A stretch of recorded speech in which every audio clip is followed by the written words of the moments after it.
Se mueve. Ilman aikaa.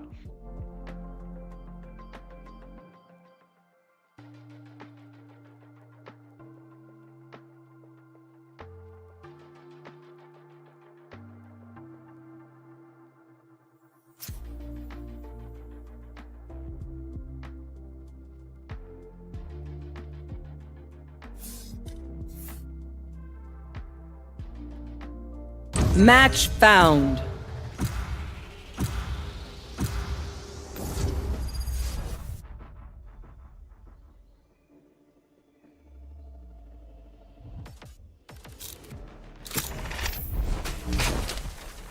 Stand in my way. I dare you.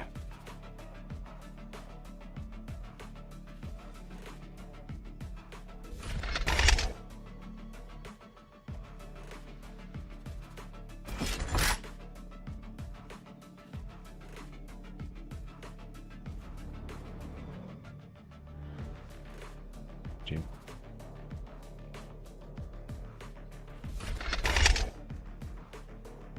It's smoker. Let's go.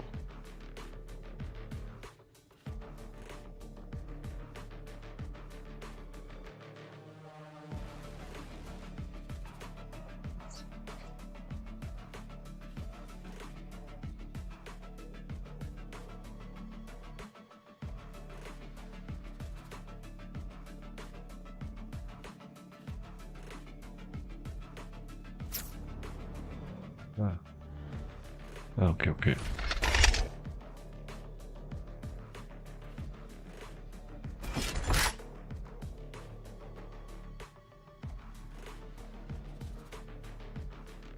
Dirbe pesi. Тяжелый каск, жирета пesi. Зону.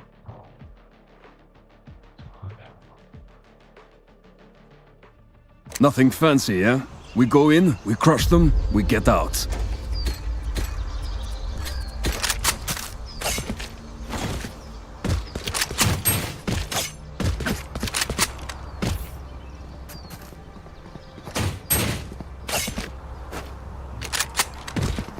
Guys, let's go see. Careful there.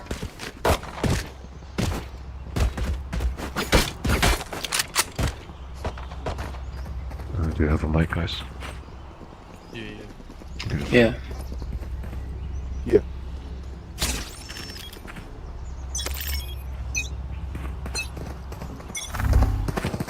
Don't miss it. Film it. Blocking vision.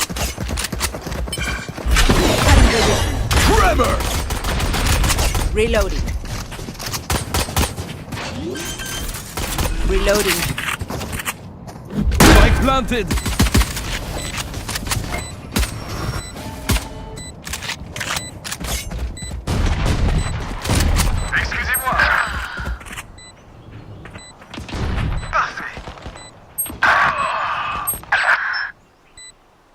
Sage go wait.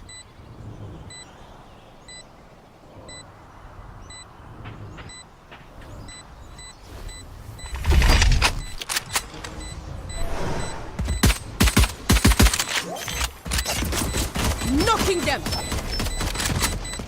Many enemies. One enemy remaining. Reloading. Okay. Oh, nice. Their Sage is good, but she is so stiff. I just want to go over there and shake some fun into that girl.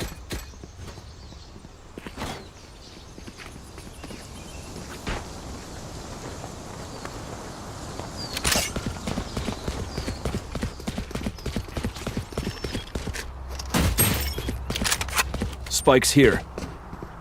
Drop that mystic healer. Got the Like spike! all back here. Concealment. Obscuring vision. Enemy spotted. Hey. Cutting the Concussing! Stealing sight. Clearing out! Parasite. Blinding! Reloading. Spike planted. One enemy remaining. Ace. Nice. Wow. Bow before me. My ult ready. Reyna, I think I'm in love!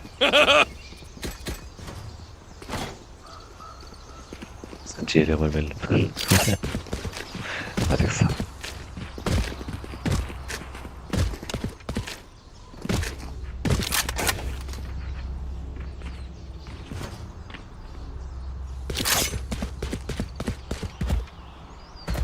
We win. We survive.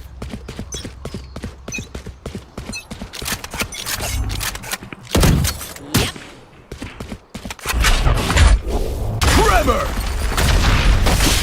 Blasting!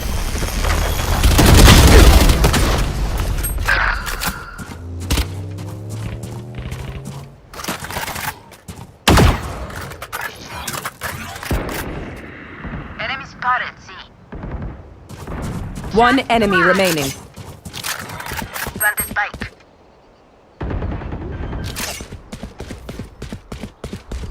Spike plant. Team Ace. Miserable creature. So, turns out these guys aren't the badasses we figured they'd be. Fine by me. Ask Wiley. Need a drop. Thanks.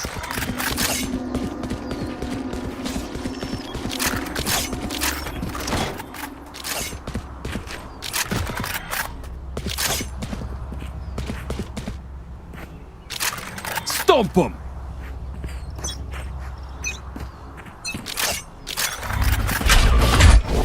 Concussing! Covering my back. Enemy spotted A. Clearing out! Blocking vision.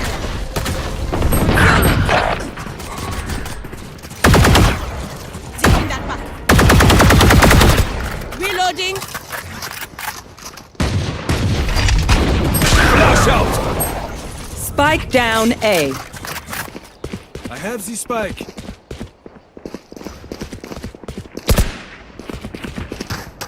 Reloading. Last player standing. Öyle. I win again. Thrifty.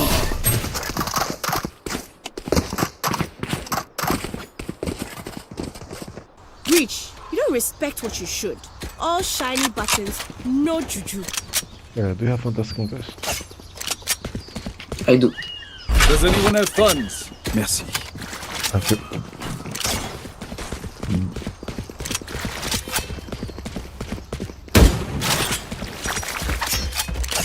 Ask Wiley. Need a drop. No prisoners. Problem. They are so dead. Blasting them. Fall back here. Wow. Forever! Obscuring, blocking vision.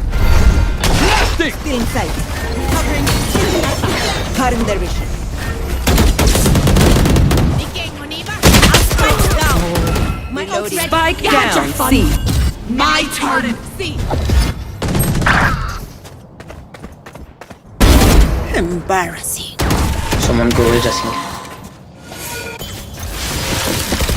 Last player standing.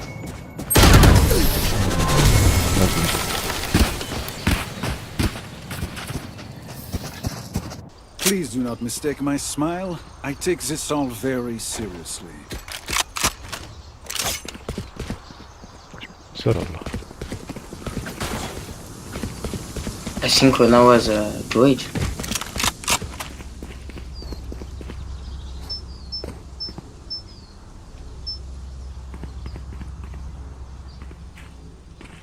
Make me proud.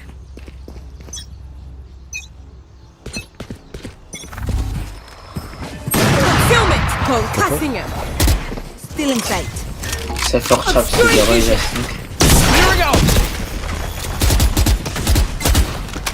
Cutting their vision. Need that back. Need that back. Concussing! You disappoint me. Enemy spotted C. Spike planted! Blinding! О, вот это же. Last player standing.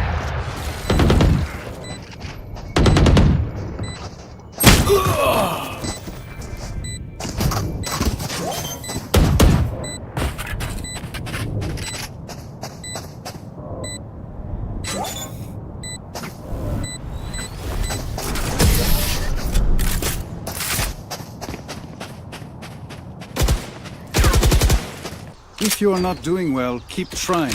We must keep up appearances. Let's go B. B. Is there a chamber always up? Oh,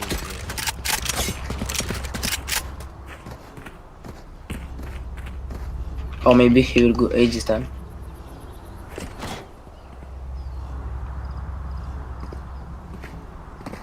Let's make progress, my friends. Make We take progress. all one there, or we go to the sides.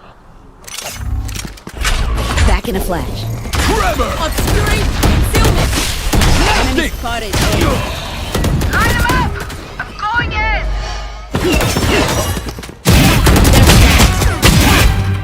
Why?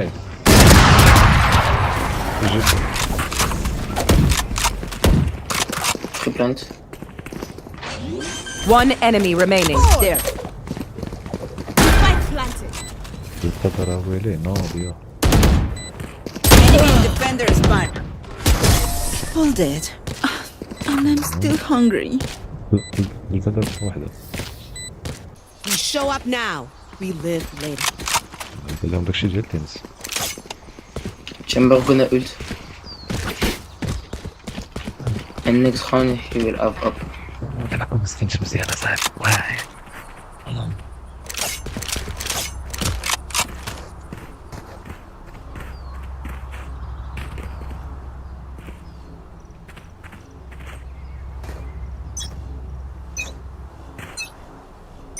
You want to play? Let's play.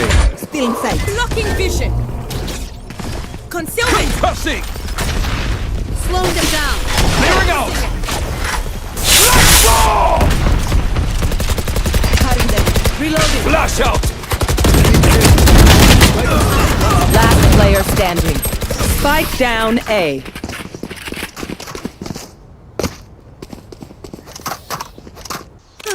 The symphony of death.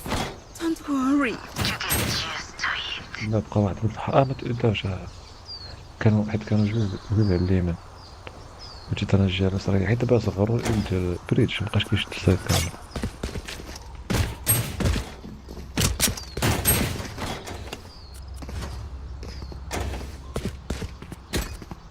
We win. We survive. Be right back. Cypher C. Forever! Plastic! Still in sight. Reloading.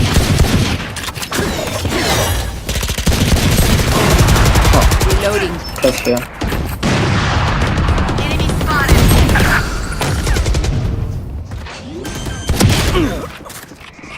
Last player standing. Flawless.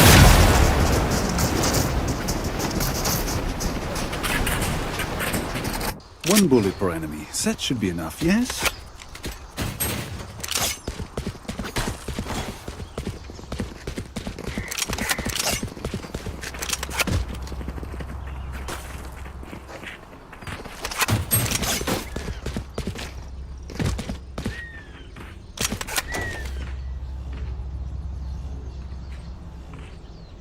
Watch me.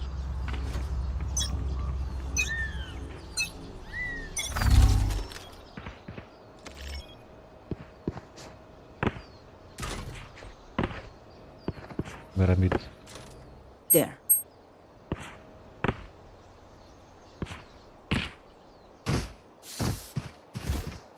Still in sight. I have the spike. Reloading. Concussing! Enemy spotted B. Reloading.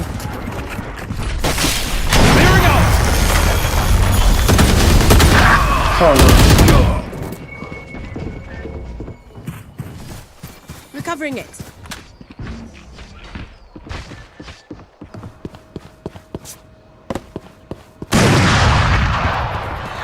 Enemy spotted. Last Spike's player down. standing. Spike down mid. Gente. My city needs me. I can't be away for long. Let's end this quickly.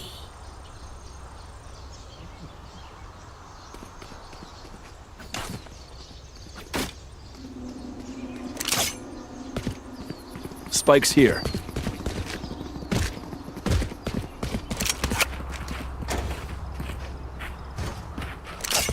Rise and bring glory.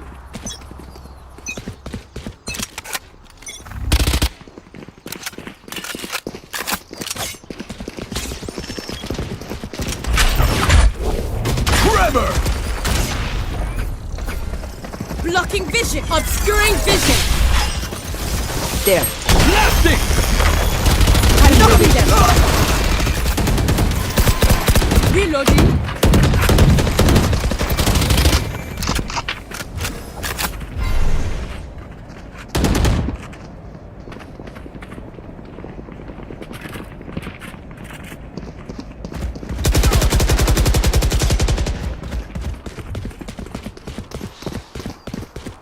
Voici.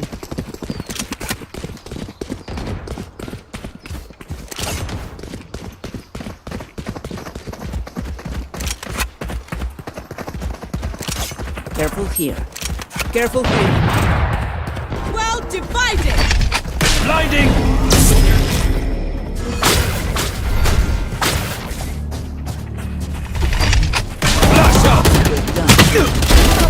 30 seconds left. Spike planted.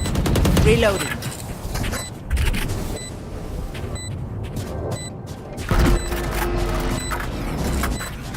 One enemy remaining. Creature is dead.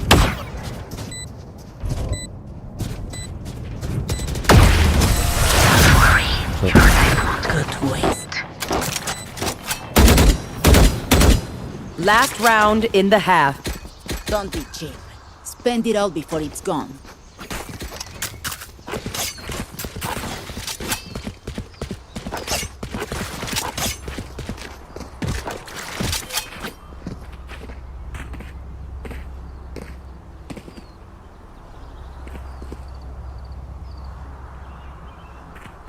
Keep up!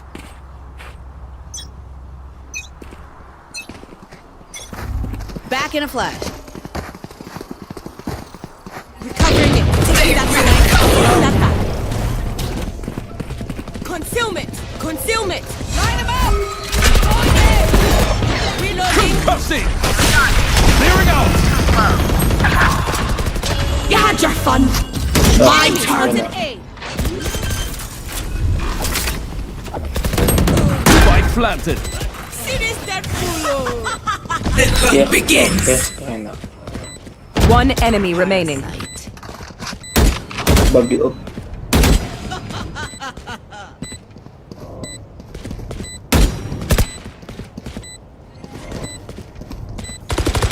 Reloading.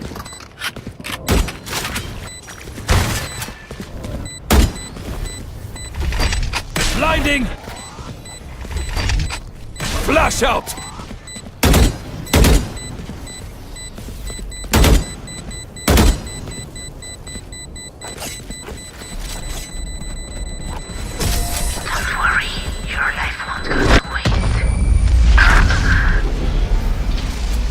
Switching sides. They think they're so secure.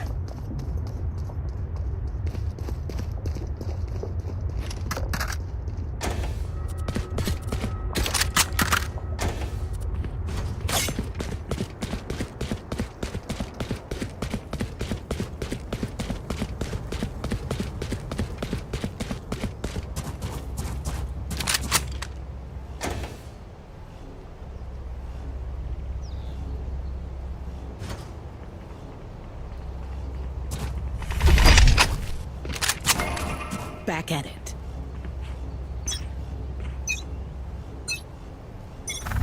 Don't miss me too much. C'est une Reyna aussi.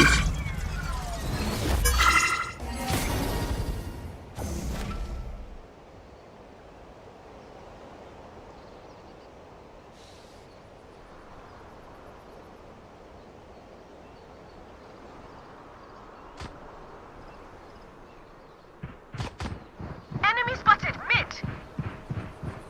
وين بي؟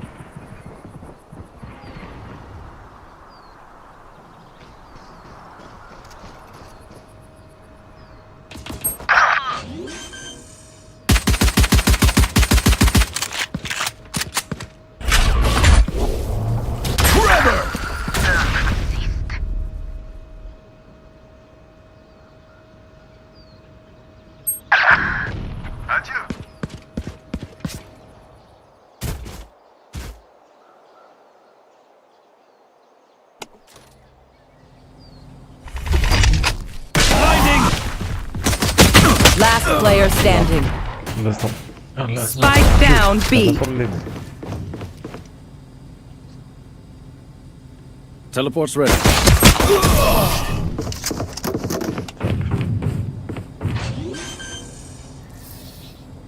I know I give you guys a hard time, but you're better off with me kicking your butt than those assholes shooting at you.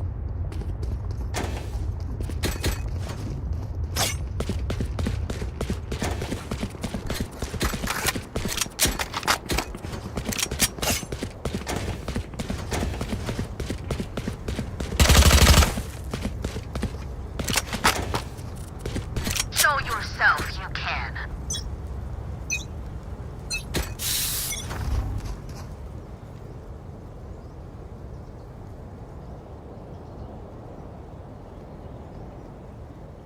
Non, ici. Si.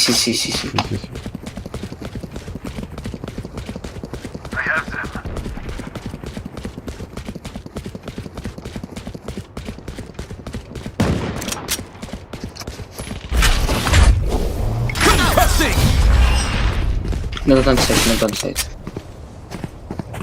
Probably was reaching.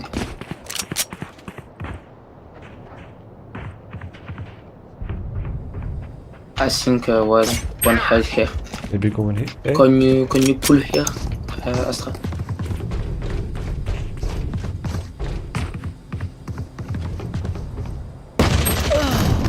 Yeah. That's not ready. Flash out.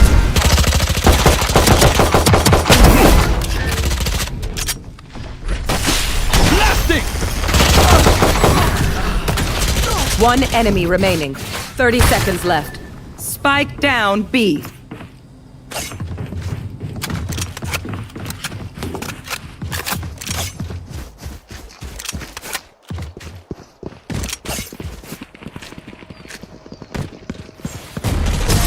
Oh, dear. It's over. Sorry for the late notice.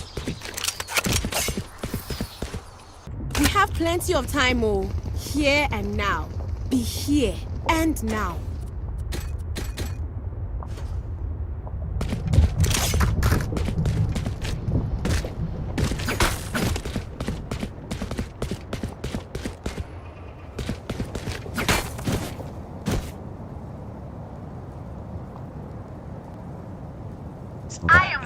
غريب يا أخي.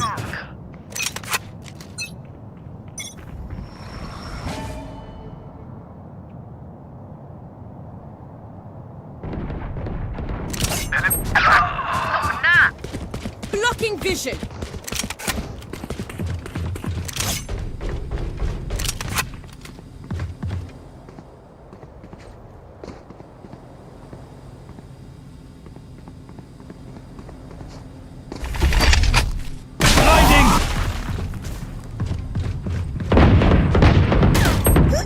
Doing a thing.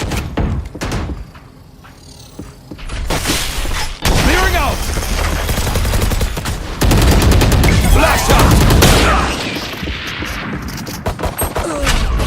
Trevor. Last player standing. Oh, خرب. Ay, corazón.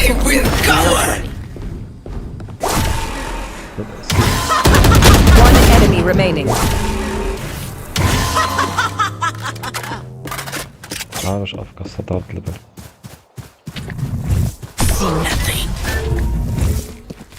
30 seconds left. نايس معلوم. My heart's racing. I call you Chale because it means you're my friend. But maybe I should call you Kwasia because you follow.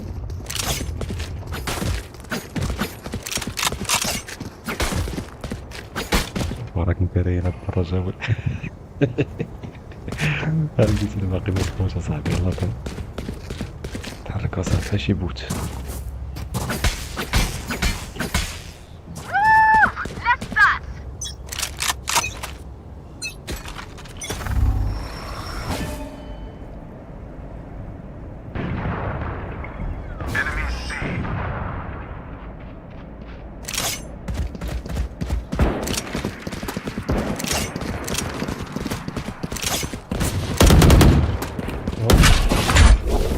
Concussing!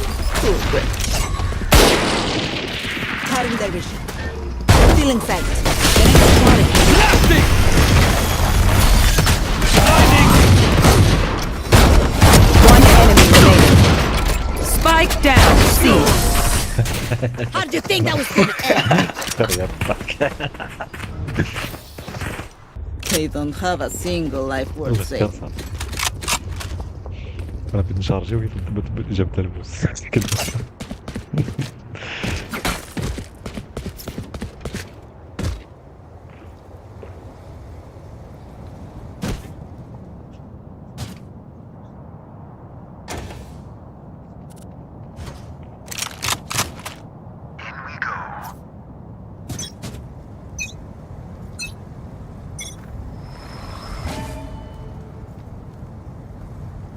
Someone A. Too slow. My ult is ready. You will not kill my allies. What? Obscuring vision. Enemy spotted A. Pathetic.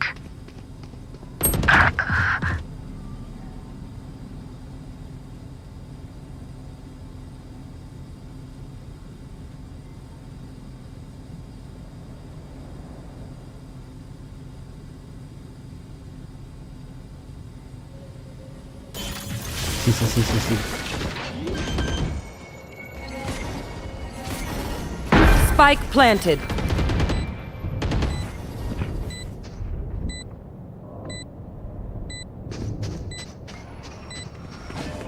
Recovering it. Last player standing.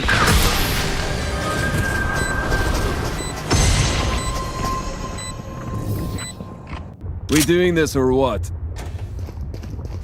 They are so dead.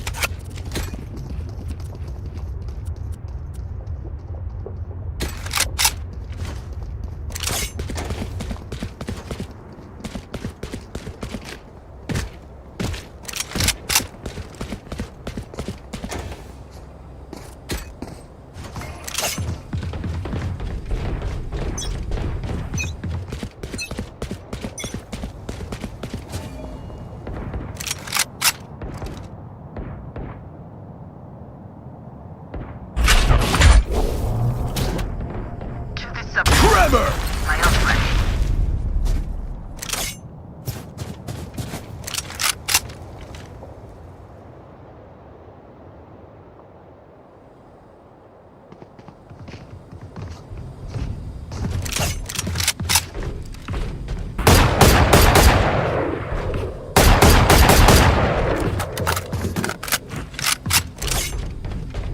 Maybe going to see. I don't know. Careful here. Careful here. Probably camping spawn, I think. Yeah. Yeah. Spike down. Attacker spawn. I know exactly where you are.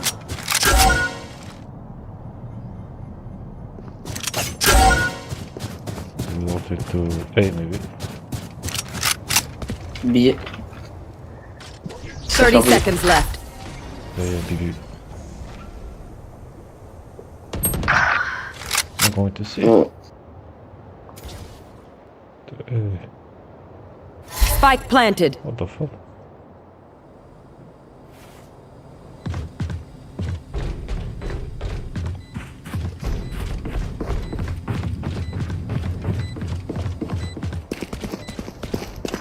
maybe top.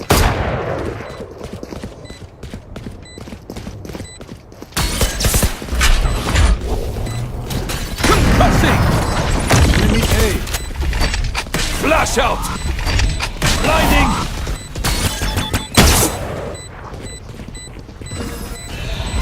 Last player standing. Fuck.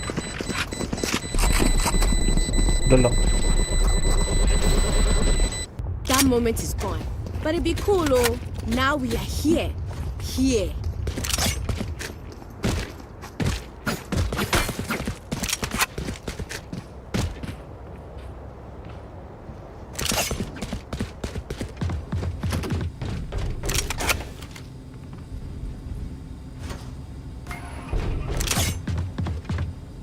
I am with you. We are strong.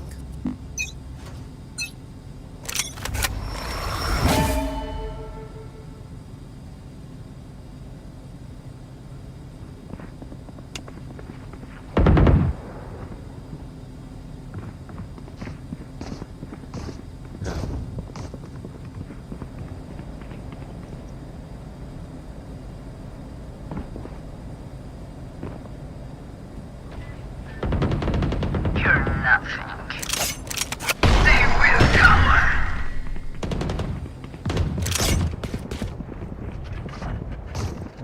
Stay on side, stay on side.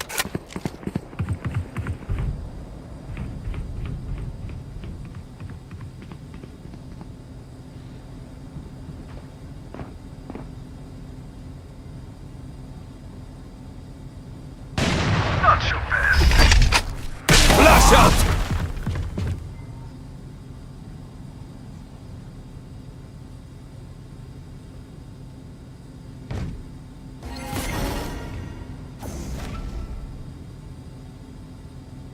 Enemy 30 spotted. seconds left. Trevor! My ultimate is ready. Concealment!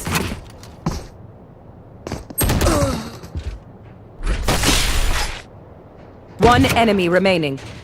Spike down mid. Wait. No. Reloading. Okay, which gun to pick this time? درتي هذاك جمبر. قلت انا نمشي ليه الفدوم.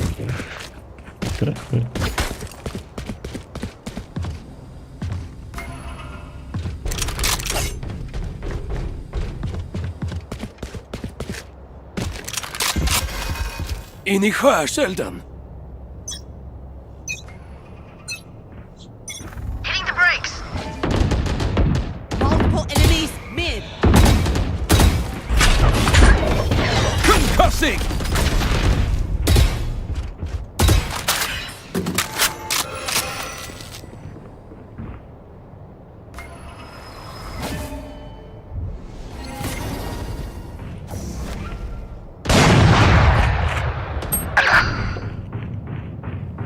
Blasting him! Inside. Cutting them. Spike down mid. One enemy remaining. Spike is mid. No. No, no, no, no, no. خليه خليه. Please. Please. No. Yes! Quick break. Reloading. فين هو المستعد؟ عارفين زاد واحد. You know the drill. Gear up and get back out there. I don't want any sass about it. وي قابلته.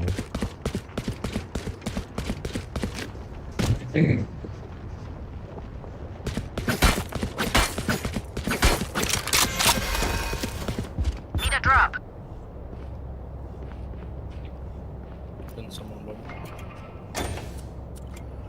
Thanks.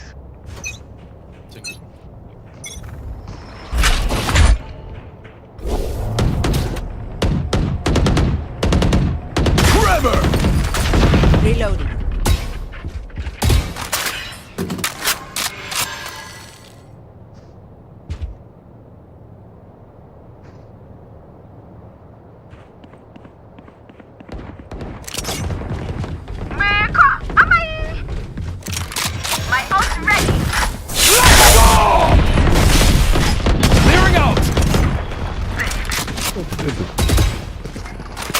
Right there. Right there. Covering it. We'll fall back here. Blinding. Enemy spotted. You had your fun. Reloading. My turn. Later. Line them up! I'm going in!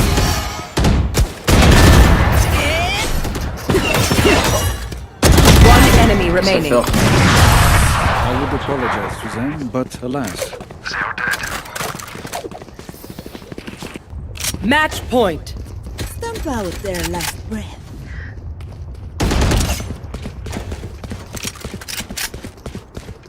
No, el factor هذا ما يحمل على نفسه.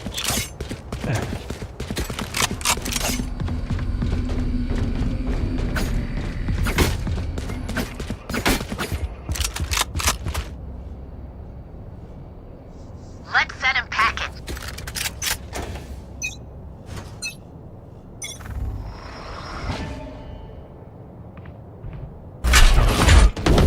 Concussing. Too bad. Hitting the brakes.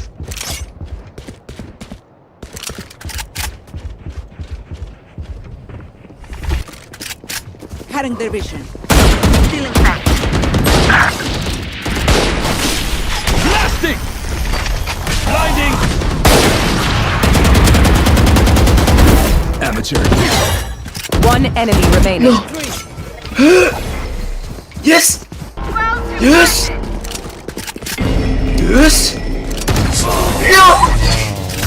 Defenders win. 오예 챔버지. Spec spotted. Attacker spawn.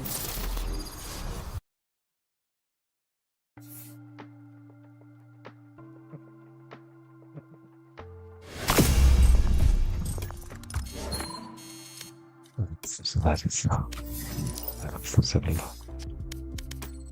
بارك الله. زدت في 30. مزيان. رياض.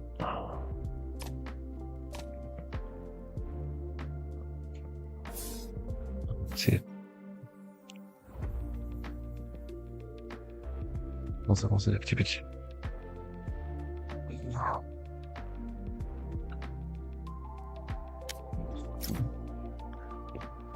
Ça fait moins que de ou lance. هبط ما تمر بس سبحان الله. أنا بقيت كيف السيرفاج même pas juste rêve.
شي واحد يقصر مزيان.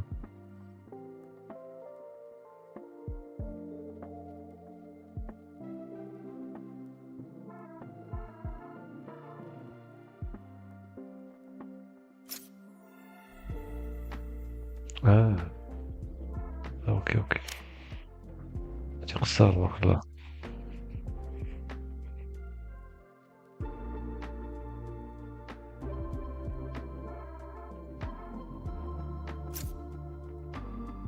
داكشي علاش هو اللي كان انا في الطرحات.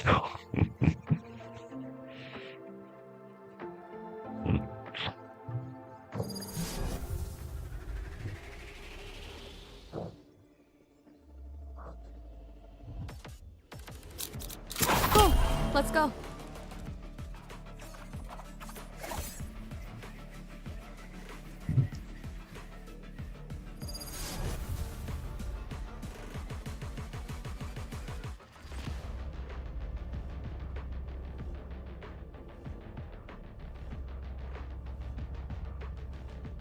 Maybe if we kick their asses hard enough, they'll stop bothering us.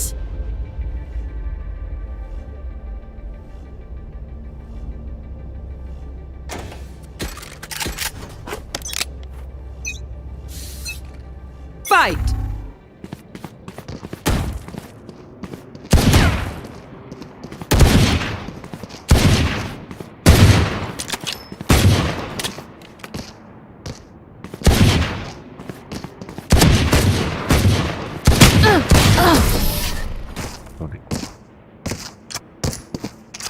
Let's go.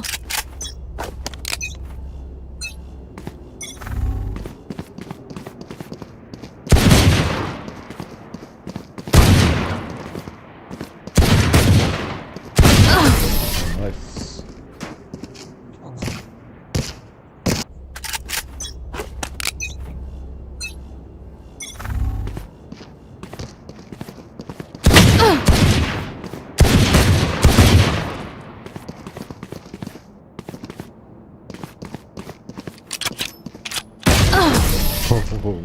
Box ماضي. Time to mix things up.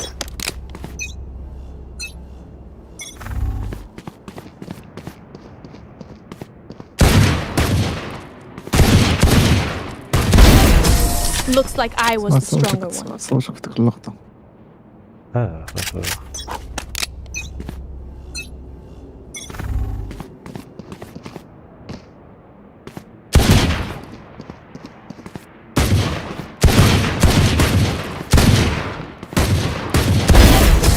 Yikes, that sucks. Stay safe.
You outrun me?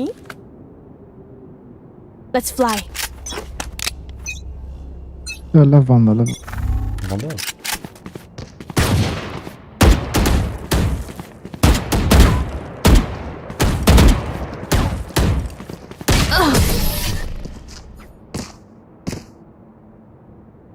Keep up.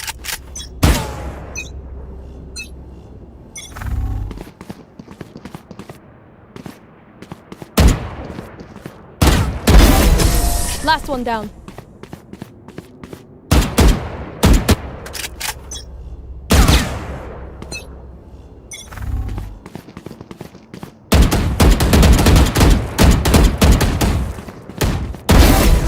Aw, thought you'd try harder.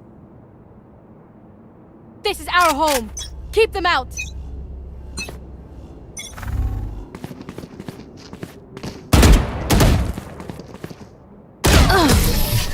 Nice.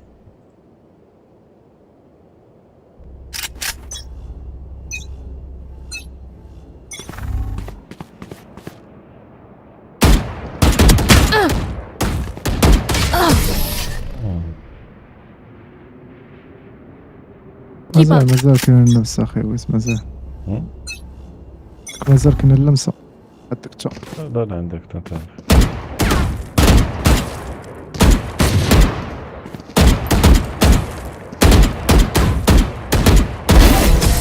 There you are. This is gonna be fun.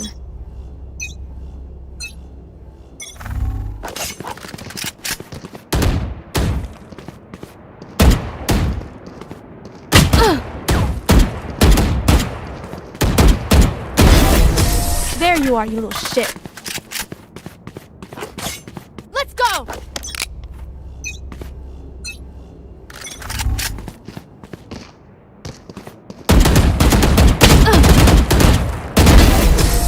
Yikes, that sucks. Let's go.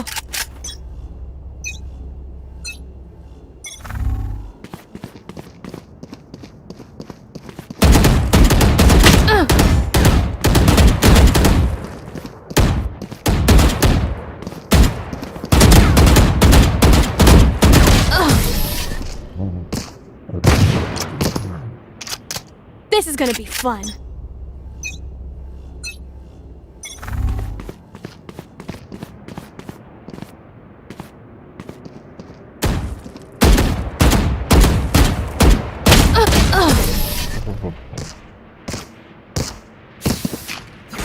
Match point.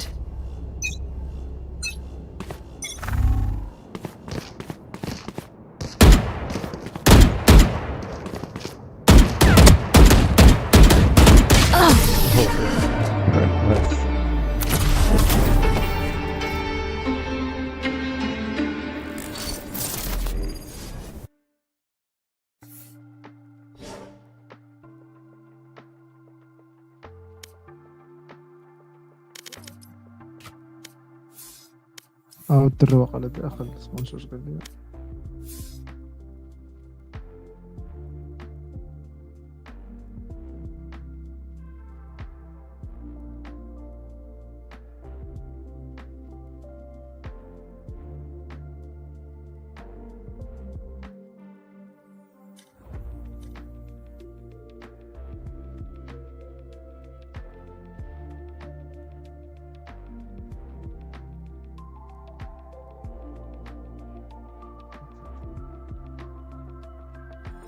مازال في قسم ويدخل زيدوا واحد الطريق اخرى واش يعني ولا هو فيلوسيتي بين مشى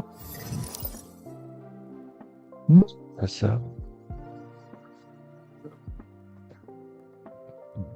والسوق يكون بيت عطل. لا الواحد 10 دقائق ياكل 15 دقيقة نديروش فيها شي كومب. لا محال وقال لي خلينا ندخل انا بلا ما ندخلش غادي الامن اليوم خارج بزاف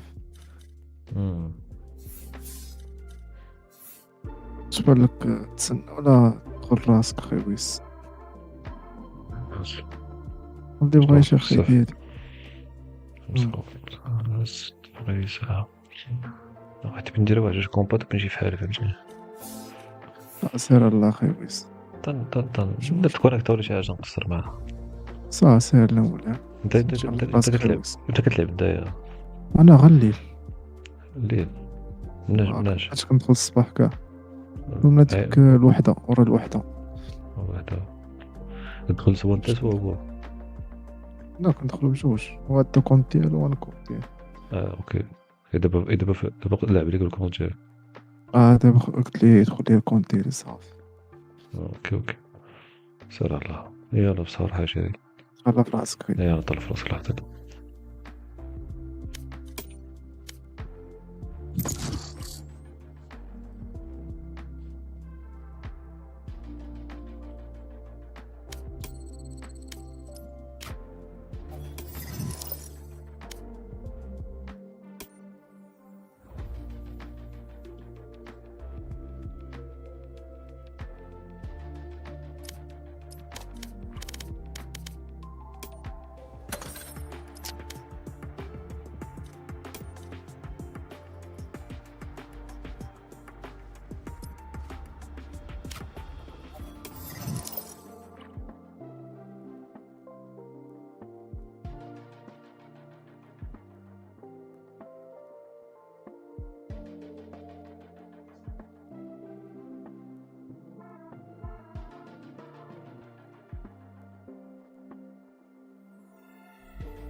Everyone is afraid of something.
يا بلاتي نزيد صوت. انا الشيف سوا واش اقول لي الصراحه واش مريض الكرك ما تغلب 6 صباح ويلي كنت انا حيت انا بقى في اختل السبعات بين تقول لي واحد الغرض انا نوري الناس تلعب كومبيت يلا شوف وانت قول لي ما تدرك الو واش معايا مغتالية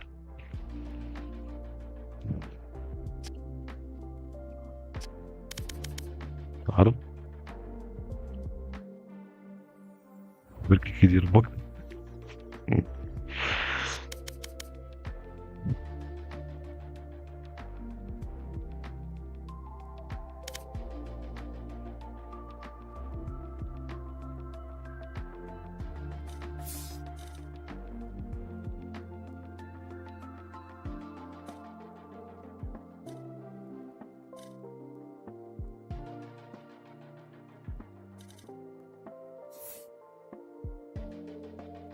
Match found.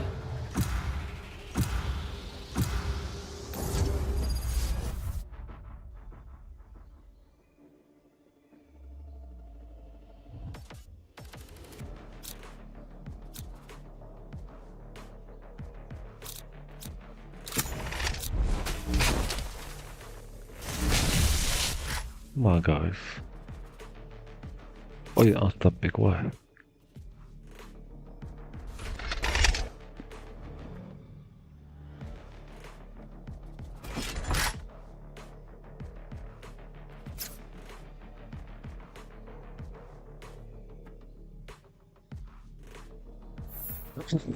we need smokers and sentinels.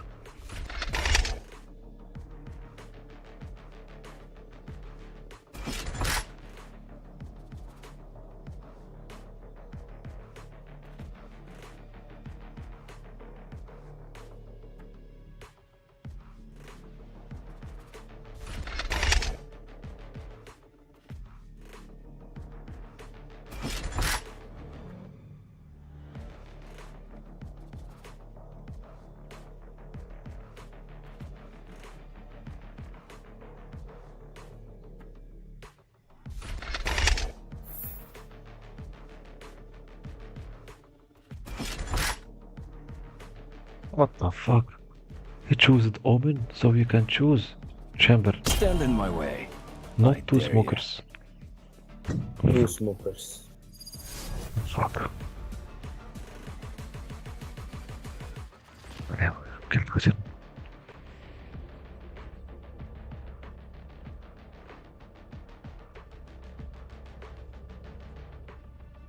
Is that a statue of me? Hello guys. I don't know. Hello.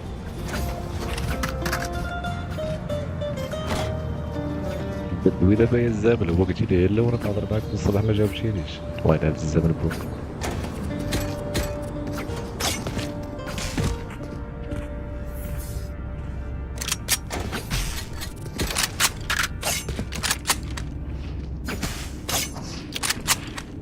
I will push mid guys.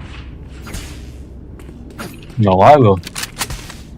I let you push mid if you don't go main. Reloading.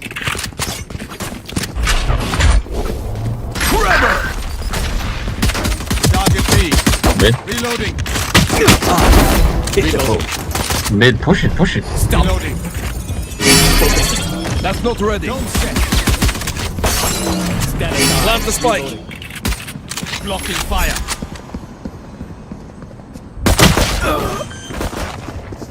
ماشي انصيف Planted.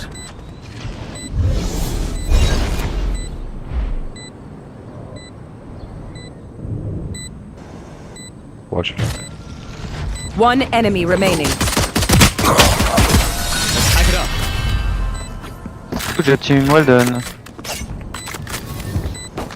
Push them till they break. Gotta go.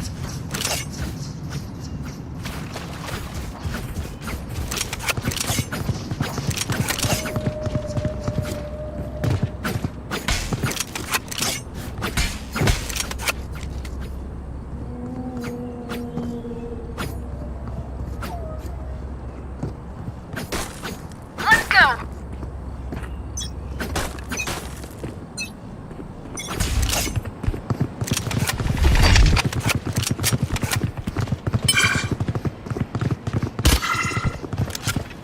Shadows traveling.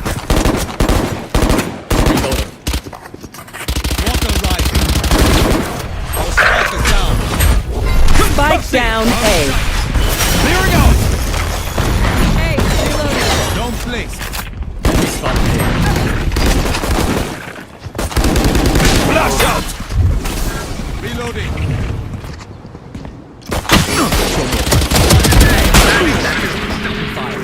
Help me guys, help me, what the fuck are you doing there? One more. One enemy remaining. Last player standing. She's 70. Carrying spike. شوف العلم ديالها تكون الدور. She's low and she has no heal.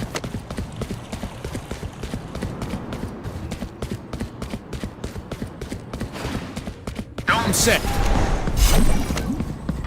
30 seconds left. Spike blocking fire.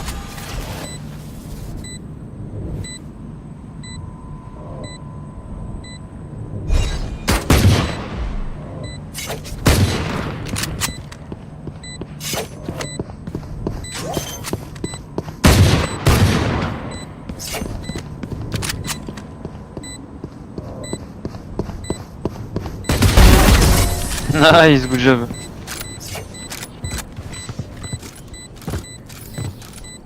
Focus on their stage. Few I'm resurrections. out of here. Arbor, could you give me the ghost, please? Thank you. Weapon here.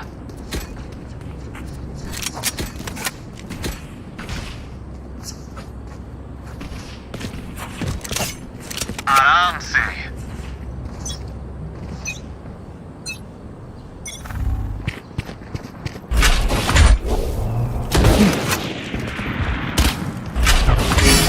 Trevor. Enemy B. Over there.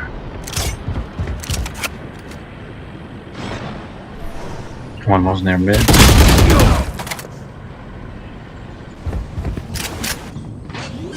Adding shield.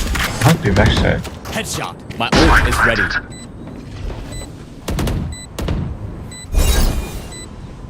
One could be still. In the smoke in heaven, be careful. One enemy remaining. Right there.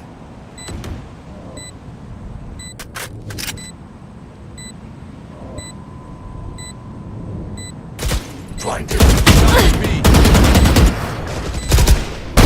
That is ready. Good job. It ends for now. This isn't a fight. It's stealing lunch money. Gotta go. Do you have all the skin guys? Here. What? Do you Can have all someone the spot skin? me? I have, if you want. I have the new bundle. Thank you. Thank you, Gekko. Don't worry, thank you. If you want to go from A-Link, I will stand. Weak. Good. No, I will sneaky if you see what I mean. Okay. Oopsies. Blinding. Don't place. Sight. Walls up. You will take this. I think on the right. Flooding vision. Blasting.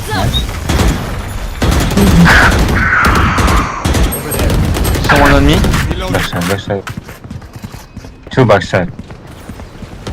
Two backside. Last two backside. Flash out.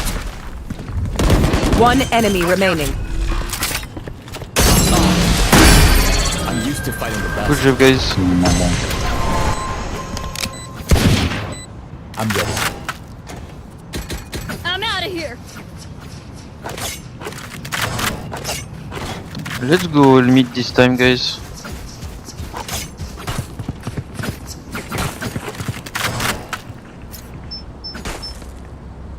I will turn for you.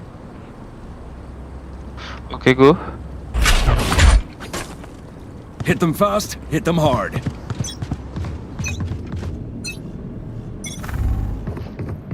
Focusing. The hunt begins. No distraction.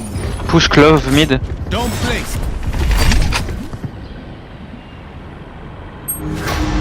Blinding fire.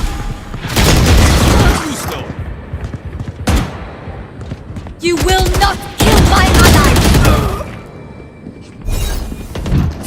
Ultimate ready.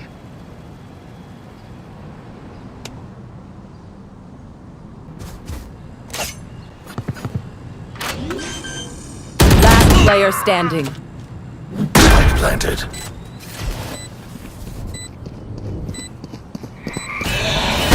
To dust.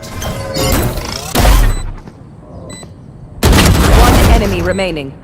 Sova, behind you. Behind you, behind you, behind you. Flower or C. You have flash, bro. Flash أصلاً.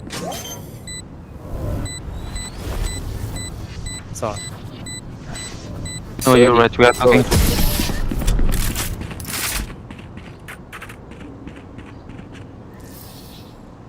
Remember, bullets hurt. Go, go, go. I can buy you, Nian. No. As you want. Maybe we should go B, guys. Skill battle, please. Gekko. We need to play together, bro. Yeah, bro. Let me fake A. Skill. Okay, we go slow and B. Thank you. Wait. Flash out.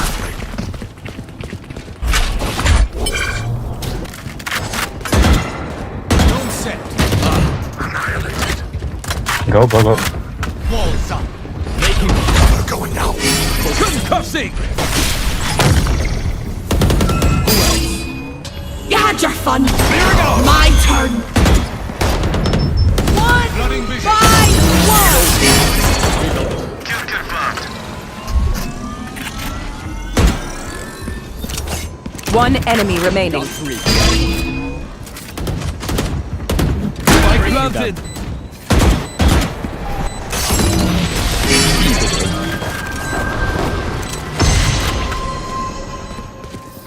Good job, guys. Come on, get me in the line of fire. Go, go, go.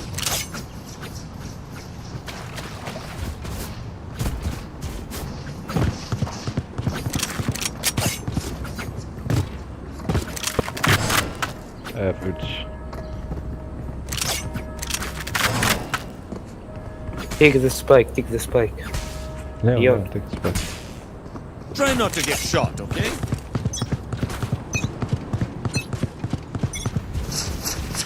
I got Spike.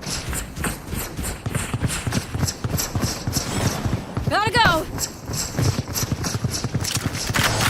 Destroy the wall. Cover going now. I'm out of here.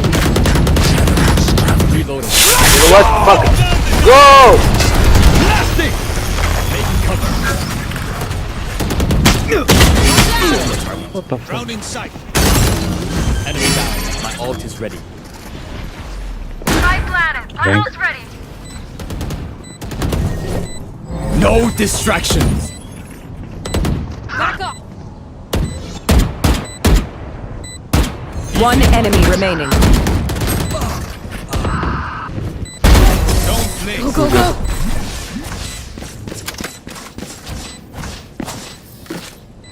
My advice? Don't get shot. Go, go, go.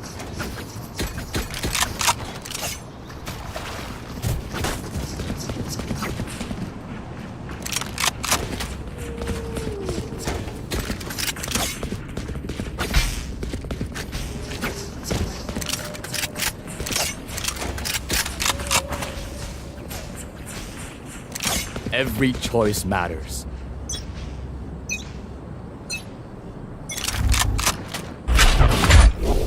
Forever! Let's go. Clearing out! Blinding! Flash out!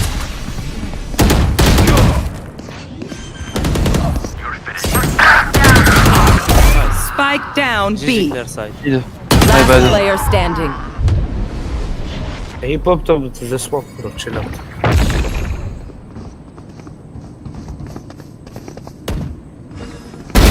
Kill. One enemy remaining. Gotta go. Nice, bro. Try that Damn. again. I You're so dare good. you. Good job. Good job. Neon, I blinked and missed that one. Do it again, I'm out huh? of here. W team, guys.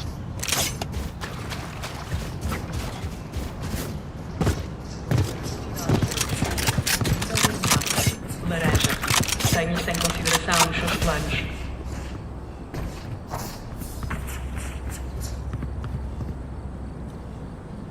It's now or never.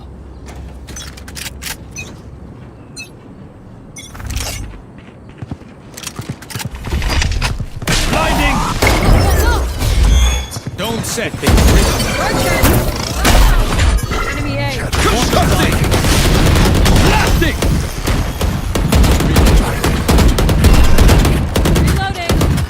Reloading.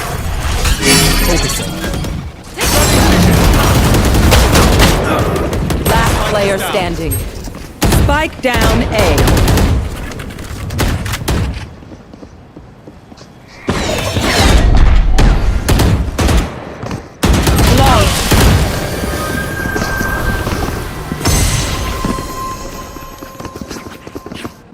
My bad, guys. Because you look great. There is a gap here with the... Yeah, my bad. That's why I said my bad. No, all good, all good. Just tell you if you didn't notice it, you know. Gotta go. Are you going to smoke heaven? What? Are you going to smoke heaven? I need a drop. What?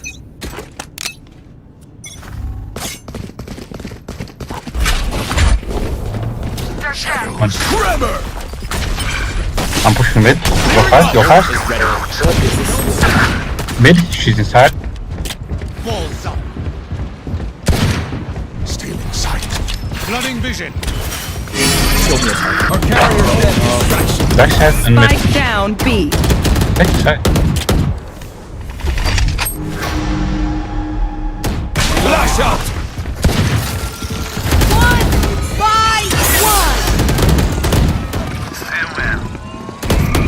Last player standing. One enemy remaining. Blinding! Nice.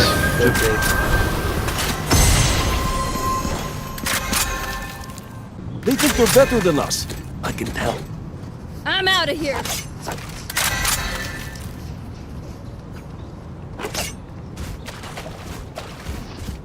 We can thank God to be so damn lucky, guys, huh? Why? Cause, bro, we are lucky. Move.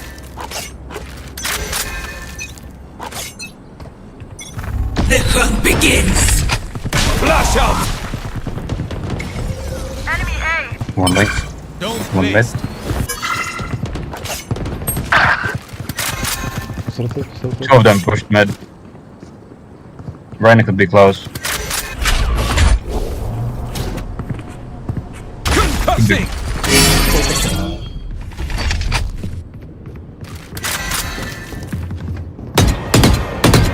Rounding sight.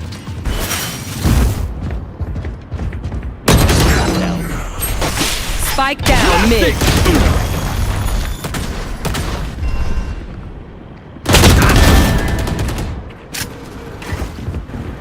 Water rising. Got the spike. Carrying spike.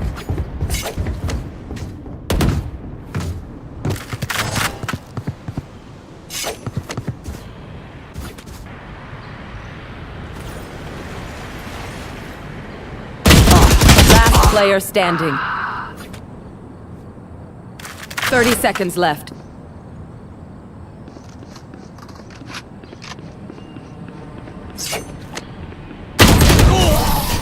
Unlucky.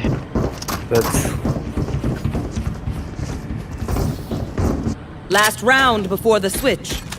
It's our last chance to And attack. do you have your Fire ult, the breach? I need one. Okay, let's get one, then double ult. Give me fantastic, please. Can someone spot me? Thank you. Can someone spot me? Buy me near. Go, go, go. Bye now. Shukriya. Thank you.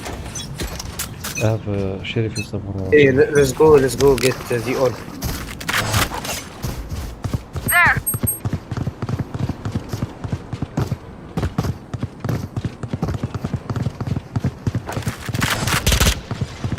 Reloading. Kill you.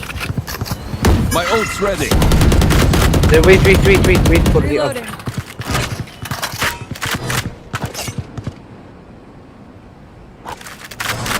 Maybe push B? Oh, we can push A, we have 2 ults. Okay. 1, 2. 4 ults. Use your ult, Leon, as well. 1, 2. Watch out! Here we go! Here we go. Stop. Don't set.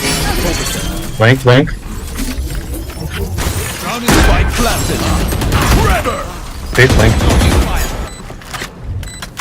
Walls up. Last player standing.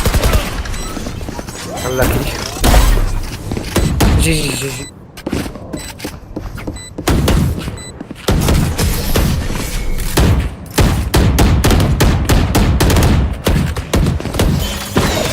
Switching sides. Who has ghost They skill? think they're the best until we prove them wrong. Do you have a ghost?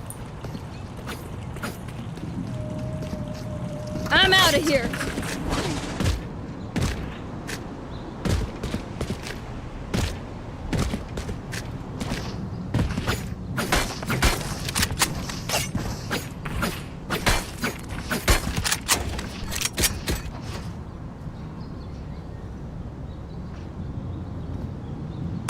Reloading.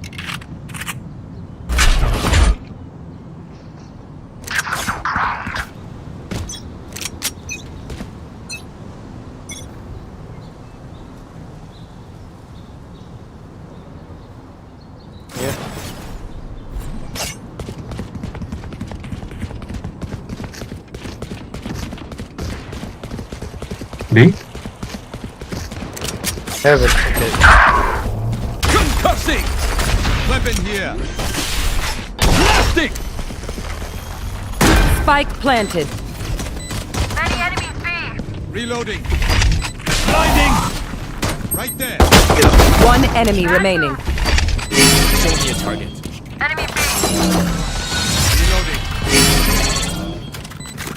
Reloading. Reloading. Got it. We're clear. Don't place. Adding shield. Good job, guys. Breathe. Then commit. I'm out of here.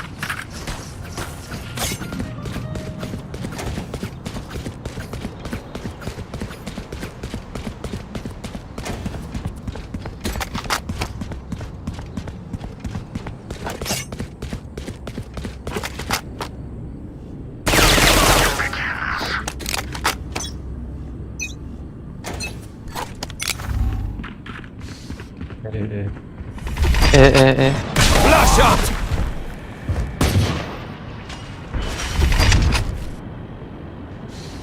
Blinding.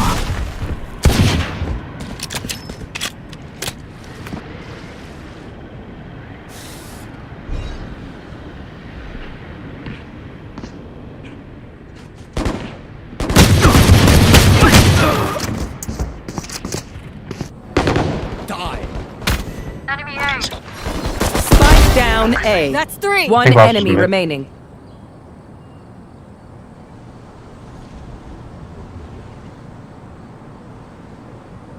Spike spotted. A. Nice. Reloading. Good job. Dome placed. Adding shield. Hey, loosen up. Gun It's only here. life or death. Weapon here. Gotta go.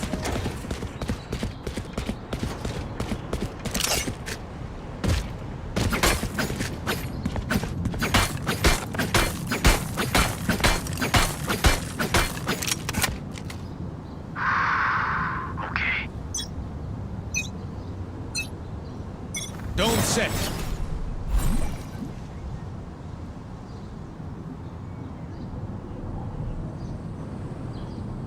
This quiet.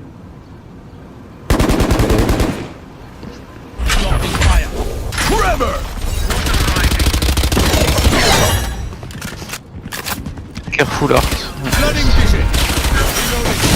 Clearing out. Flash out. Multiple targets. A. Stop it down. Stealing sight. Spotted A. One enemy remaining. Making cover. Now it's ready. Good job.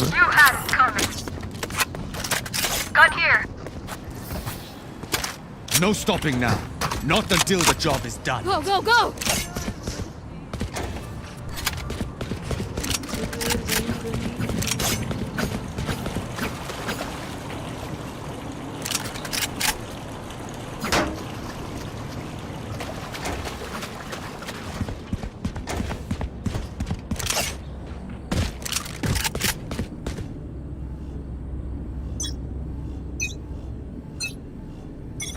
The hunt begins.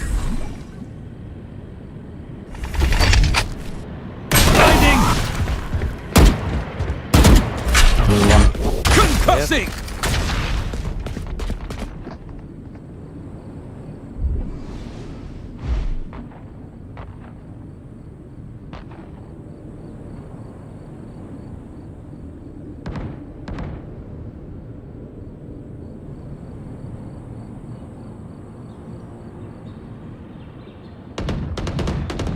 Next.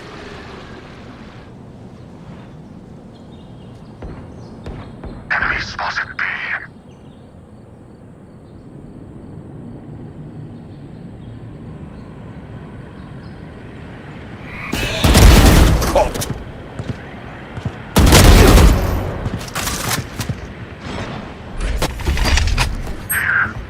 Flash out! Blasting!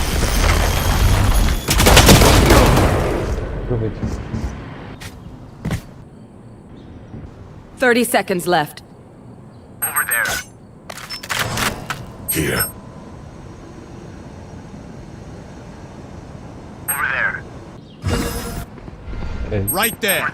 Go in A, go in A. Over there.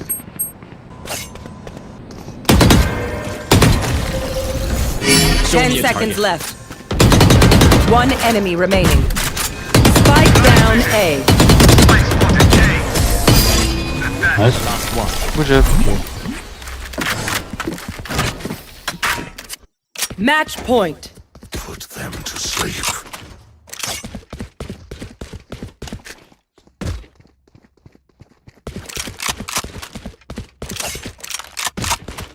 I told you, bro. Two smokers is good. Yes, you're right. Two smoker is really good. Harbor is really good. This map. Don't place.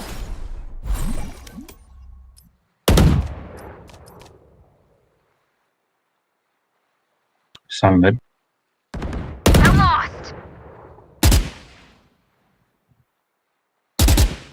Walls up. One by one. Blinding. Drop in sight. Flash out. Spike down A. Ready. 120. Clearing out. enemy Last remaining. low. Had your fun. My turn. One enemy remaining. Spike down A. Defenders win.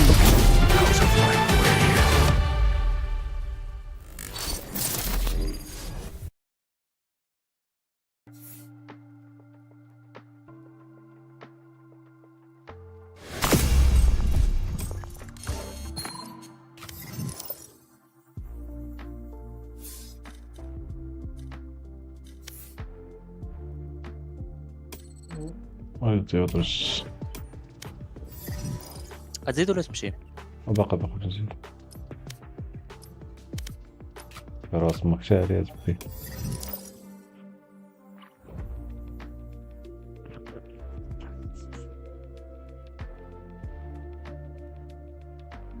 وكان كلامك كتسكت مالك واش فيك شي حاجة فيك شي مشكل ولا ما واش عندك شي مشكل اسمح لي انا في ديسكورد ديسكورد أسرى والله يعفو عليك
Match found.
استفاق على بزاده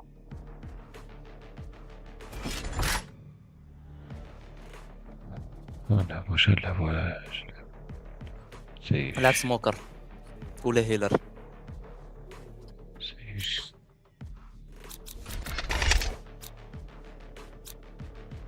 ولا سكاي وهنا الوقت فهمتي I am both shield and sword.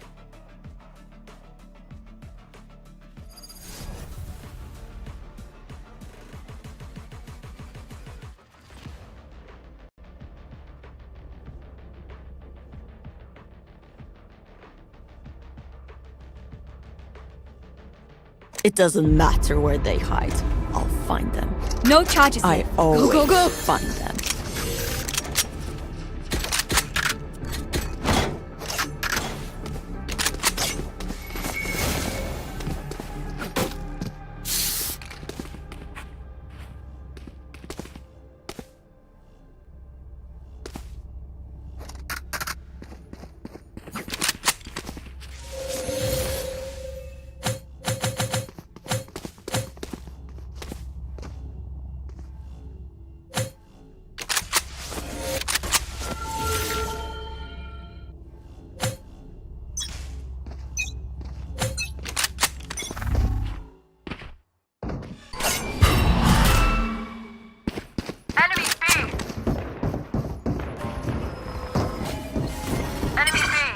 Reloading.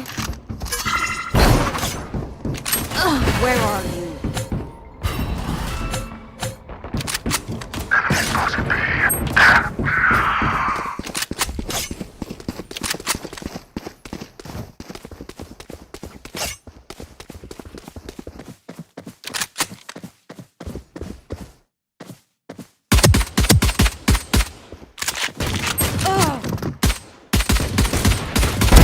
You fought well. Train hard.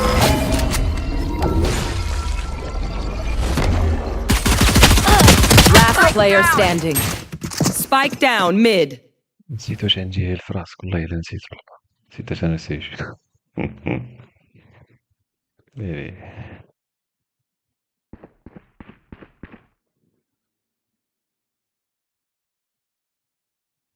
Gotta go. 30 seconds left. Smart move. One enemy remaining. I'm out of here. I got Spike.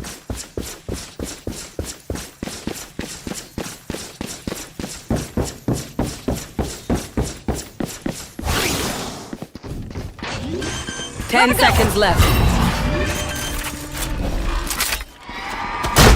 Spike planted.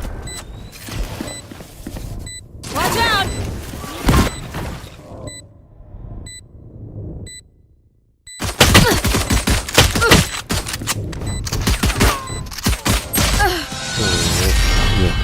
فهمتي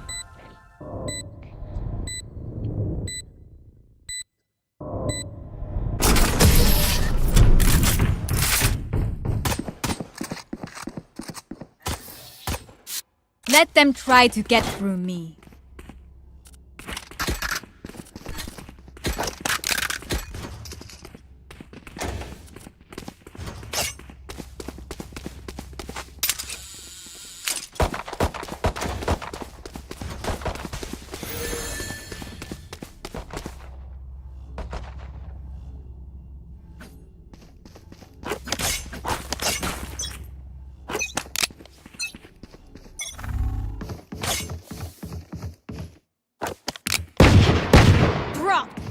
Shots.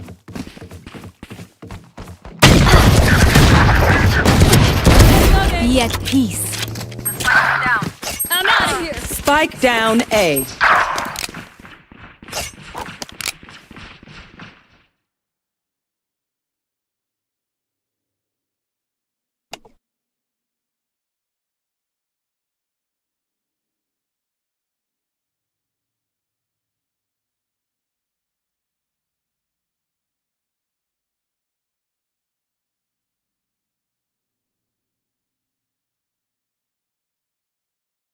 I got Spike.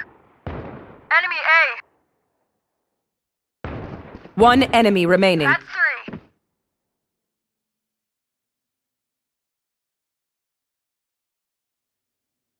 My ult's ready. Not a chance. There. We will claw our way back up to the light. Go, go, go!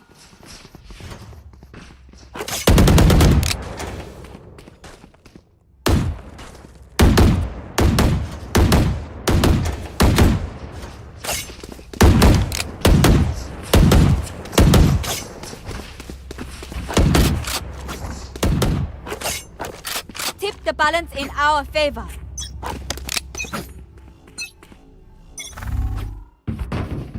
Cover going out. Reloading. Bring them down. Coming through. Go. Take this. All raised.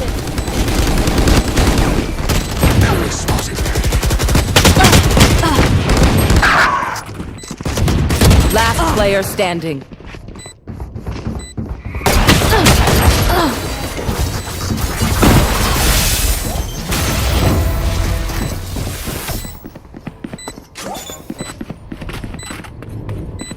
Flawless.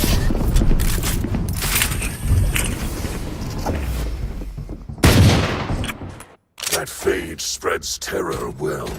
Go, go, go. Let me give her a dose of her own medicine.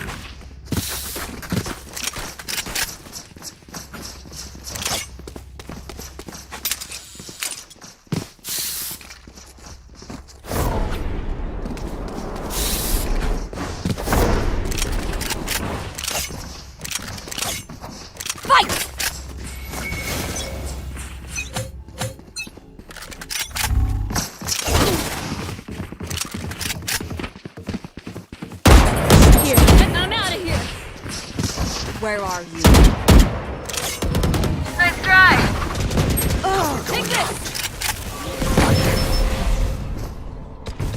Go, go, go! Gotta go! Planted. Barrier created.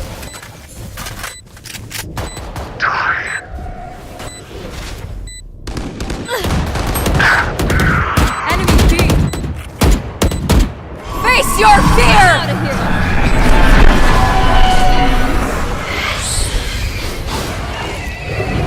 One enemy remaining. Last player standing. Go,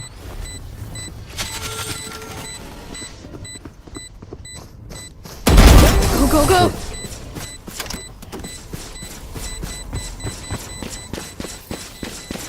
If you must fall, then fall Gotta near go. me.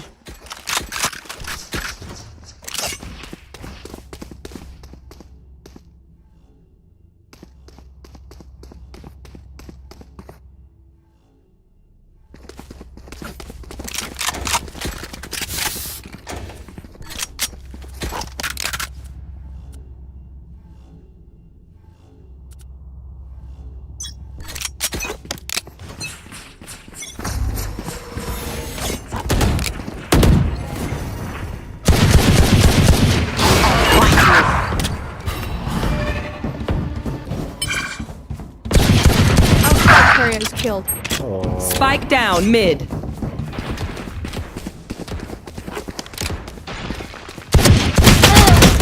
Nice, nice. Hush, my ult is ready.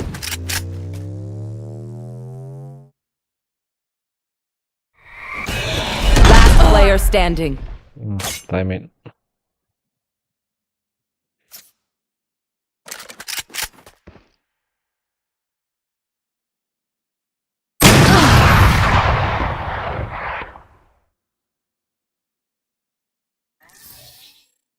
I'm amped! Let's go! I got things to do! Gotta go! Guys. I was boozing.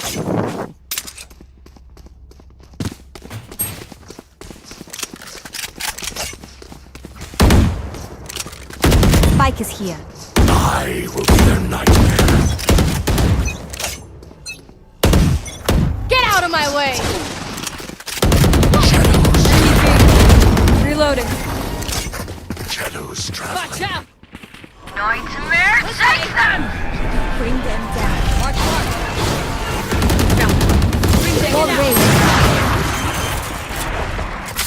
You want to play? Let's play. Planted. Got the wall edge.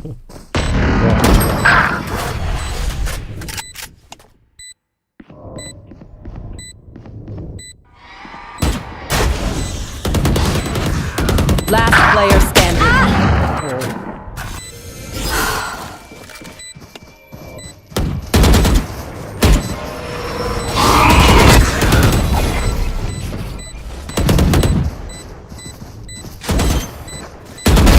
Rest. سمعت ولا كان ستور.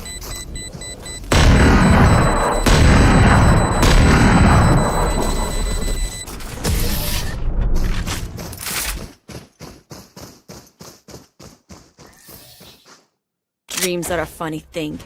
One little twist, I'm out of here! and it all turns dark.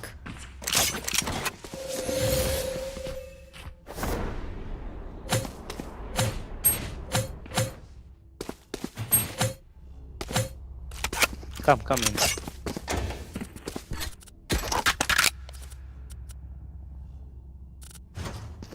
Stay safe.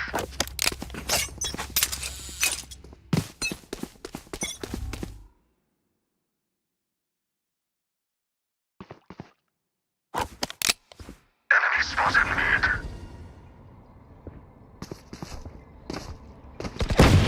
See ya! Go, go, go!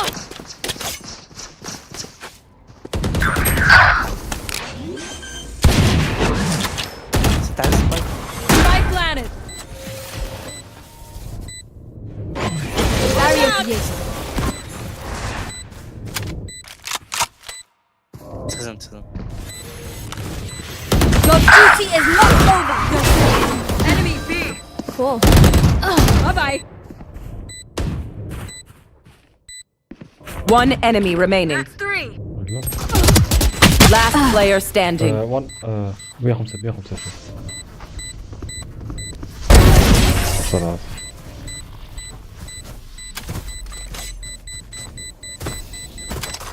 I feel the strain. Block it I'm out of here. ويز اسمعني اجول لي هنا برا نطلع فوق كده وهزني اسمعني برا ويز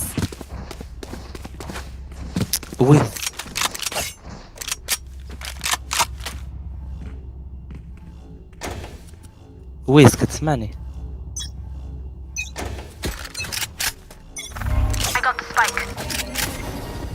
Spike drop. I have the spike. I'll find you. We'll catch them.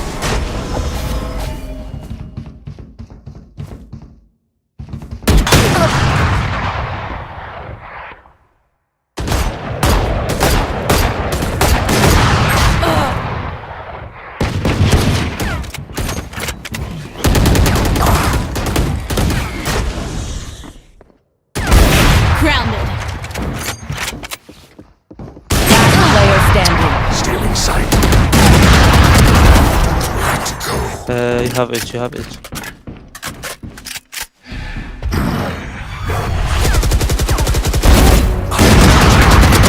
One enemy remaining. 3 killed. Watch them run.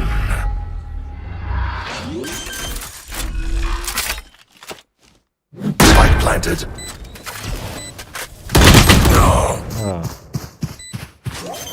واش ما تسمعونيش في الجيم. نوت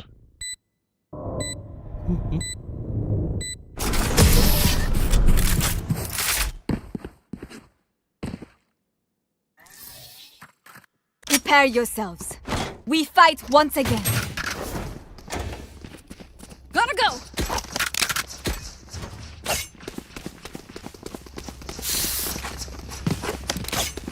Spike's here. Spike is here.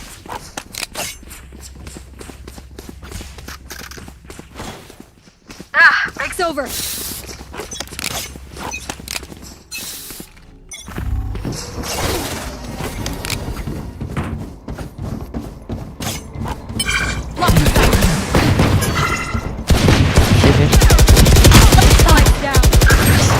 Spike down A.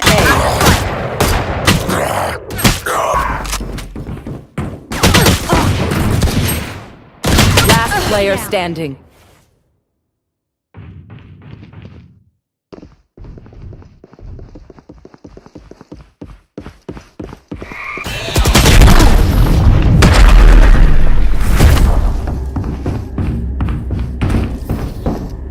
One dream ends, another begins. Go, go, go!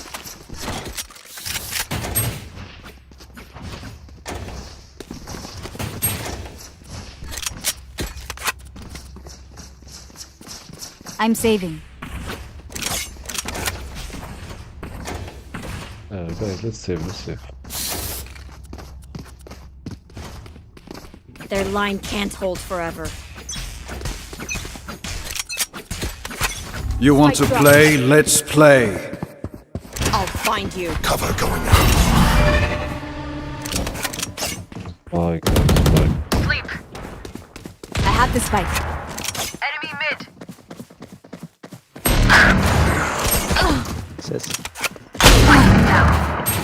Spike down mid.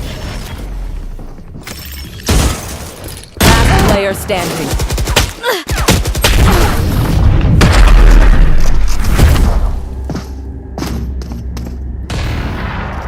I hate to say it, but probably I'm outta best to here. play as a team. So, what's the plan?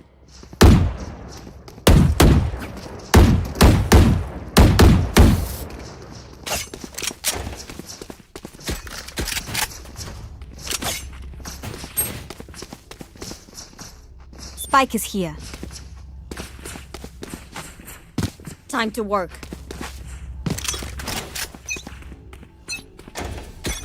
The hunt begins.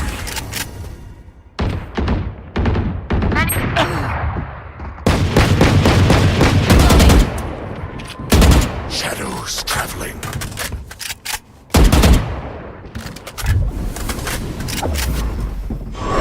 There, take them! What's this? Where are you?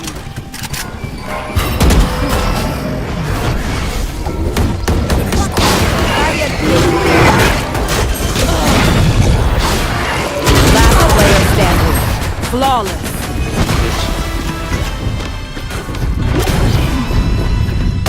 Last round in the half.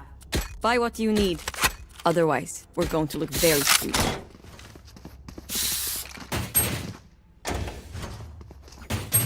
Spike here.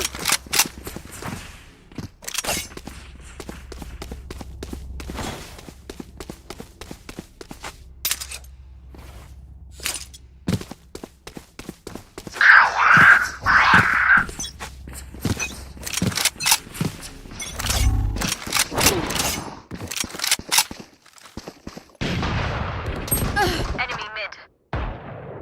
Get out of my way! Missed me.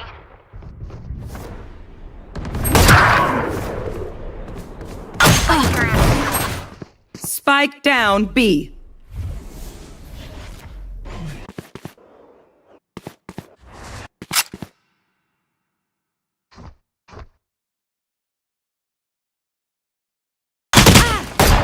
Last player standing.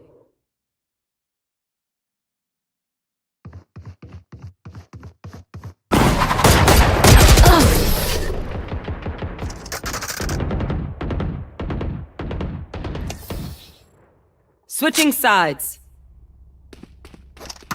We get a pick, we move in. Sorry.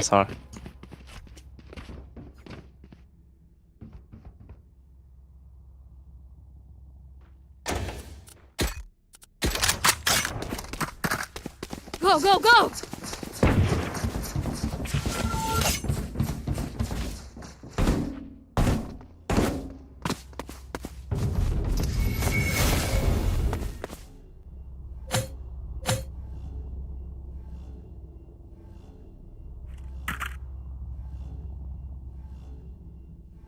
Quick feet, quick trigger. Where are you? Here.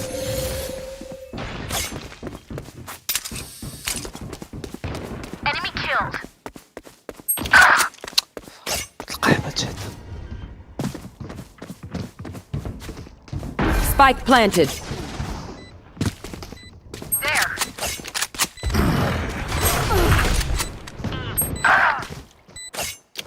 Last player standing. Enemy removed. Heal yourself.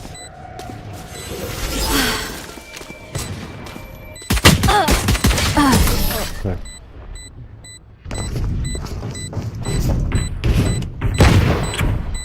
Once more into battle. I'm not tired. Are you?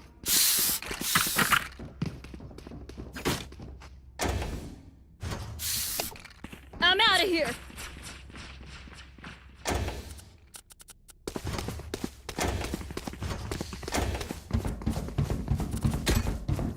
Are you shotgun with me? Their fears betrayed them.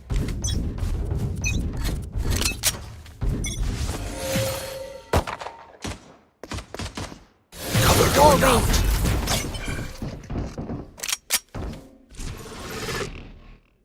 I'll find you. Enemy and attacker spawn.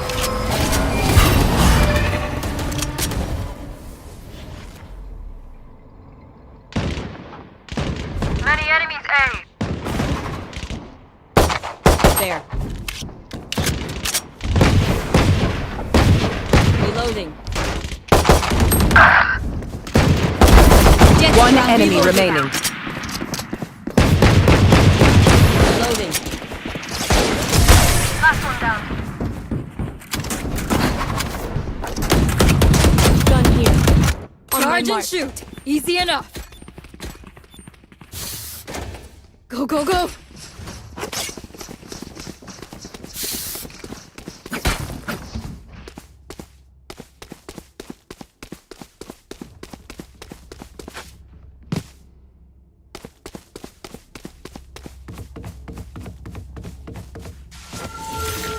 Keep up.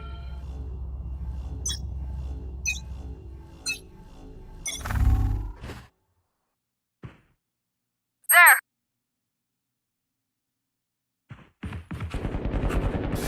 Wall raised. علاش هو ليس يسمى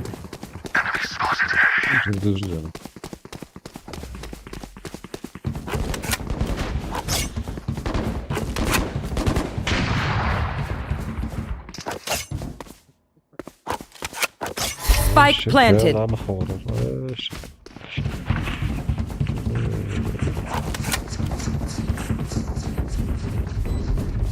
Careful.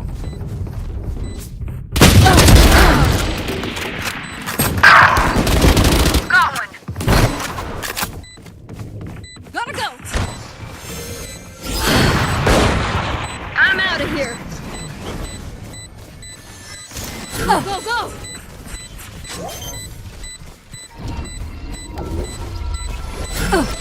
I didn't come here to die. Last player standing. One enemy شغل remaining. كنا حافظتي على هذيكم Wait until I blind them to strike. I'm out of here.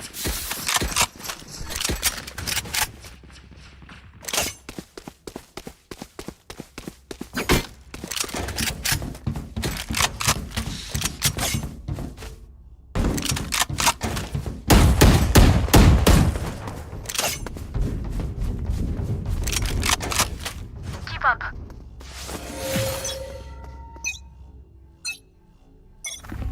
Where are you? Cover going out. خذ أوربا إلى قدرتي My ult's ready.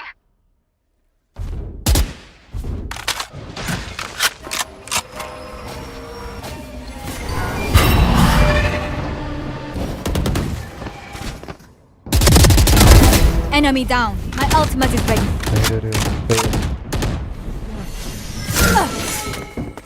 أنا راح أحدث Try again. Reloading. صافي خليك هولد on اوراق لا نمشيو. Maybe there it is. دوز من دوز صافي لي بويز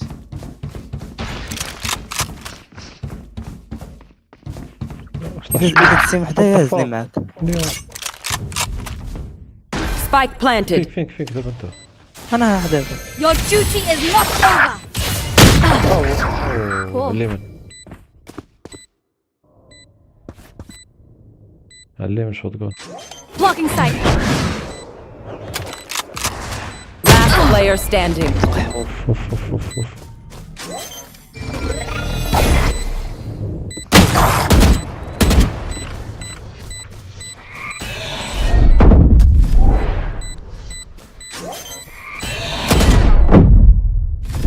طلعوا لينيو برا طلعوا لينيو What's another death?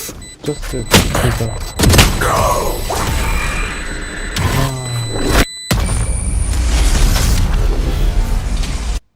Match point. This place is nice, Gotta go. but not nice enough to die in. Let's win and get out of here.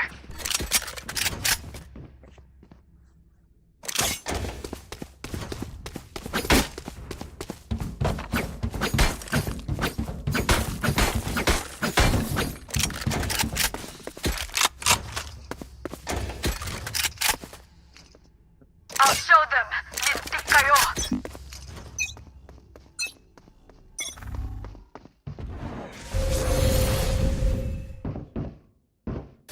Barrier created.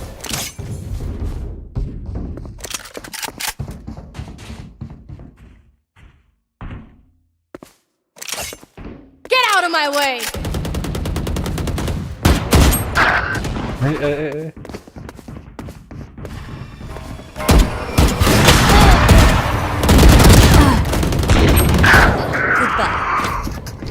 80 on chamber 80. Chamber. Get back.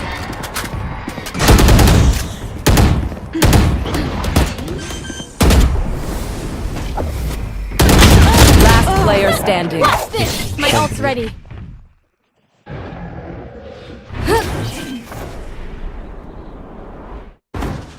Spike planted.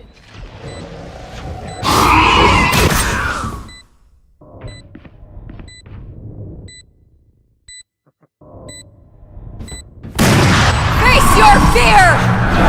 One enemy remaining.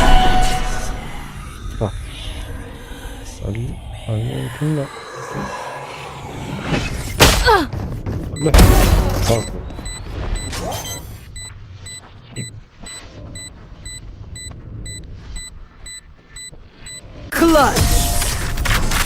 Get out! Jett, you were the wind. So powerful. Go, go, go. Well done.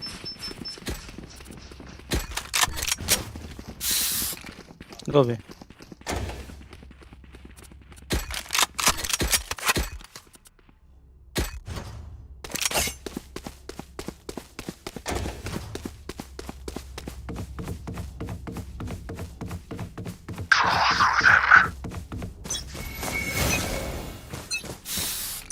You want to play? Let's play. Mark 2. Reloading. Where are you?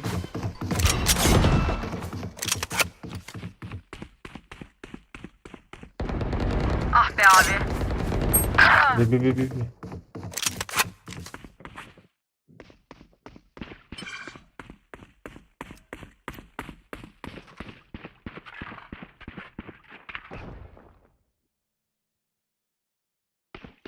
Enemy spotted mid. Fuck.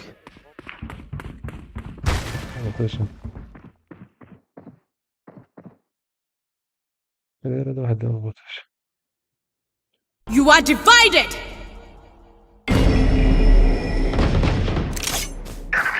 Spike planted. Reloading.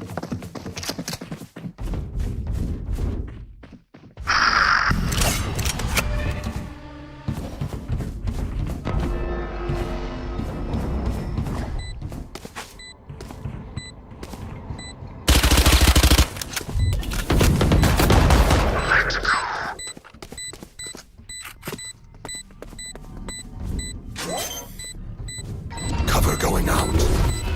Shadows traveling. Last player standing. Attackers win.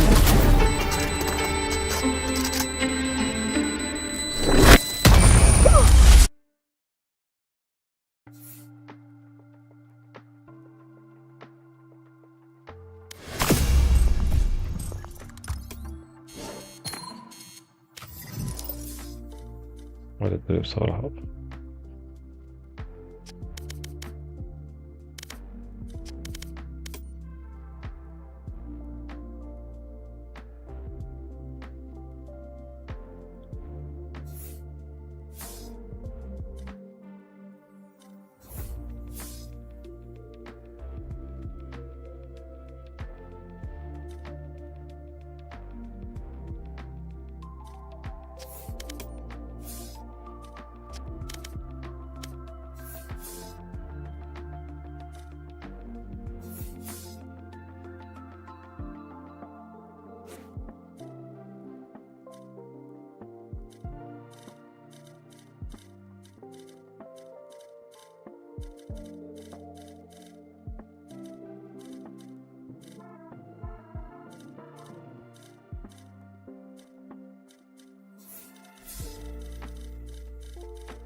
And for someone like Jermaine to decide that the only way to create this empire was through force and the buildup of a monopoly. But such an effort was futile.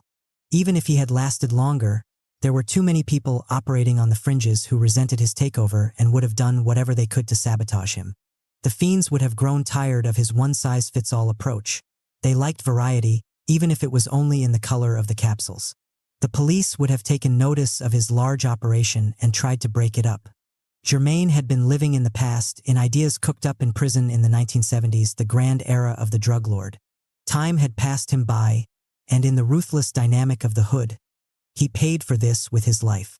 What was needed was a new skill set, a different mentality for handling the chaos. And Curtis would be the hustler to develop these skills to the maximum. For this purpose, he let go of any desire to dominate an area with one large operation. Instead, he started experimenting with 4 or 5 hustles at the same time. Inevitably, one of the angles would work and pay for all the others. He made sure he always had options, room to move in case the police pushed in and cut off one of his access routes. He interacted with the fiends, looking for any changes in their tastes and ways he could appeal to them with some new marketing scheme. He let those who worked for him do things on their own time as long as they produced results. He wanted as little friction as possible. He never stayed tied to one venture, one partner, or one way of doing things for very long.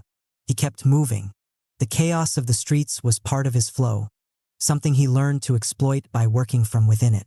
Operating this way, he slowly accumulated the kind of hustling empire that could surpass what even Jermaine had attempted. In 2003, Curtis, now known as 50 Cent, found himself thrust into corporate America, working within Interscope Records and dealing with the growing number of businesses that wanted to ally themselves with him. Coming from the streets, with no formal business background, it was natural for him to feel intimidated in this new environment. But within a few months, he saw things differently. The new skills he had developed in the hood were more than adequate. What he noticed about the business executives he dealt with was rather shocking. They operated by these conventions that seemed to have little to do with the incredible changes going on in the business environment. The record industry, for instance, was being destroyed by digital piracy, but the executives could only think of somehow maintaining their monopoly on ownership and distribution. They were incapable of adapting to the changes. They interacted only with themselves, not with their customer base, so their ideas never evolved. They were living in the past when all of the business models were simple and control was easy to come by. They had the Jermaine mentality through and through, and in 50's mind they would someday suffer a similar fate. 50 would stay true to his street strategies. He would opt for fluid positions and room to move. This meant branching out into ventures that were not at all traditional for a rapper, Vitamin Water, a line of books, an alliance with General Motors and Pontiac. These associations seemed disorderly and random, but it was all tied to his compelling image that he continued to shape. He worked 5 different angles at the same time. If one venture failed, he learned and moved on. The business world was like a laboratory that he would use for constant experimentation and discovery. He would mix and mingle with his employees up and down the line, and with his audience, allowing them to alter his ideas. The centerpiece of this flow strategy would be the internet, a chaotic space with endless opportunity for a hustler like himself. Without knowing exactly where it would lead, he began putting together his own website. At first, it was a place to showcase new videos and get feedback from the public. Soon it began to morph into a social network, bringing together his fans from all over the world. This gave him endless space to market his brand and track the changing moods of his audience. His website would continue to evolve like a living organism. He placed no limits on what it could become. Years later, having moved beyond music into as many varied realms as possible, 50 could look back on all the people he had left far behind. The record executives, fellow rappers, and business leaders who had gone astray amid all the rapid fluctuations in the early part of the century. A whole gallery of Jermaine types who had no flow. No matter the changes to come, he would continue to thrive in this new Wild West environment, just as he had on the streets. The fearless approach. 50 Cent is a person I created. Soon it will be time to destroy him and become somebody else. 50 Cent. As infants, we were surrounded by many things that were unfamiliar and unpredictable. People acting in ways that did not make sense, events that were hard to figure out. This was the source of great anxiety. We wanted the world around us to be more familiar. What was not so predictable became associated in our minds with darkness and chaos, something to dread. Out of this fear, A desire was born deep inside of us to somehow gain greater control over the people and events that eluded our grasp. The only way we knew how to do this was to grab and hold, to push and pull, exerting our will in as direct a manner as possible to get people to do what we wanted. Over the years, this can become a lifelong pattern of behavior, more subtle as an adult but infantile at heart. Every individual we come across in life is unique, with his or her own energy, desires, and history. But wanting more control over people, our first impulse is generally to try to push them into conforming to our moods and ideas, into acting in ways that are familiar and comfortable to us. Every circumstance in life is different, but this elicits that old fear of chaos and the unknown. We cannot physically make events more predictable, but we can internally create a feeling of greater control by holding on to certain ideas and beliefs that give us a sense of consistency and order. This hunger for control, common to all of us, is the root of so many problems in life. Staying true to the same ideas and ways of doing things makes it that much harder for us to adapt to the inevitable changes in life. If we try to dominate a situation with some kind of aggressive action, this becomes our only option. We cannot give in or adapt or bide our time. That would mean letting go of our grip, and we fear that. Having such narrow options makes it hard to solve problems. Forcing people to do what we want makes them resentful. Inevitably, they sabotage us or assert themselves against our will. What we find is that our desire to micromanage the world around us comes with a paradoxical effect. The harder we try to control things in our immediate environment, the more likely we are to lose control in the long run. Most people tend to think of these forms of direct control as power itself, something that shows strength, consistency, or character. But in fact, the opposite is the case. They are forms of power that are infantile and weak, stemming from that deep-rooted fear of change and chaos. Before it is too late, you need to convert to a more sophisticated, fearless concept of power, one that emphasizes fluidity. Life has a particular pace and rhythm, an endless stream of changes that can move slowly or quickly. When you try to stop this flow mentally or physically by holding on to things or people, you fall behind. Your actions become awkward because they are not in relation to present circumstances. It is like moving against a current as opposed to using it to propel you forward. The first and most important step is to let go of this need to control in such a direct manner. This means that you no longer see change and chaotic moments in life as something to fear, but rather as a source of excitement and opportunity. In a social situation in which you want the ability to influence people, your first move is to bend to their different energies. You see what they bring and you adapt to this, then find a way to divert their energy in your direction. You let go of the past way of doing things and adapt your strategies to the ever-flowing present. Often what seems like chaos to us is merely a series of events that are new and hard to figure out. You cannot make sense of this apparent disorder if you are reactive and fearful, trying to make everything conform to patterns that exist only in your mind. By absorbing more of these chaotic moments with an open spirit, you can glimpse a pattern, a reason why they are occurring, and how you can exploit them.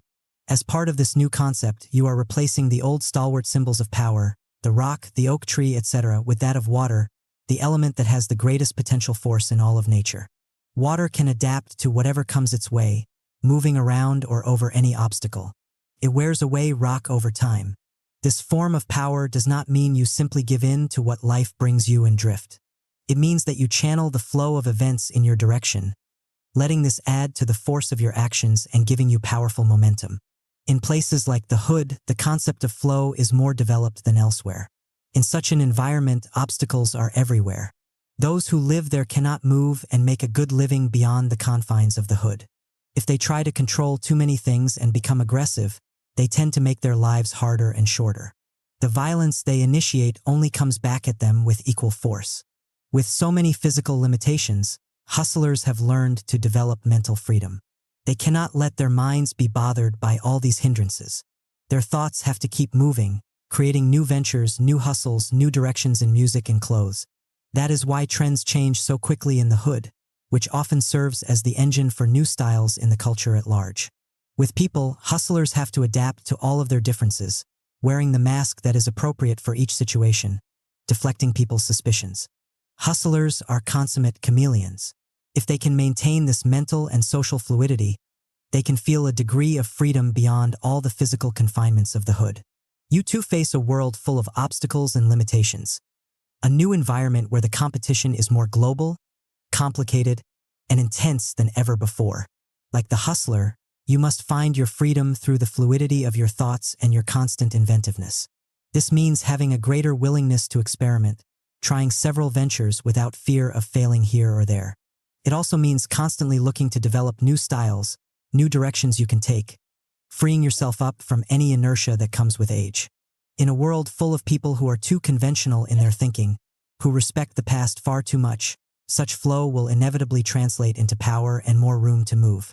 The fearless types in history all reveal a greater capacity to handle chaos and to use it for their purposes. No greater example of this can be found than Mao Zedong. China in the 1920s was a country on the verge of radical change. The old imperial order that had suffocated China for centuries had finally fallen apart. But fearing the disorder that could be unleashed in such a vast country, the two parties vying for control, the nationalists and the communists, opted to try to contain the situation as best they could. The nationalists offered the old-style imperial order with a new face. The communists decided to impose on China the Lenin model, waging a proletariat revolution, centered in urban areas, controlling key cities in the country and enforcing strict adherence to party dogma among its followers. This had worked well in the Soviet Union, creating order in a short period of time, but it had no relevance to China. By the end of the decade, the strategy was failing miserably. On the verge of annihilation, the communists turned to Mao, who had a totally different concept of what to do. Mao had been raised in a small village among the country's vast peasant population. As part of his upbringing, he was immersed in the ancient belief systems of Taoism, which saw change as the essence of nature and conforming to these changes as the source of all power. In the end, according to Taoism, you are stronger by having a softness that allows you to bend and adapt. Mao was not afraid of the vast size and population of China. The chaos this could represent would simply become part of his strategy. His idea was to enlist the help of the peasantry so that communist soldiers could blend into the countryside like fish in water. He would not attack city centers or try to occupy any single position in the country. Instead, he would move the army around, like a vaporous force that would attack and then disappear, the enemy never knowing where it was coming from or what it was up to. This guerrilla force would stay in constant motion, allowing the enemy no breathing space and giving them a sense of chaos. The nationalists epitomized the opposite school of fighting, conventional to the core. When Mao finally unleashed on them his new brand of warfare, they could not adapt. They held on to key positions, while the communists encircled them in the vast spaces of China. The nationalists' control narrowed to the point of a few cities, and soon they crumbled completely in one of the most remarkably swift turnarounds in military history. Understand, it is not only what you do that must have flow, but also how you do things. It is your strategies, your methods of attacking problems, that must constantly be adapted to circumstances. Strategy is the essence of human action, the bridge between an idea and its realization in the world. Too often these strategies become frozen into conventions, as people mindlessly imitate what worked before. By keeping your strategies attuned to the moment, you can be an agent of change, the one who breaks up these dead ways of acting, gaining tremendous power in the process. Most people in life are rigid and predictable. That makes them easy targets.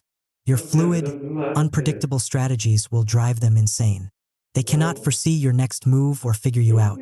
That is often enough to make them give way or fall apart. Keys to fearlessness. Thus one's victories in battle cannot be repeated. They take their form in response to inexhaustibly changing circumstances. It can be likened to water, as water varies its flow according to the fall of the land. Sun Tzu. All of us have experienced at some point in our lives a feeling of momentum. Perhaps we do something that strikes a chord and we get recognized for it. This positive attention fills us with unusual confidence, which in turn attracts people to us. Now brimming with self-belief, we are able to pull off another good action. Even if it is not so perfect, people will now tend to overlook the rough patches. We have the aura of success about us. So many times in life, one good thing seems to follow another. This will go on until inevitably we disrupt the flow. Perhaps we overreach with an action that breaks the spell, or we keep repeating the same things and people grow tired of us and move on to someone else. Just as quickly, the opposite momentum can afflict us. Our own insecurities start to get in the way. The little imperfections that people overlooked before now seem glaring. We enter a run of bad fortune and feelings of depression render us more and more immobile. On either end of the spectrum we recognize the phenomenon but we treat it as if it were something mystical, beyond conscious control and explanation. But it is not as mysterious as we might think. In the midst of any run of momentum, we generally feel more open. We allow ourselves to be carried along. The confidence we have when things are going well makes people get out of our way or join our side, giving our actions added force. Sometimes a feeling of urgency, we have to get something done, pushes us to act in a particularly energetic manner, and this starts a good run. This is often accompanied with a feeling that we have little to lose by trying something bold. Perhaps feeling somewhat desperate, we loosen up and experiment. What ties this all together is that something inside of us opens up and we allow a greater range of motion. Our style becomes freer and bolder and we move with the current.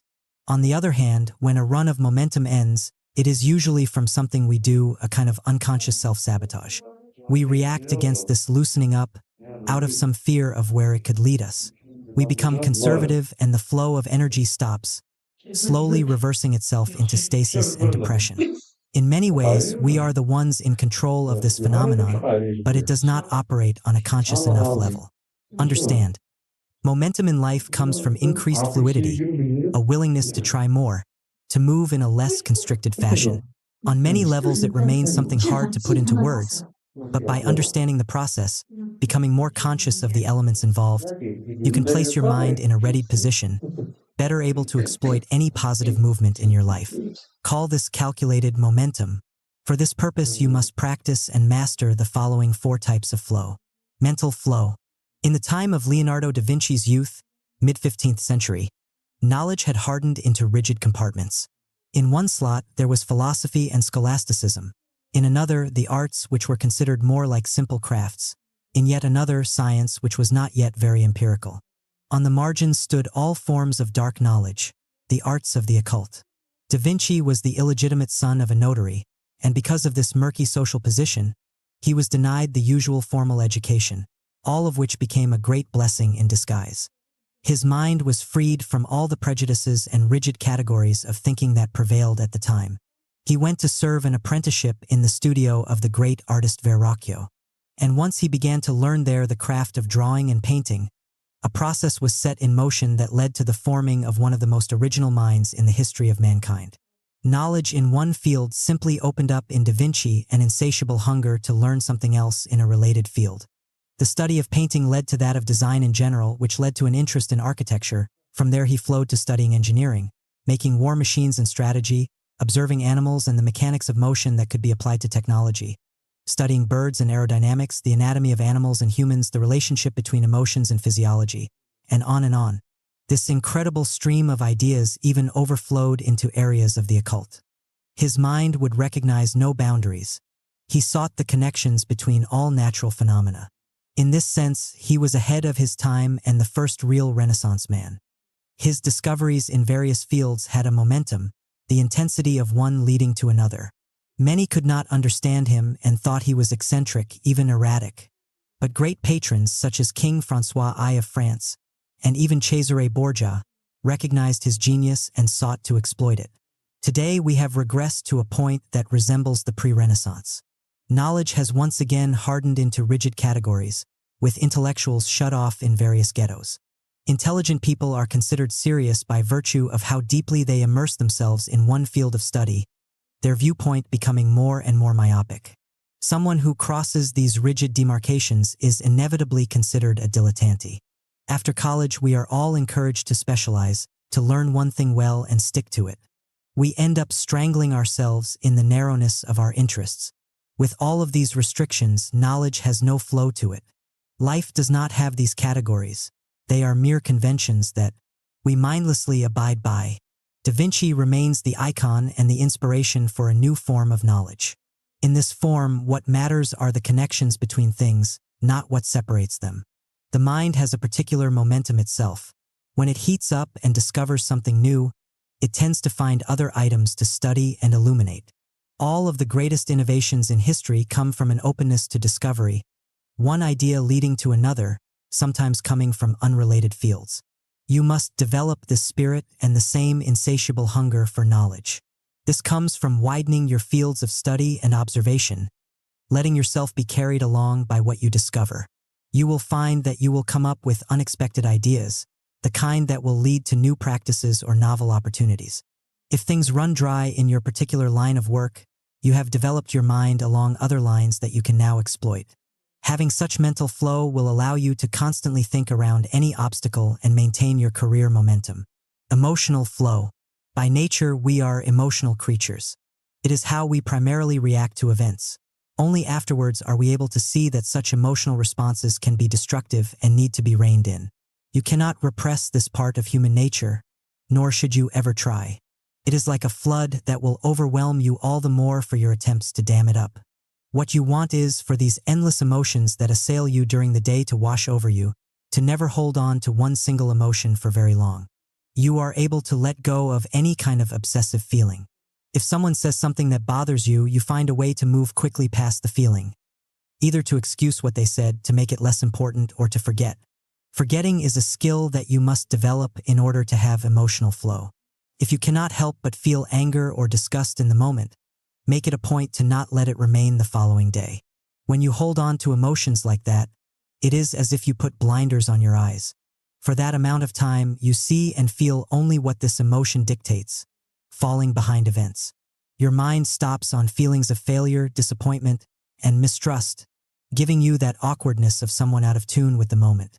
Without realizing it, all of your strategies become infected by these feelings, pushing you off course. To combat this, you must learn the art of counterbalance. When you are fearful, force yourself to act in a bolder fashion than usual. When you feel inordinate hate, find some object of love or admiration that you can focus on with intensity. One strong emotion tends to cancel out the other and help you move past it. It might seem that intense feelings of love, hate, or anger can be used to impel you forward on some project, but that is an illusion. Such emotions give you a burst of energy that falls quickly and leaves you as low as you were high. Rather, you want a more balanced emotional life with fewer highs and lows. This not only helps you keep moving and overcoming petty obstacles, but it also affects people's perceptions of you. They come to see you as someone who has grace under pressure, a steady hand, and they will turn to you as a leader. Maintaining such steadiness will keep that positive flow in motion. Social flow. Working with people on any level can be a disorderly affair. They bring their differences and own energy to the project, as well as their own agendas. The natural tendency for a leader is to try to tamp down these differences and get everyone on the same page. This seems like the strong thing to do, but in fact it stems from that infantile fear of the unpredictable. And in the end it becomes counterproductive, as those who work for you bring less and less energy to the task. After an initial burst of enthusiasm in your venture, the discontent of those working for you can quickly stifle any momentum you had developed. Early in his career, the great Swedish director Ingmar Bergman used this more tyrannical approach in dealing with his actors, but he began to be dissatisfied with its results and so decided to experiment with something different. He would sketch out the script for a film, leaving the dialogue mostly open. He would then invite his actors to bring their own energy and experiences into the mix, shaping the dialogue to fit their emotional responses. This would make the screenplay come alive from within, and sometimes it would require rewriting parts of the plot. In working with the actors on this level, Bergman would enter their spirit, mirroring their energy as a way to get them to relax and open up. He allowed for this more and more as his career evolved, and the results were astonishing. The actors came to love this, feeling more involved and engaged. They wanted to work with him, and their enthusiasm carried over into their performances, each one better than the last. His films had the feel of something much more lifelike and engaging than those structured around some rigid script. His work became increasingly popular as he went further with this collaborative process. This should be your model in any venture that involves groups of people. You provide the framework, based on your knowledge and expertise, but you allow room for this project to be shaped by those involved in it. They are motivated and creative, helping to give the project more flow and force. You are not going too far in this process. You set the overall direction and tone. You are simply letting go of that fearful need to make people do exactly as you desire. In the long run, you will find that your ability to gently divert people's energy in your direction gives you a wider range of control over the shape and result of the project. Cultural flow. In the 1940s, the great saxophone player Charlie Parker single-handedly revolutionized the world of jazz with his invention of the style known as bebop. But he watched it soon become the convention in jazz, and within a few years he was no longer the revolutionary figure worshipped by hipsters. Younger artists emerged who took his inventions to other levels. This was immensely disturbing to him, and he spiraled downward, dying at an early age. The trumpeter Miles Davis had been a part of Parker's ensemble, and he personally witnessed this decline. Davis understood the situation at its core. Jazz was an incredibly fluid form of music that underwent tremendous changes in style in short periods of time. Because America did not honor or take care of its black musicians, the ones who found themselves surpassed by a new trend had to suffer a terrible fate, like Parker. His solution was to never settle on one style. Every 4 years or so, he would radically reinvent his sound. His audiences would have to catch up with the changes, and most often they did. It soon became a self-fulfilling prophecy, as he was seen as someone who had his finger on the latest trend, and his new sound would be studied and emulated. As part of this strategy, he would always hire the youngest generation of performers to work with him, harnessing the creativity that comes with youth. In this way, he developed a kind of steady momentum that carried him past the usual decline in a jazz musician's career. He kept this inventiveness up for over 30 years, something unheard of in the genre. Understand, you exist in a particular cultural moment with its own flow and style. When you are young, you are more sensitive to these fluctuations in taste, and so you generally keep up with the present. But as you get older, the tendency is for you to become locked in a style that is dead, one that you associate with your youth and its excitement.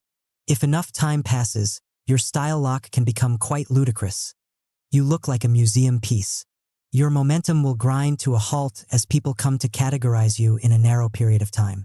Instead, you must find a way to periodically reinvent yourself. You are not trying to mimic the latest trend that will make you look equally ludicrous. You are simply rediscovering that youthful attentiveness to what is happening around you and incorporating what you like into a newer spirit. You are taking pleasure in shaping your personality, wearing a new mask. The only thing you really have to fear is becoming a social and cultural relic. Reversal of perspective. In Western culture, we tend to associate strength of character with consistency. People who shift around too much with their ideas and image can be judged as untrustworthy and even demonic. We honor those who are true to the past and certain timeless values. On the other hand, people who challenge and change the prevailing conventions are often viewed as destructive figures, at least while they are alive. The great Florentine writer Niccolò Machiavelli saw these values of consistency and order as products of a fearful culture and something that should be reversed. In his view, it is precisely our fixed nature, our tendency to hold to one line of action or thought, that is the source of human misery and incompetence. A leader can come to power through acts of boldness, but when the times shift and require something more cautious, he generally will continue with his bold approach. He is not strong enough to adapt. He is a prisoner of his fixed nature. What raised him above others then becomes the source of his downfall. True figures of power, as Machiavelli saw it, would be people who could shape their own character, call up the qualities that were necessary for the moment, and know how to bend to circumstance. Those who remain true to some idea or value without self-examination often prove to be the worst tyrants in life. They make others conform to dead concepts. They are negative forces, holding back the change that is necessary for any culture to evolve and prosper. This is how you must operate. You actively work to overcome this fixed nature, deliberately trying a different approach and style than your usual one, to get a sense of a different possibility. You come to view periods of stability and order with mistrust. Something isn't moving in your life and in your mind. On the other hand, moments of change and apparent chaos are what you thrive on. They make your mind and spirit jump to life. If you reach such a point, you have tremendous power. You have nothing to fear from moments of transition. You welcome, even create them. Whenever you feel rooted and established in place, that is when you should be truly afraid. People wish to be settled. Only as far as they are unsettled is there any hope for them. Ralph Waldo Emerson. Chapter 5. Know when to be bad. Aggression. You will always find yourself among the aggressive and the passive-aggressive who seek to harm you in some way. You must get over any general fears you have of confronting people, or you will find it extremely difficult to assert yourself in the face of those who are more cunning and ruthless. Before it is too late, you must master the art of knowing when and how to be bad. using deception, manipulation, and outright force at the appropriate moments. Everyone operates with a flexible morality when it comes to their self-interest. You are simply making this more conscious and effective. The hustler's setup.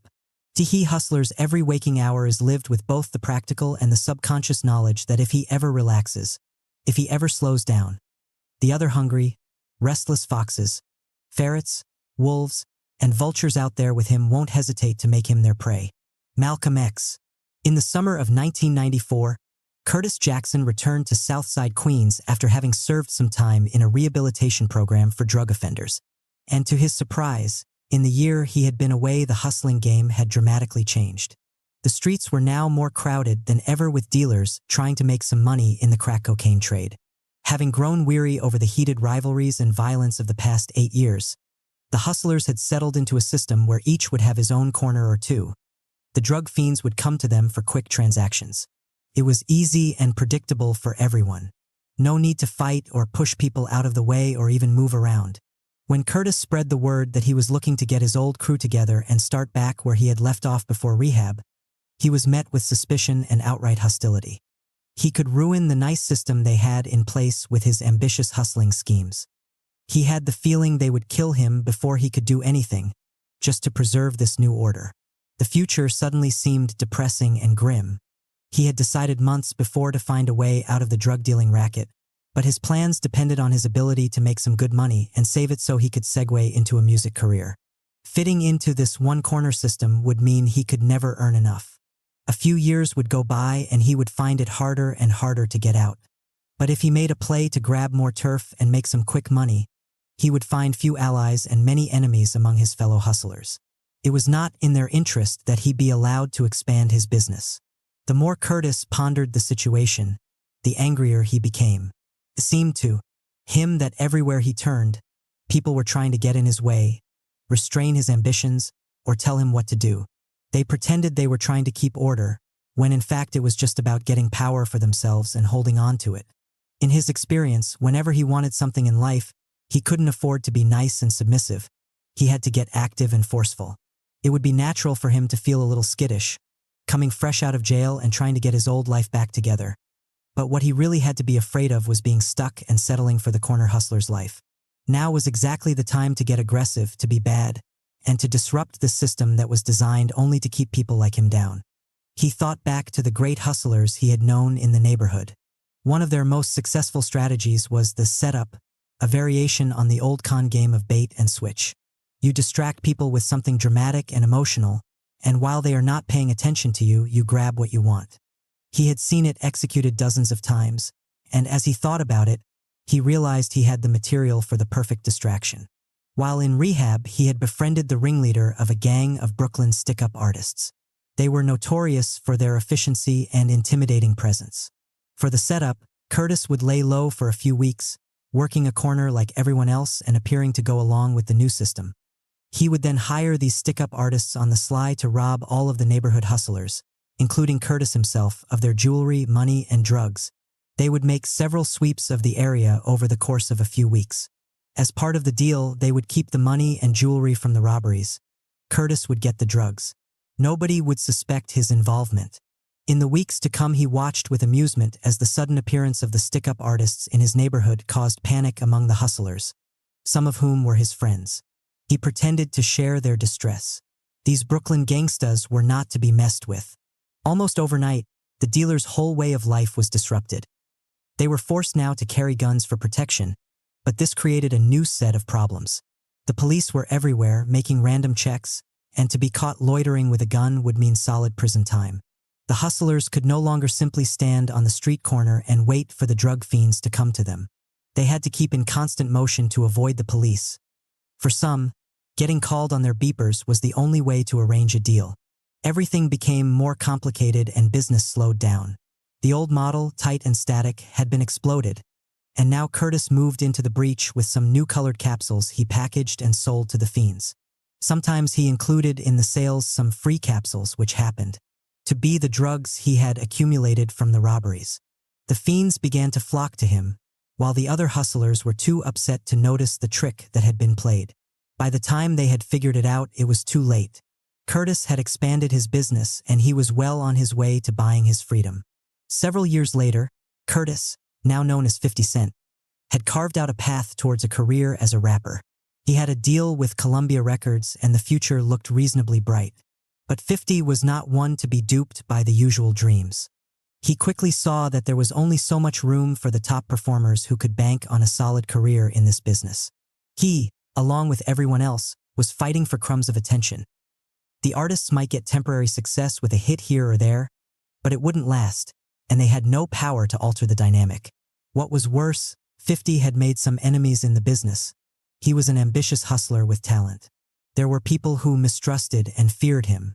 They worked behind the scenes to make sure he would not get far in the industry. As 50 had learned, talent and good intentions are never enough in this world. You need to be fearless and strategic. When you face people's indifference or outright hostility, you have to get aggressive and push them out of your way by any means necessary, and not worry about some people disliking you. In this case, he looked for any opportunity to make such a bold move, and one evening a chance encounter provided this for him. At a club in Manhattan, 50 was talking with a friend from the neighborhood when he saw the rapper Ja Rule staring in his direction. Several weeks before, 50's friend had robbed Ja Rule of some jewelry in broad daylight. 50 expected Ja to come over and cause some trouble. Instead, he looked away and decided to ignore them. This was rather shocking. Ja Rule was then one of the hottest rappers in the business. He had built his reputation on being a gangsta from Southside Queens, his lyrics reflecting his tough guy image. He and his record label, Murder Incorporated, had allied themselves with Kenneth Supreme McGriff, former head of the Supreme Team, a gang that had dominated the New York drug business in the 1980s with its ruthless tactics. Supreme gave them street credibility, and Murder Incorporated gave Supreme an entree into the music business, something legitimate to distance himself from his dark past. No real hustler or gangsta would ever ignore the man who had robbed him so brazenly. What this meant to 50 was that Ja was fake, his lyrics and image all a show to make money. He was arrogant yet insecure. As he contemplated this, the idea for a masterful setup took shape in his mind, one that would draw attention and help catapult him past all of those who stood in his way. In the weeks to come, 50 began releasing diss tracks that took aim at Ja Rule, painting him as a studio gangsta who rapped about things that he had never experienced. Ja must have been annoyed, but he did not respond to 50's taunts. He was clearly too big to concern himself with small fry. 50's next move, however, could not be ignored. He released a song that detailed the activities of the most notorious gang leaders, including Supreme, in Southside Queens in the 1980s. As the song became popular on the streets, it brought Supreme the kind of attention he was trying to avoid, now that he was going legitimate. This made him angry and suspicious. What might 50 do next? He pressured Ja Rule to go after and destroy this upstart before he went too far. Ja was now forced into going after him. He tried whatever he could to shut 50 up. He spread nasty rumors about 50's past and attempted to block any record deals he might have. At one point, finding 50 in the same recording studio he was at, Ja and his cohort started a brawl. Ja wanted to intimidate 50 with his muscle and reputation, but this only made 50 increase the pace of diss tracks that he released. He wanted to push all of Ja's buttons, make him angry and insecure, burning for revenge. He'd stay cool and strategic while Ja would lose control. To this purpose, he called Ja a wanksta, a wannabe gangsta. He parroted his singing style, his lyrics, everything about his supposed tough guy image. The songs were hard-driving, biting, and humorous. Slowly but surely, Ja became more and more furious as these songs made it to the radio and journalists peppered him with questions about 50. He had to prove his toughness, that he was no wanksta, so he released his own diss tracks. These songs were not witty, however, only violent and vicious. Without realizing it, he had become defensive and not very entertaining. 50's first record came out at about the same time as one of Ja's, and its sales far eclipsed those of his rivals.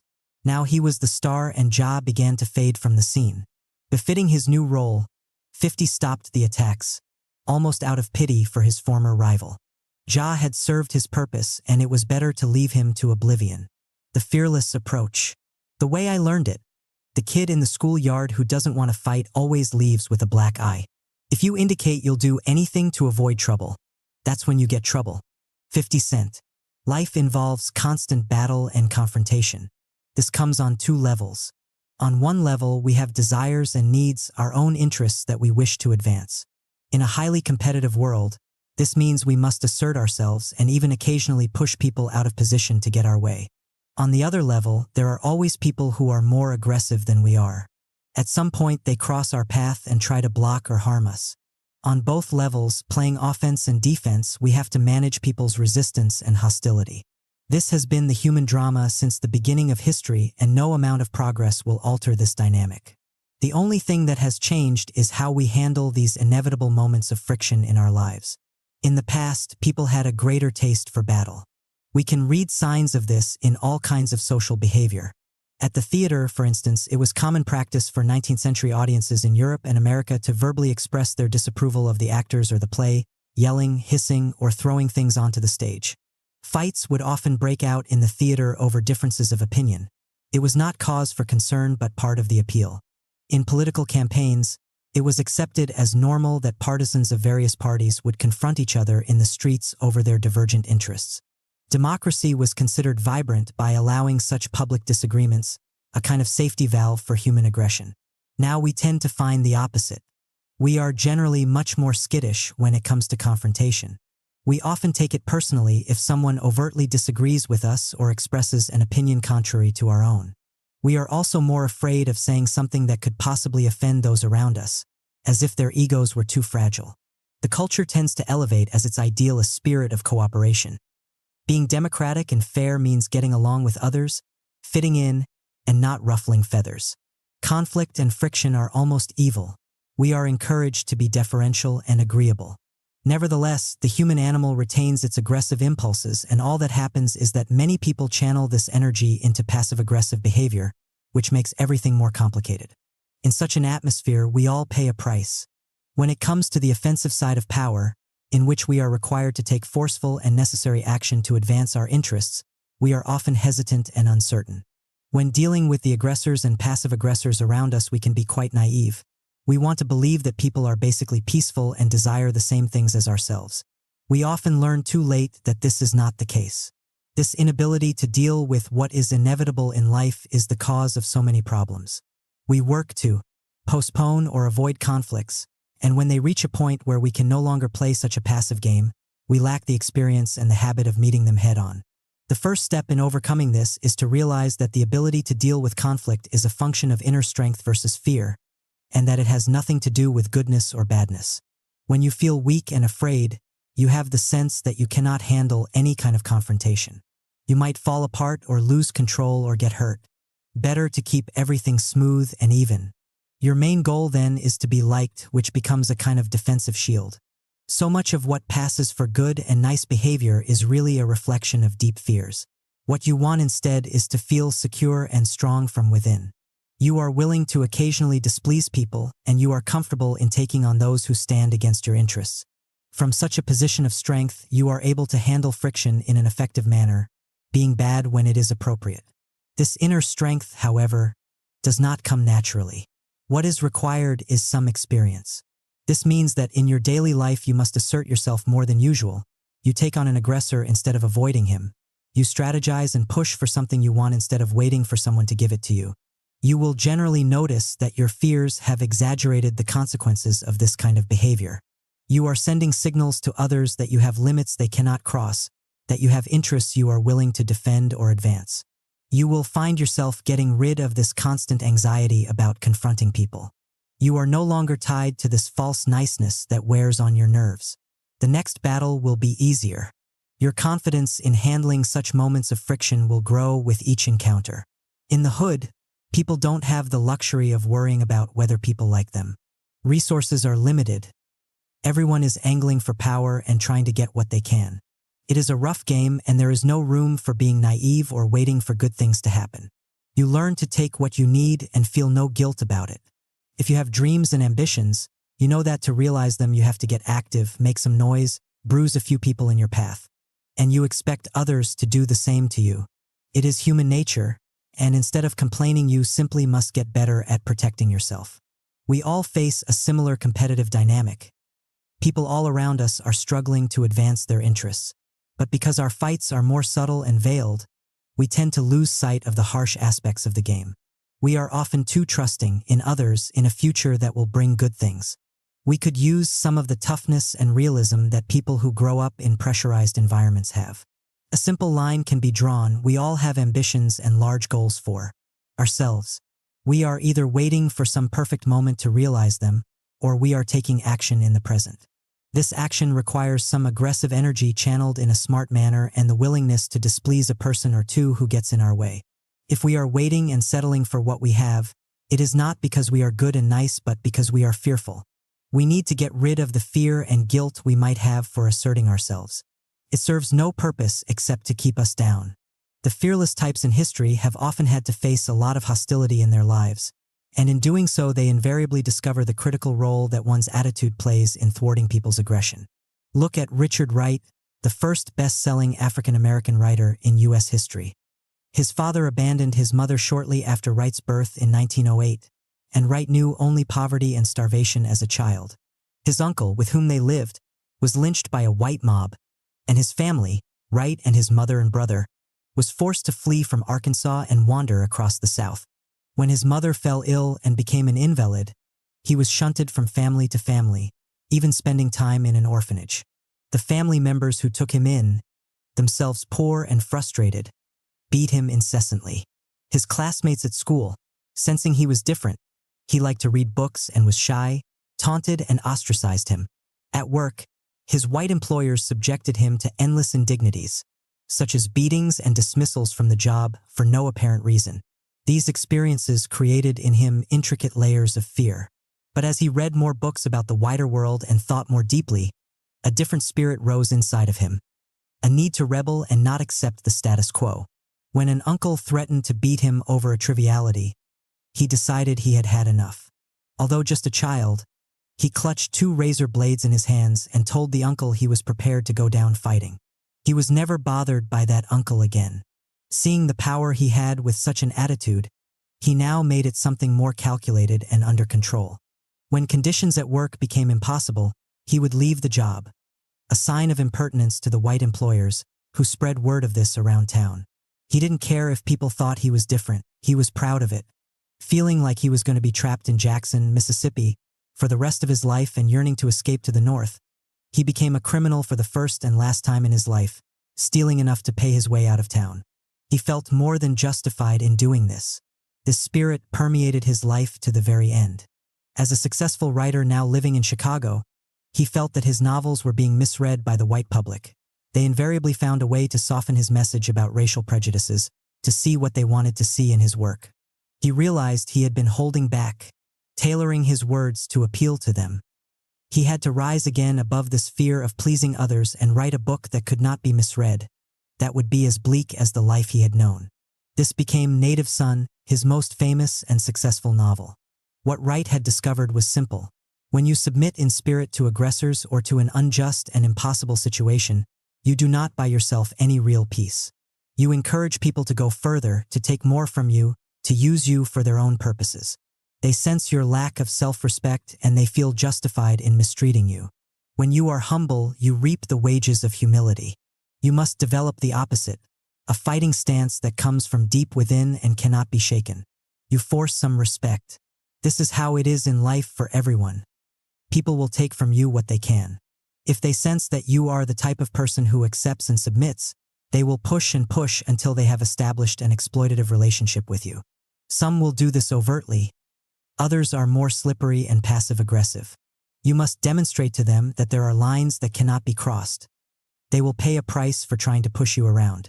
This comes from your attitude, fearless and always prepared to fight. It radiates outward and can be read in your manner without you having to speak a word. By a paradoxical law of human nature, trying to please people less will make them more likely in the long run to respect and treat you better. Keys to fearlessness. Or how we live is so far removed from how we ought to live, that he who abandons what is done for what ought to be done, will rather learn to bring about his own ruin than his preservation. A man who wishes to make a profession of goodness in everything must necessarily come to grief among so many who are not good. Therefore it is necessary for a prince, who wishes to maintain himself, to learn how not to be good, and to use this knowledge and not use it, according to the necessity of the case. Niccolò Machiavelli. When it comes to morality, almost all of us experience a split in our consciousness. On one hand, we understand the need to follow certain basic codes of behavior that have been in place for centuries. We try our best to live by them. On the other hand, we also sense that the world has become infinitely more competitive than anything our parents or grandparents have known. To get ahead in this world, we must be willing to occasionally bend that moral code, to play with appearances, to hedge the truth and make ourselves look better, to manipulate a person or two to secure our position. The culture at large reflects this division. It emphasizes values of cooperation and decency, while titillating us constantly in the media with endless stories of those who have risen to the top by being bad and ruthless. We are both drawn to and repulsed by these stories. This split creates an ambivalence and awkwardness in our actions. We are not very good at being either good or bad. When we do the manipulative acts that are necessary, it is with half a heart and some guilt. We are not sure how to operate in this way, when to play the more aggressive role or how far to go.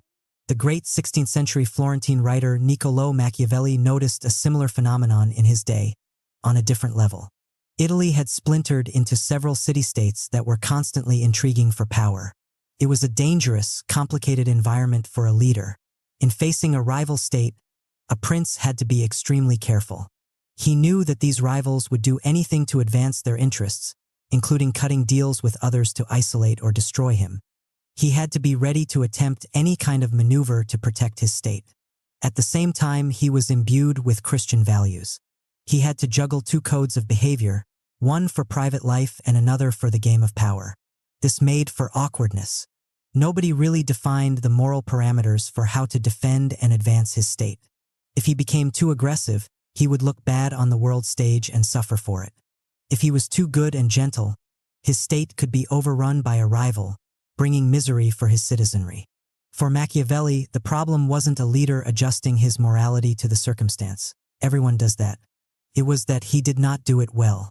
Too often he would be aggressive when he needed to be cunning, or vice versa. He would not recognize in time the once friendly state that was now plotting against him, and his response would be too desperate. When a venture succeeds, people tend to overlook some of the nasty tactics you were forced to use. When a venture fails, those same tactics become scrutinized and condemned. A prince or leader must first and foremost be effective in his actions, and to do so he must master the art of knowing when and how to be bad. This requires some fearlessness and flexibility. When the situation calls for it, he must be the lion, aggressive and direct in protecting his state, or grabbing something to secure its interests. At other times, he has to be the fox, getting his way through crafty maneuvers that disguise his aggression. And often he must play the lamb, the meek, deferential, and good creature exalted in culture. He is bad in the right way, calibrated to the situation, and careful to make his actions look justified to the public, reserving his nastier tactics for behind the scenes. If he masters the art of being bad, he uses it sparingly, and he creates more peace and power for his citizens than the awkward prince who tries to be too good. This should be the model for us as well. We are all now princes competing with thousands of rival states. We have our aggressive impulses, our desires for power. These impulses are dangerous. If we act upon them unconsciously or awkwardly, we can create endless problems for ourselves. We must learn to recognize the situations that require assertive, yet controlled, actions, and which mode of attack, fox or lion, is suitable. The following are the most common foes and scenarios that you will encounter in which some form of badness is required to defend or advance yourself. Aggressors. By 1935, there were some on the left in the United States who had grown discontented with President Franklin Delano Roosevelt's reforms, known as the New Deal. They believed these reforms were not working fast enough. They decided to band together to form what would later be known as the Union Party, to galvanize this discontent. They were going to run against FDR in 1936, and the threat was very real that they would gain enough support to throw the election to the Republicans. Within this group was Huey Long, the great populist senator from Louisiana, and Father Charles Coughlin, the Catholic priest who had a popular radio program. Their ideas were vaguely socialistic and appealed to many who felt disenfranchised during the Great Depression. Their attacks on FDR began to have effect. His poll numbers went down. Feeling emboldened, they became even more aggressive and relentless in their campaign. In the midst of this, FDR remained mostly silent. letting them fill the air with their charges and threats. His advisors panicked. They felt he was being too passive. But for Roosevelt, it was part of a plan. He felt certain that the public would grow tired of their shrill attacks as the months went on. He sensed that the factions within the Union Party would begin to fight among themselves as the election neared. He ordered his surrogates to not attack these men. At the same time, he went to work behind the scenes. In Louisiana, he fired as many long supporters working for the government as possible and replaced them with those on his side. He launched detailed investigations into the senator's dubious financial affairs.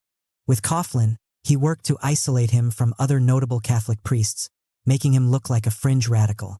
He introduced laws that forced Coughlin to get an operating permit to broadcast his shows. The government found reasons to deny his requests and temporarily silenced him. All of this served to confuse and frighten FDR's foes.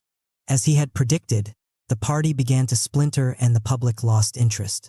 Roosevelt won the 1936 election in an unprecedented landslide. FDR had understood the basic principle in squaring off against aggressors who are direct and relentless. If you meet them head-on, you are forced to fight on their terms. Unless you happen to be an aggressive type, you are generally at a disadvantage against those who have simple ideas and fierce energy. It is best to fight them in an indirect manner, concealing your intentions and doing what you can behind the scenes, hidden from the public to create obstacles and sow confusion. Instead of reacting, you must give aggressors some space to go. Further with their attacks, getting them to expose themselves in the process and provide you plenty of juicy targets to hit. If you become too active and forceful in response, you look defensive. You are playing the fox to their lion. Remaining cool and calculating, doing whatever you can to make them more emotional and baiting them to fall apart through their own reckless energy. Passive aggressors. These types are masters at disguise. They present themselves as weak and helpless, or highly moral and righteous, or friendly and ingratiating. This makes them hard to pick out at first glance. They send all kinds of mixed signals, alternating between friendly, cool, and hostile, creating confusion and conflicting emotions. If you try to call them on their behavior, they use this confusion to make you feel guilty, as if you were the one who was the source of the problem. Once you are drawn into their dramas with your emotions engaged, it can be very difficult to detach yourself. The key is recognizing them in time to take appropriate action. When the Grand Duchess Catherine, future Empress of Russia, Catherine the Great, met her husband-to-be, Peter, she felt he was an innocent child at heart.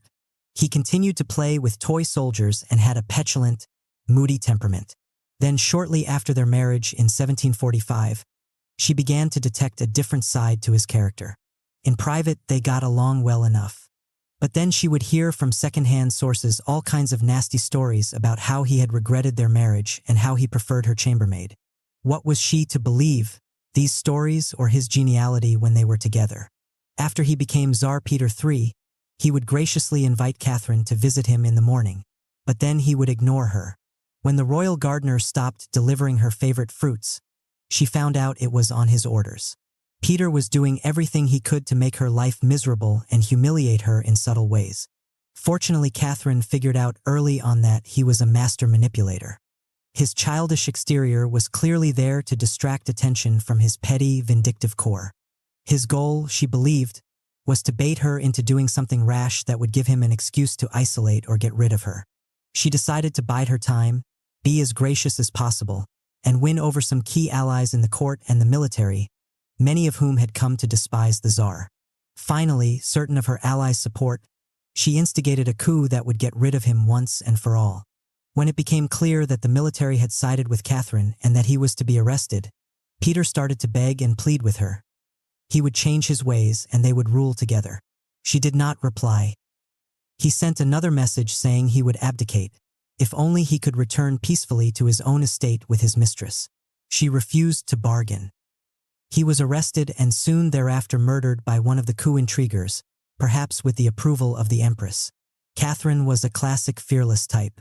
She understood that with passive aggressors you must not get emotional and drawn into their endless intrigues. If you respond indirectly with a kind of passive aggression yourself, you play into their hands. They are better at this game than you are.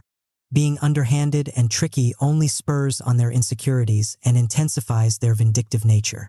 The only way to treat these types is to take bold, uncompromising action that either discourages further nonsense or sends them running away. They respond only to power and leverage. Having allies higher up the chain can serve as a means of blocking them. You are playing the lion to their fox, making them afraid of you. They see there will be real consequences if they continue their behavior in any form. To recognize such types, look for extremes in behavior that are not natural, too kind, too ingratiating, too moral. These are most likely disguises that are worn to deflect attention from their true nature. Better to be proactive and take precautionary measures the moment you feel they are trying to get into your life. Unjust situations. Sometime in the early 1850s, Abraham Lincoln came to the conclusion that the institution of slavery was the great stain on our democracy and had to be eliminated. But as he surveyed the political landscape, he became concerned. The politicians on the left were too noisy and righteous.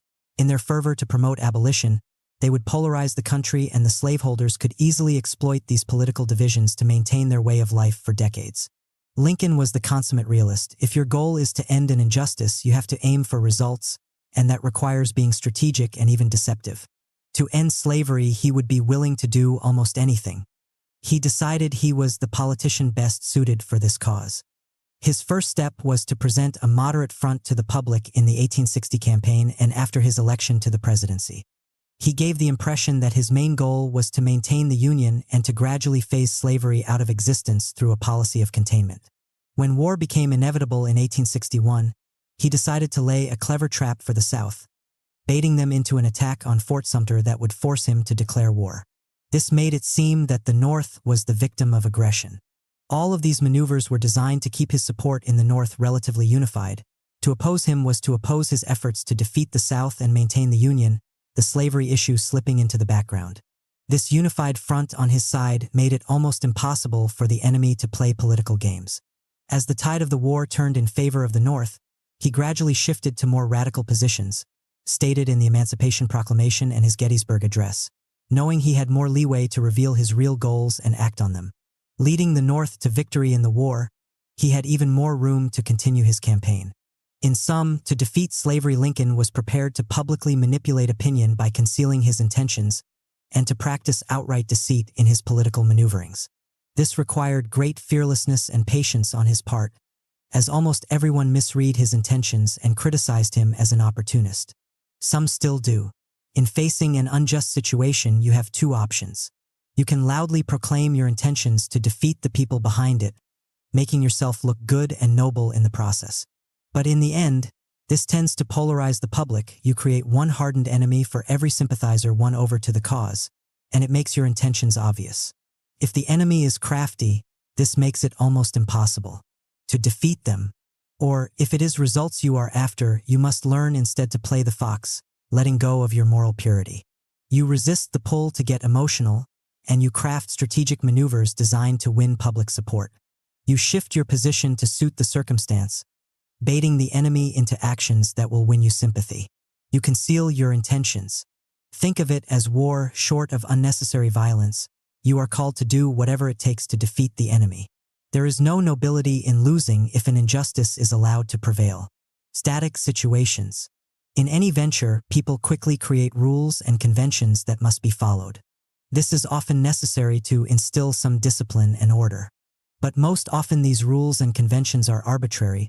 They are based on something that was successful in the past but might have little relevance to the present. They are often instruments for those in power to maintain their grip and keep the group unified. If this goes on long enough, they become stultifying and crowd out any new ways for doing things. In such a situation, what is called for is the total destruction of these dead conventions, creating space for something new. In other words, you must be the complete lion, as bad as can be. This was how several important black jazz musicians, such as Charlie Parker, Thelonious Monk, and Dizzy Gillespie, responded to the musical conventions that had hardened in the early 1940s. From its more freewheeling earlier days, jazz had become co-opted by white performers and audiences. The sound that became popular, big band, swing, was more controlled and regimented. To make any money in the business, you had to play by the rules and perform these popular genres. But even those black musicians who followed the conventions were still paid considerably less than their white counterparts. The only way around this oppressive situation was to destroy it with a completely new sound, in this case with something that later became known as bebop. This new genre went against all the current conventions. The music was wild and improvisatory. As it became popular, it gave these musicians some space to perform on their own terms and some control over their careers. Now the static situation was broken and the field was left open to the great jazz innovations of the 1950s and 60s. In general, you must be less respectful of the rules that other people have established. They do not necessarily fit the times or your temperament. And there is great power to be had by being the one to initiate a new order. Impossible dynamics. Sometimes in life you find yourself in a negative situation that cannot be improved no matter what you do. You might find yourself working for people who are irrational. Their actions seem to serve no purpose apart from imposing their power and making you miserable. Everything you do is wrong. Or it could be a relationship in which you are constantly forced to rescue a person. This usually involves types who present themselves as weak victims in need of attention and assistance. They stir up a lot of drama around them. No matter what you do, the need to be rescued keeps recurring. You can recognize this dynamic by your emotional need to somehow solve the problem, mixed with your complete frustration in finding any kind of reasonable answer. In truth, the only viable solution is to terminate the relationship. No arguing, no bargaining, no compromising. You leave the job, there are always others. You leave the person who is tormenting you with as much finality as possible. Resist the temptation to feel any guilt. You need to create as much distance as possible, so they cannot inveigle these emotions into you. They must become dead to you so you can go on with your life. Reversal of perspective. The problem with confrontational moments and why we often seek to avoid them is that they churn up a lot of unpleasant emotions. We feel personally aggrieved that someone is trying to hurt or harm us. This makes us wonder about ourselves and feel insecure. Did we deserve this in some way? If we go through a few of these unpleasant moments, we become increasingly skittish. But this is really a problem of perception. In our own inner turmoil, we tend to exaggerate the negative intentions of our opponents. In general, we take conflicts far too personally. People have problems and traumas that they carry with them from their childhood on. Most often, when they do something to harm or block us, it really is not directed at us personally. It comes from some unfinished business from the past or deep insecurities. We happen to cross their path at the wrong moment. It is essential that you develop the reverse perspective. Life naturally involves conflicting interests. People have their own issues, their own agendas, and they collide with yours. Instead of taking this personally or concerning yourself with people's intentions, you must simply work to protect and advance yourself in this competitive game, this bloody arena. Focus your attention on their maneuvers and how to deflect them. When you have to resort to something that isn't conventionally moral, it is just another maneuver you are executing in the game, nothing to feel guilty about. You accept human nature and the idea that people will resort to aggression. This calm, detached perspective will make it that much easier to design the perfect strategy for blunting their aggression. With your emotions unscathed by these battles, you will grow accustomed to them and will even take some pleasure in fighting them well. In the ring, our opponents can gouge us with their nails or but us with their heads and leave a bruise. But we don't denounce them for it or get upset with them or regard them from then on as violent types. We just keep an eye on them, not out of hatred or suspicion, just keeping a friendly distance. We need to do that in other areas. We need to excuse what our sparring partners do and just keep our distance, without suspicion or hatred. Marcus Aurelius. Chapter 6. Lead from the front, authority. In any group, the person on top consciously or unconsciously sets the tone. If leaders are fearful, hesitant to take any risks, or overly concerned for their ego and reputation, then this invariably filters its way through the entire group and makes effective action impossible. Complaining and haranguing people to work harder has a counterproductive effect. You must adopt the opposite style. Imbue your troops with the proper spirit through your actions, not words. They see you working harder than anyone, holding yourself to the highest standards, taking risks with confidence, and making tough decisions. This inspires and binds the group together. In these democratic times, you must practice what you preach. The hustler king. No man can properly command an army from the rear. He must be at the front, at the very head of the army. He must be seen there, and the effect of his mind and personal energy must be felt by every officer and man present with it. General William T. Sherman. By the spring of 1991, young Curtis Jackson had proved himself to be one of the savviest hustlers in the neighborhood. His pool of repeat customers had increased to a point where he had to hire his own crew to keep up with their demand. But as he knew, nothing good ever lasts too long in the hood. Just as Curtis was making plans to expand his business, an older hustler named Wayne began to make threatening gestures towards him. Wayne had recently returned to the streets from prison. He was determined to make as much money as fast as possible and then dominate the local drug trade. Curtis, it seemed, was his main rival. He tried to intimidate the younger hustler, warning him that he better curtail his operations or pay a price. Curtis ignored him. Then Wayne decided to up the ante. He sent out word on the street that he was going to have Curtis killed. Curtis had seen this happen before, and he knew what would happen next. Wayne would never do the job himself. He could not risk a return to prison. Instead, he was banking on the fact that some young kid would hear of his desire to kill Curtis and, eager to gain some street credibility, would take it upon himself to do the dirty work. Sure enough, a few days after hearing of Wayne's intentions, Curtis noticed a young kid named Nitty trailing him on the streets. He felt certain that Nitty was the one planning to do the hit, and it would happen soon. This was the depressing dynamic of hustling in the hood.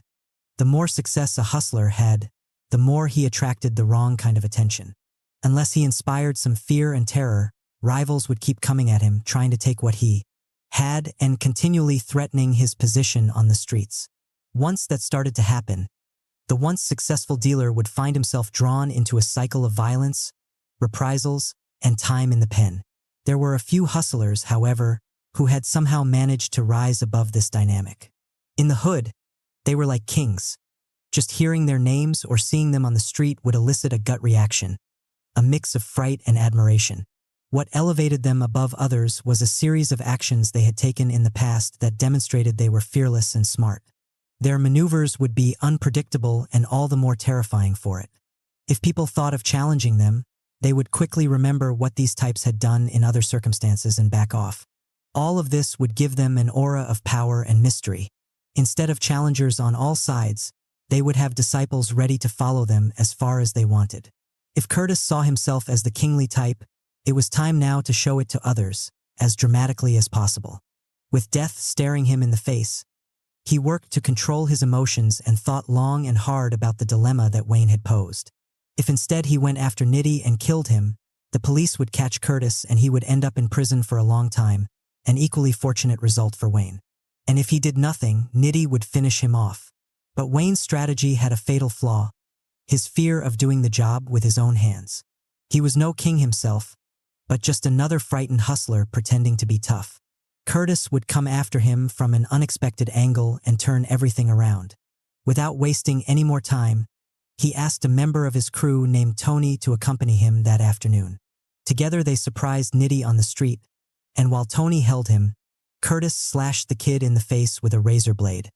He did it just deep enough to send him screaming to the hospital and to leave a nice scar for a while. Then a few hours later, he and Tony found Wayne's empty car and shot it up.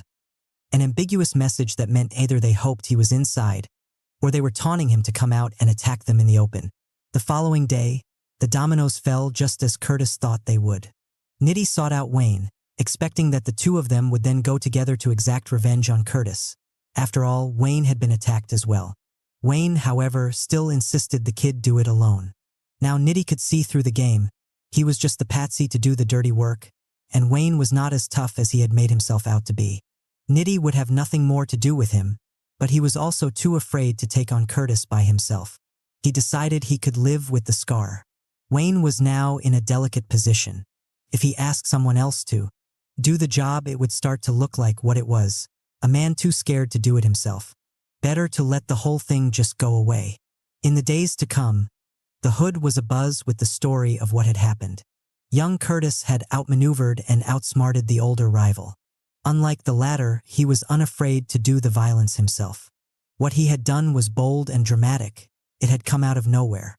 Every time people would see Nitty on the streets with the long scar on his face, they were reminded of the incident. Rivals would now have to think twice before challenging his status. He showed he was tough and crafty. And those in his crew were duly impressed with his sang-froid and how he had turned the situation around. They now saw him differently, as somebody who could last in this jungle and was worth following. Curtis followed this up with other similar actions, and slowly he elevated himself above the other hustlers. Now there were younger ones who looked up to him and would soon form the core of a devoted band of disciples who would help him in his transition into music. After the success of his first album in 2003, Curtis, now known as 50 Cent, began to realize his dream of forging a business empire.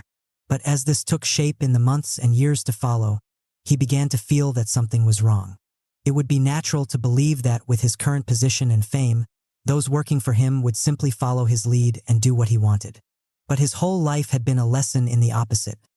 People continually take from you. They doubt your powers and challenge you.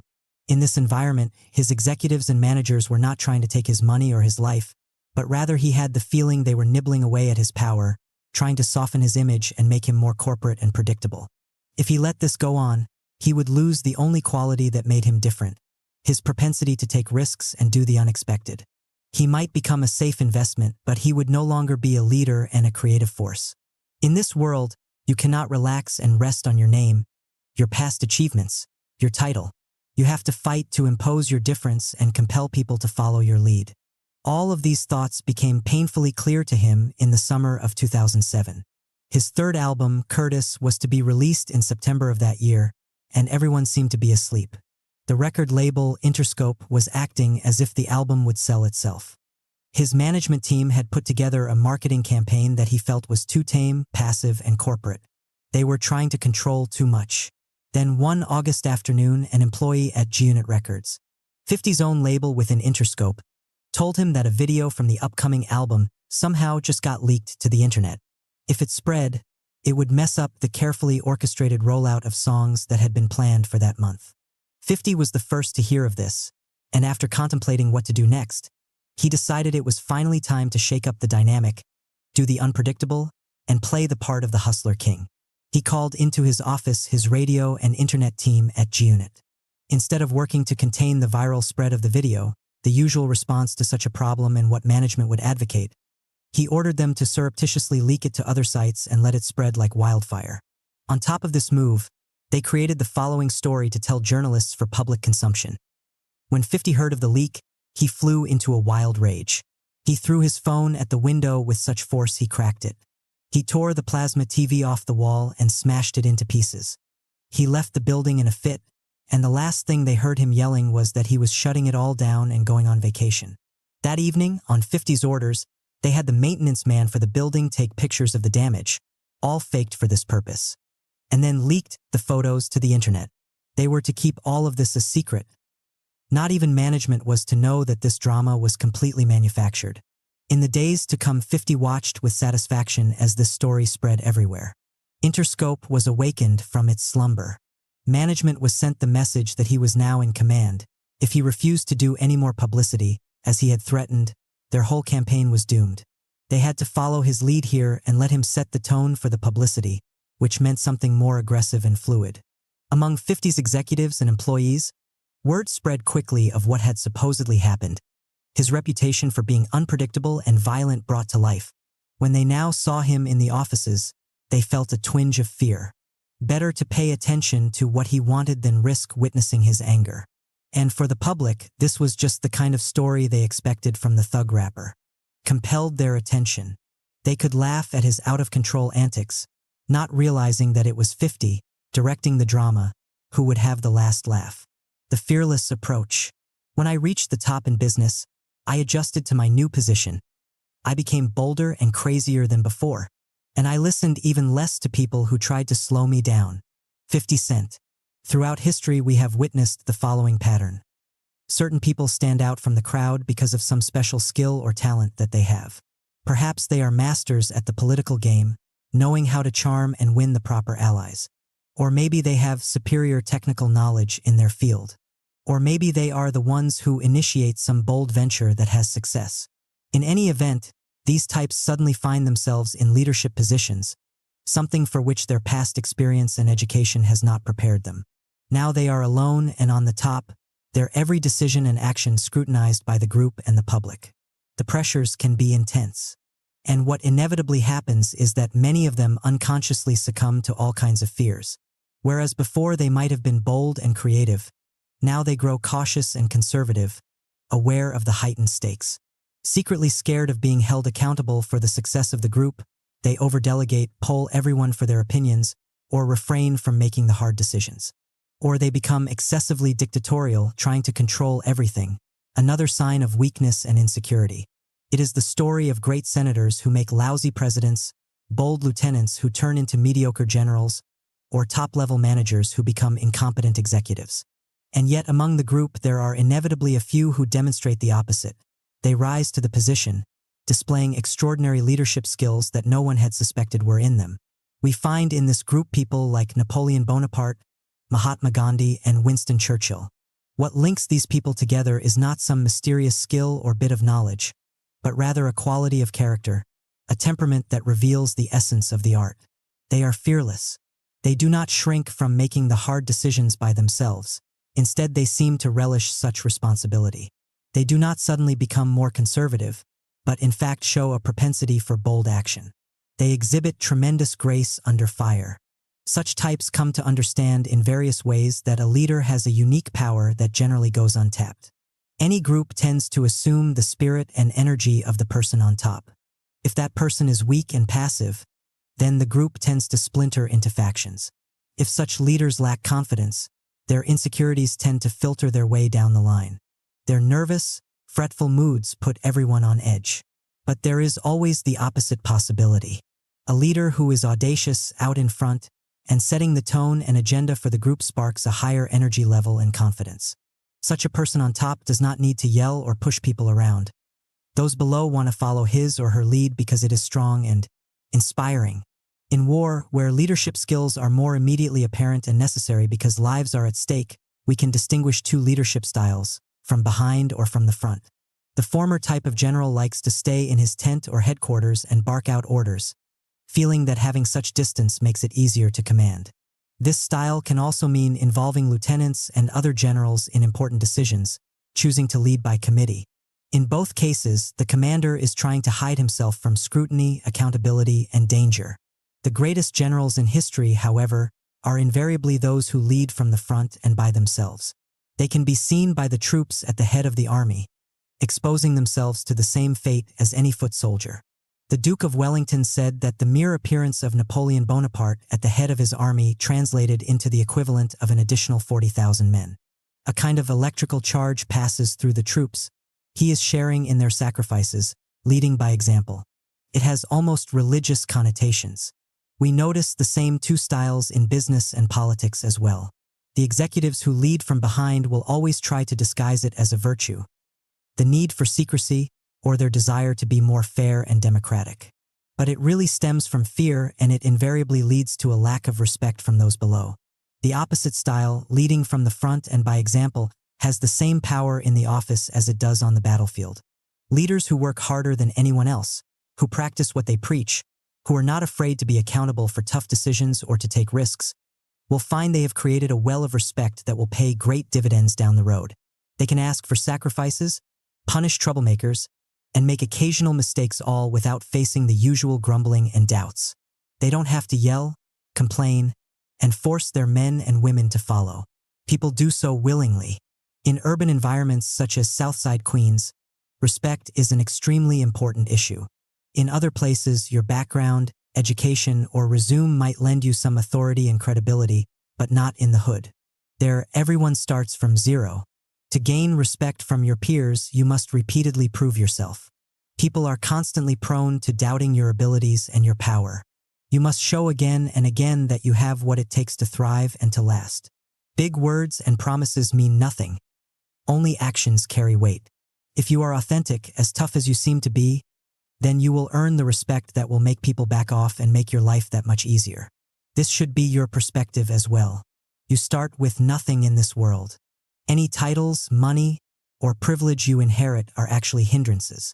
They delude you into believing you are owed respect. If you continue to impose your will, because of such privileges, people will come to disdain and despise you. Instead, only your actions can prove your worth. They tell people who you are. You must imagine that you are continually being challenged to show that you deserve the position you occupy. In a culture full of fakery and hype, you will stand out as someone authentic and worthy of respect. The greatest leaders in history all inevitably learned by experience the following lesson. It is much better to be feared and respected than to be loved. As a prime example, look at the film director John Ford, the man behind some of the greatest films in Hollywood history. The task of film directors can be particularly difficult. They have to deal with large crews, actors with their delicate egos, and dictatorial producers who want to meddle every step of the way, all the while being under extreme time limits and with large amounts of money at stake. The tendency for directors is to give ground on these various battlefields, to placate and cajole the actors, to let the producers have their way here and there, to gain some cooperation by being pleasant and likable. Ford was by nature a sensitive and empathetic man, but he learned that if he revealed this side of his personality, he quickly lost control over the final product. The actors and producers would begin to assert themselves and the film would lose any sense of cohesion. He noticed that the notoriously nice directors never really lasted very long. They were pushed around and their films were lousy. Early on in his career, he decided he would have to forge a kind of mask for himself, that of a man who was implacable and even a bit frightening. On the set, he made it clear he was not the usual prima donna director. He would work longer hours than anyone. If they were filming on some location with harsh conditions, he would sleep in a tent like everyone else and share their bad food. On occasion, he would get into violent fistfights on the set, most often with his leading actors, such as John Wayne. These fights were not for show. They were bruising, and he engaged in them with all his strength, making the actors fight back with equal force. This would set a tone. An actor would tend to feel embarrassed by engaging in his usual prissy behavior and ego tantrums. Everyone was treated the same. Even the Archduke of Austria, trying to carve out a career as a Hollywood actor, was yelled at and pushed into a ditch by Ford himself.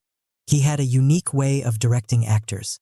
He would say only a few well-chosen words about what he wanted from them. Then, if they did the wrong thing on the set, he would brutally humiliate them in front of everyone. They quickly learned they had to pay attention to the few words he spoke and to his body language on the set, which would often tell more. They had to raise their levels of concentration and bring even more of themselves into the part. Once, when the famous producer Samuel Goldwyn visited the set, he told Ford he just wanted to watch him work, a producer's way of spying and applying pressure. Ford didn't say a word. The next day, however, he visited Goldwyn in his office and just sat silently in the chair by Goldwyn's desk, glaring at him. After a while, Goldwyn, exasperated, asked him what he was doing. He just wanted to watch Goldwyn work, Ford answered. Goldwyn never visited him again on the set and quickly learned to give him his space. All of this had a strange and paradoxical effect on the cast and crew. They came to love working for John Ford and would die to gain a place among his exclusive team of return staff. His standards were so high it forced them to work harder. He made them superior actors and technicians. An occasional nice gesture or compliment on his part carried double the weight and would be remembered for a lifetime. The end results of his tough and unforgiving manner was that he managed to maintain a higher degree of control over the final product than most other directors, and his films were consistently of the highest quality. Nobody dared to challenge his authority, and he lasted in Hollywood as the king of westerns and action films for well over 40 years. An unprecedented achievement in the industry. Understand, to be a leader often requires making tough choices, getting people to do things against their will. If you have chosen the soft, pleasing, compliant style of leadership, out of fear of being disliked, you will find yourself with less and less room to compel people to work harder or make sacrifices. If you suddenly try to be tough, they often feel wounded and personally upset. They can move from love to hate. The opposite approach yields the opposite result.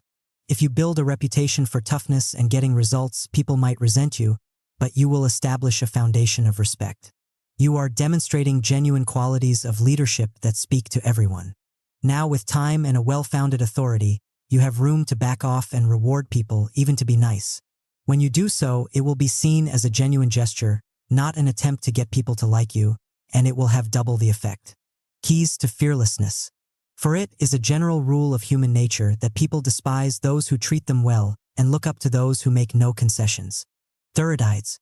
Thousands of years ago, our most primitive ancestors formed groups for power and protection. But as these groups got larger, they encountered a problem with human nature that plagues us to this day. Individuals have different levels of talent, ambition, and assertiveness. Their interests do not necessarily converge on all points.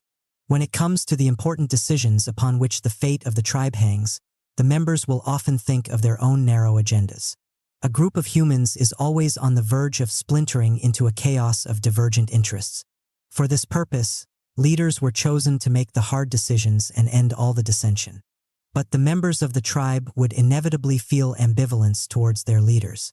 They saw the necessity for them and the respect that should be paid to their authority, but they feared that their chieftains and kings would accumulate too much power and oppress them. They often wondered why this particular person or family deserved such a lofty position. In many ancient cultures, the king was ritually put to death after a few years to ensure he would not turn into an oppressor. In more advanced ancient civilizations, there were constant rebellions against those in power, much more intense and numerous than anything we have known in the modern era. Of all the leaders in ancient times who had to deal with such difficulties, none stands out more than Moses. He had been chosen by God to lead the Hebrews out of slavery in Egypt and to the Promised Land. Although the Hebrews suffered in Egypt, they had relative security. Moses wrested them from this predictable life and set them to wander for 40 years in the wilderness, where they were plagued by a lack of food, shelter, and basic comforts. They constantly doubted Moses and even came to hate him, some plotting to kill him as the king who needed to be sacrificed. They saw him as an oppressor and madman. To aid his cause, God would perform regular miracles to show that Moses was chosen and blessed. But these miracles were quickly forgotten, and the Hebrews kept resorting to their endless complaining and recalcitrance. To overcome the seemingly impossible obstacles in his path, Moses resorted to a unique solution. He united the 12 constantly divided tribes around a single, simple cause, one God to worship, and the attainable goal of reaching the Promised Land. He was not there for power or glory but merely to lead them to this much-desired goal. Moses could not afford to absent himself for a day or two, or to ease up on his leadership. The tribes were continually prone to doubt him and forget the larger picture, the reason for their suffering. The Hebrew word for lead means to be out in front, to drive. He had to be out there constantly in the vanguard, unifying them around his vision of the Promised Land. This meant being ruthless with internal dissenters, putting whole families to death that stood in the way of the larger cause. In essence, Moses learned to play a role for the Hebrews, the man who is possessed of a vision from God, indomitable in spirit, and acting for the greater good. A normal tribe member would have to ask him or herself if this promised land was not something that existed merely in Moses's mind. But the force of his conviction and the determination to lead people to the promised land made it hard to doubt him. He had to play this role to the hilt to convince them his top position was legitimate and sanctioned by God. His ability to lead such a fractious group for some 40 years has to be considered the greatest masterpiece of leadership in history. We moderns believe we have moved far beyond our primitive tribal origins. After all, we live in a secular, rational world. A leader today needs to possess certain technical and managerial skills. But 3,000 years of civilization have not altered human nature, and in fact the endless difficulties that plagued such leaders as Moses have become only more acute. Whereas before we humans might think first of the tribe, we now think primarily of ourselves, our careers, and our narrow interests. Office politics is the extreme endpoint of this trend. We are now more distracted than ever, with thousands of bits of information competing for our attention in the course of a day. This makes us less patient and capable of seeing the larger picture. If we were being led out of slavery, we would not be able to focus on the promised land for more than a few minutes. We are much more skeptical when it comes to those in authority. We still feel the ancient ambivalence towards rulers. Instead of sacrificing them, we feed them to the press and secretly gloat in their downfall. To be a leader now means overcoming these aspects of human nature while still seeming to be fair and decent, an almost impossible task. At the same time, however, people feel this division and selfishness as a depressing phenomenon. They desperately want to believe in a cause, to work for the greater good, to follow a leader who imbues them with a sense of purpose. They are more than receptive to the kind of quasi-religious leadership that Moses embodies. As the one on top, you must rid yourself of your modern prejudices, your fetishism of technical means. To be a leader still means that you are playing a role, out in front, fearlessly driving the group forward. If you fail to unify the group around some glorious cause, some equivalent of the promised land, then you will find that you are having to push and pull your followers who are constantly splitting up into factions. Instead, you must assume a prophetic air, as if you were merely chosen to lead them towards some higher goal. You are compelling them to follow on their own, making less a show of personal power and more a demonstration of the cause that unites them all. This will give you the proper authority to lead and an aura of power. To master the art of leadership, you must see yourself as playing certain parts that will impress your disciples and make them more likely to follow you with the necessary enthusiasm. The following are the 4 main roles you must learn to perform. The visionary. By the beginning of the 20th century, Thomas Alva Edison was seen as America's preeminent inventor and scientist. His research labs were the source of some of the most important technological breakthroughs of the time. But the truth is that Edison himself had only a few months of formal education and was not really a scientist at all. Instead, he was a mix of visionary, strategist, and shrewd businessman. His method was simple. He scoured the globe, looking at all of the latest advances in science and technology. With his understanding of business and the latest social trends, he thought long and hard about how some of these advances could be translated into products with great commercial appeal that could transform how people lived, electricity lighting up cities, improved telephones altering the course of commerce, motion pictures entertaining the masses. He would then hire the best minds in these fields to bring to life his ideas. Every product that came through his lab was inevitably stamped with Edison's particular vision and sense of marketing. Understand, a group of any size must have goals and long-term objectives to function properly.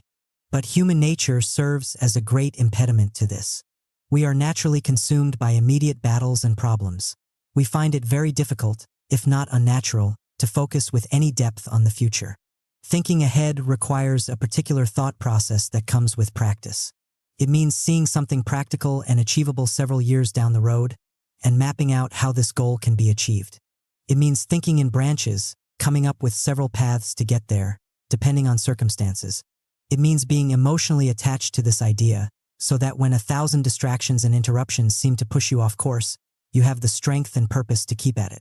Without one person on top who charts the way to this larger goal, the group will wander here and there, grasping at schemes for quick money, or be moved by the narrow political aspirations of one member or another. It will never accomplish anything great. You, as the leader, are the only bulwark against this endless wandering. You must have the strength to stamp the group with your own personality and vision, giving it a core and an identity. If you lose sight of the larger picture, then only bad things will ensue. You must play this visionary role with some dramatic flair, like Edison, who was a consummate performer and promoter.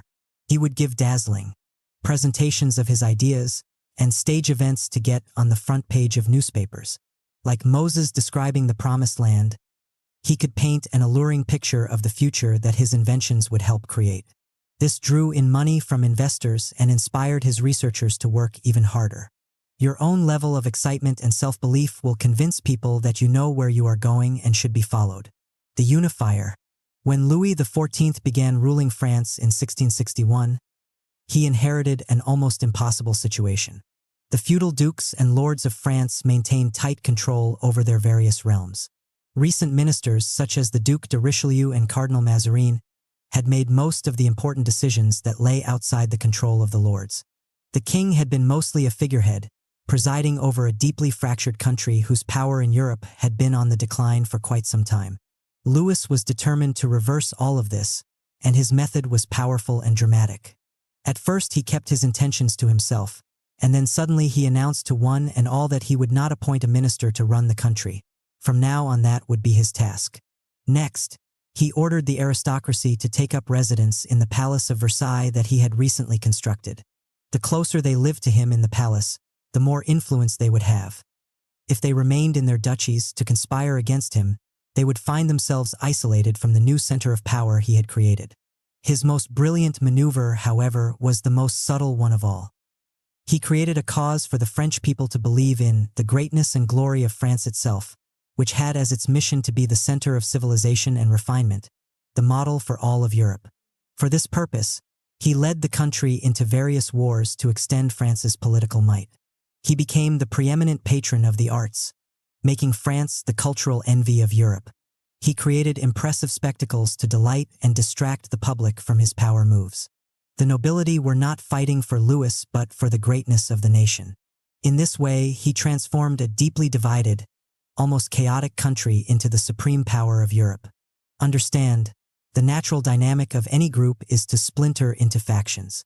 People want to protect and promote their narrow interests, so they form political alliances from within.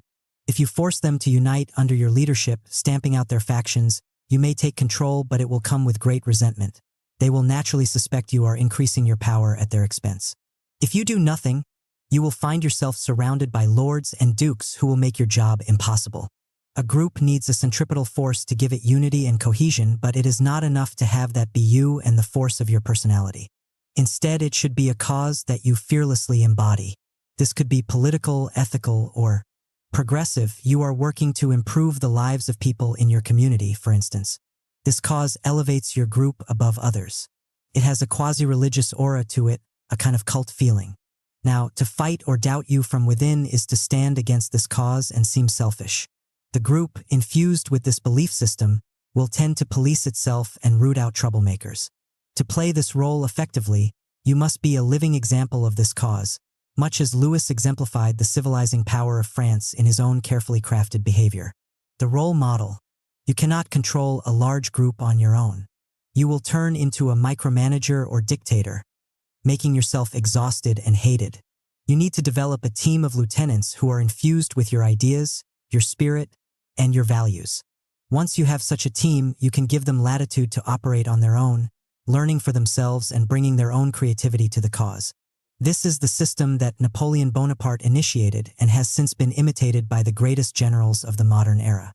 He would give his field marshals a clear sense of the goals for a particular campaign or battle, what has become known as the mission statement. They were then empowered to reach those goals on their own, in their own way. All that mattered were the results. The idea behind it is that those who are fighting on the ground often have a better sense of what needs to be done in the here and now. They have more information at their fingertips than the leader. With a degree of trust in their decisions, they can operate fast and feel more engaged in the execution of the war. This revolutionary system allowed Napoleon's army to move with greater speed and to cultivate a team of highly experienced and brilliant field marshals. And it took great courage on his part to trust in them and not try to control everything on the battlefield. Operating with a mission statement is an effective way of softening your image and disguising the extent of your power. You are seen as more than just a leader. You are a role model, instructing, energizing, and inspiring your lieutenants. In crafting this team, look for people who share your values and are open to learning. Do not be seduced by a glittering resume. You want them near you to absorb your spirit and ways of doing things.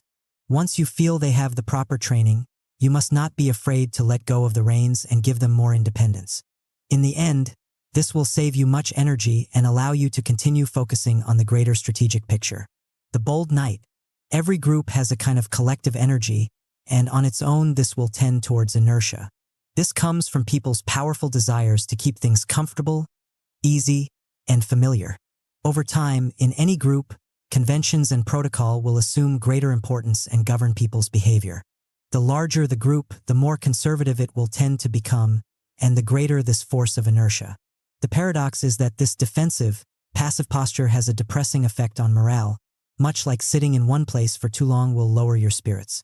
More than likely you rose to the top by virtue of your boldness and desperate desire to get ahead. You took risks that made you rise to the occasion with all of your energy and creativity, and this fearless spirit attracted positive attention. The group inertia will naturally tend to tamp all of that down and neutralize the source of your power. Since you are the leader, you are the one who can alter this and set a pace that is more alive and active. You remain the bold and enterprising knight. You force yourself to initiate new projects and domains to conquer. You take proactive measures against possible dangers on the horizon. You seize the initiative against your rivals. You keep your group marching and on the offensive. This will excite them and give them a feeling of movement. You are not taking unnecessary risks, but simply adding a dash of aggression to your normally staid group. They become used to seeing you out in front and grow addicted to the excitement you bring with each new campaign. Reversal of perspective. We live in times of great mistrust of any form of authority. Some of this springs from envy of those who have power and have achieved something. Some of it comes from experiences with people who abuse their position of power to get their way. In any event, such distrust makes it harder and harder to be a strong and effective leader. Under the sway of this leveling force, you yourself might be tempted to act with less authority, to be more like everyone else, or to make yourself likable. This will only make your job that much harder. Instead, it is better that you see the whole concept of authority in a different light.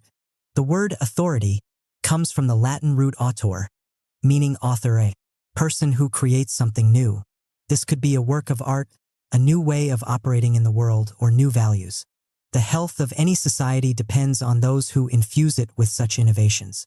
These works or actions by individuals give them credibility and authority to do more.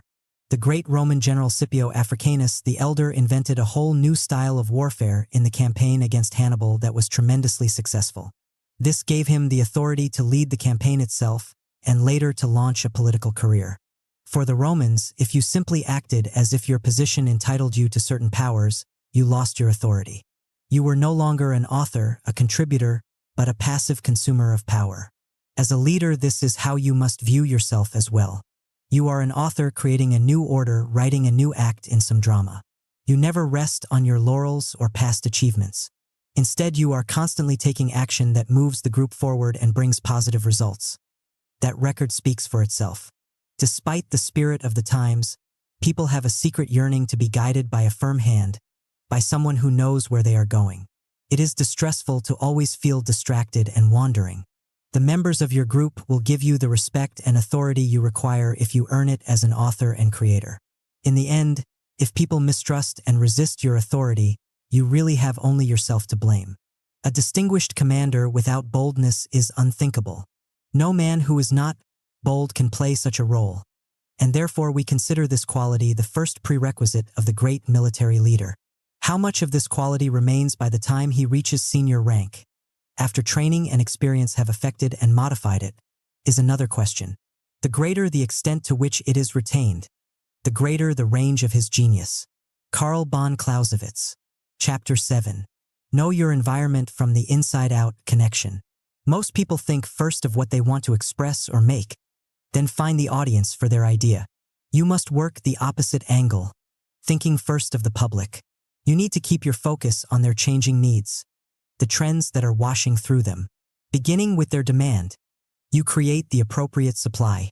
Do not be afraid of people's criticisms. Without such feedback, your work will be too personal and delusional.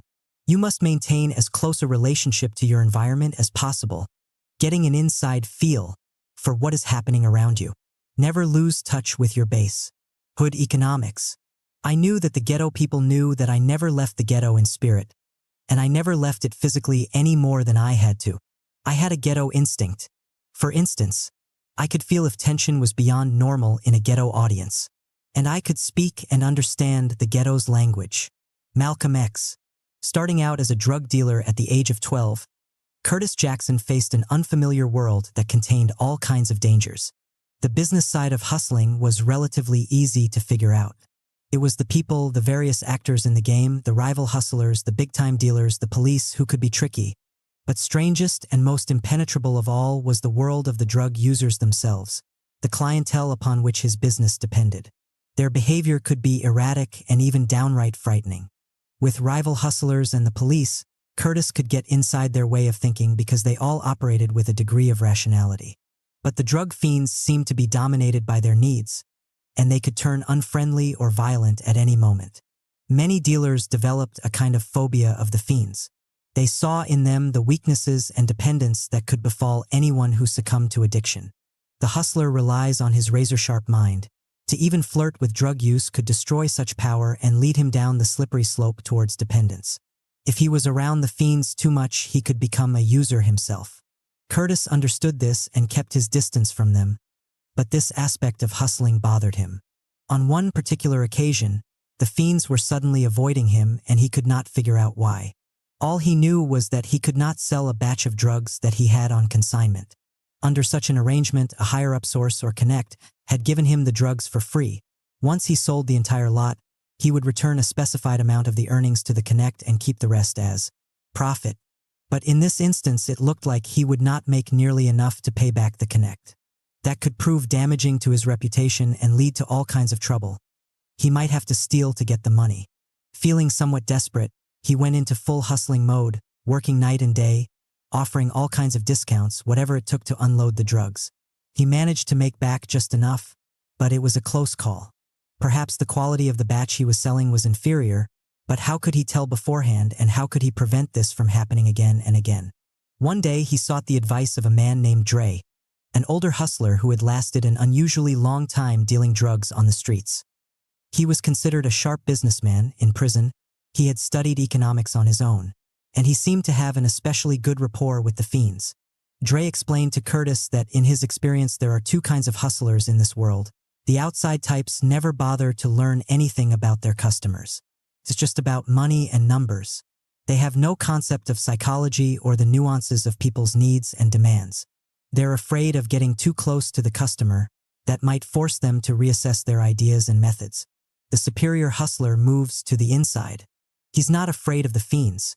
He wants to find out what's going on in their heads. Drug users are no different from anyone else. They have phobias and bouts of boredom and a whole inner life. Because you remain on the outside, he told Curtis, you don't see any of this and your hustling is purely mechanical and dead. To raise your game, he explained, you have to first put into practice one of the oldest hustling tricks in the book, the tester. What this means is the following. Whenever you get a batch of drugs, you separate a portion of it to give out for free to certain fiends. They tell you right there on the spot whether the stuff is good or bad. If their feedback is positive, they will spread the word through their own networks, and such reports are so much more credible coming from a fellow user than reports from a hustler hyping his own stuff. If the feedback is negative, you will have to adjust and find some way to cut it to offer illusions. Apparent 2-for-1 deals with the capsule simply loaded with dust, whatever it takes to unload it. But you must always operate with feedback on the quality of your product. Otherwise, you will not survive on these streets. Once you have this system in place, you use it to cultivate relationships with your most reliable fiends. They supply you with valuable information about any kind of change in tastes that are happening. Talking to them, you get all kinds of ideas for marketing schemes and new angles for hustling. You gain a feel for how they think. From this inside position, the whole game explodes into something creative and alive with possibility. Curtis quickly incorporated this system and soon discovered that the drug fiends were not at all as he had imagined. They became erratic only when you were not consistent in your dealings with them. They valued convenience and fast transactions, wanted something new every now and then, and loved the thought of any kind of deal. With this growing body of knowledge, he could play to their needs and manipulate their demand. He discovered something else. Spending much of their time on the streets, they were a great source of information about what was going on with the police or the weaknesses of rival hustlers. Knowing so much about the neighborhood gave him a feeling of great power. Later, he would translate this same strategy to music and his mixtape campaign on the streets of New York. Maintaining a close connection to the tastes of his fans, he would alter his music to their responses and create the kind of sound that had a visceral appeal, something they had never heard before. After the remarkable success of his first 2 commercial albums, Curtis, now known as 50 Cent, stood on top of the music world, but his sense of connection, so vital on the streets, was fading in this new environment he now inhabited. He was surrounded by flatterers who wanted to be in his entourage, and managers and industry people who saw in him only dollar signs. His main interactions were with people in the corporate world or other stars. He could no longer hang out on the streets or get first-hand looks at the trends that were just starting up. All of this meant that he was flying blind with his music, not really sure if it would connect anymore with his audience. They were the source of his energy and spirit, but the distance separating them was growing. Other stars seemed to not mind this. In fact, they enjoyed living in this kind of celebrity bubble. They were afraid of coming back down to earth. 50 felt the opposite, but there seemed to be no way out. Then, in early 2007, he decided to start up his own website. He thought of it as a way to market his music and merchandise directly to the public, without the screen of his record label, which was proving quite inept in adapting to the internet age. Soon this website transformed itself into a social networking site like Facebook for his fans, and the more he delved into it, the more he began to sense that this represented much more than a marketing gimmick. It was perhaps the ultimate tool for reconnecting with his audience. First, he decided to experiment. As he prepared to launch a G-Unit record in the summer of 2008, he leaked one of the songs onto the website on a Friday night. Then the next day he refreshed the comments page every few minutes and tracked the members' responses to it. After several hundred comments, it was clear that the verdict was negative. The song was too soft, they judged. They wanted and expected something harder from a G-Unit record. Taking their criticisms to heart, he shelved the song and soon released another, creating the hard sound they had demanded. This time, the response was overwhelmingly positive. This called for more experiments. He put up the latest single from his archenemy, the game, hoping to read negative comments from his fans. To his surprise, many of them liked the song. He engaged in an online debate with them and had his eyes opened about changes in people's tastes and why they might have grown distant from his music. It forced him to rethink his own direction. To draw more people to his site, he decided to break down the distance in both directions. He posted blogs on personal subjects and then responded to his fans' comments. They could feel they had complete access to him. Using the latest advances in phone technology, he took this further, having his team film him on their cell phones wherever he went. These images were then streamed live on the website. This generated intense traffic and online chatter. Fans would never know when such moments could happen, so they were forced to check in at regular intervals to try to catch these spontaneous moments, sometimes riveting in their banality, other times made dramatic by 50s flair for confrontation. Membership grew by leaps and bounds. As it evolved, the website came to strangely resemble the world of hustling that he had created for himself on the streets of Southside Queens. He could produce testers, trial songs, for his fans, who were like drug fiends, constantly hungry for new product from 50, and he could get instant feedback on their quality. He could develop a feel for what they were looking for and how he could manipulate their demand. He had moved from the outside to the inside, and the hustling game came alive once more, this time on a global scale. The fearless approach. The public is never wrong. When people don't respond to what you do, they're telling you something loud and clear. You're just not listening. 50 Cent. All living creatures depend for their survival on their relationship to their environment. If they are particularly sensitive to any kind of change, a danger or an opportunity, they have greater power to dominate their surroundings. It is not simply that the hawk can see farther than any other creature, but that it can see great detail, picking out the slightest alteration in the landscape. Its eyes give it tremendous sensitivity and supreme hunting prowess. We live in an environment that is mostly human. It consists of the people that we interact with day in and day out. These humans come from many varied backgrounds and cultures. They are individuals with their own unique experiences. To know people well, their differences, their nuances, their emotional life, would give us a great sense of connection and power. We would know how to reach them, communicate more effectively, and influence their actions. But so often we remain on the outside and lack this power. To connect to the environment in this way would mean having to move outside ourselves, train our eyes on people, but so often we prefer to live in our heads, amid our own thoughts and dreams. We strive to make everything in the world familiar and simple. We grow insensitive to people's differences, to the details that make them individuals. At the root of this turning inward and disconnect is a great fear, one of the most primal known to man, and perhaps the least understood. In the beginning, our primitive ancestors formed groups for protection. To create a sense of cohesion, they established all kinds of codes of behavior, taboos, and shared rituals. They also created myths in which their tribe was considered to be the favorite of the gods, chosen for some great purpose. To be a member of the tribe was to be cleansed by rituals and to be favored by the gods. Those who belonged to other groups had unfamiliar rituals and belief systems, their own gods and origin myths. They were not clean.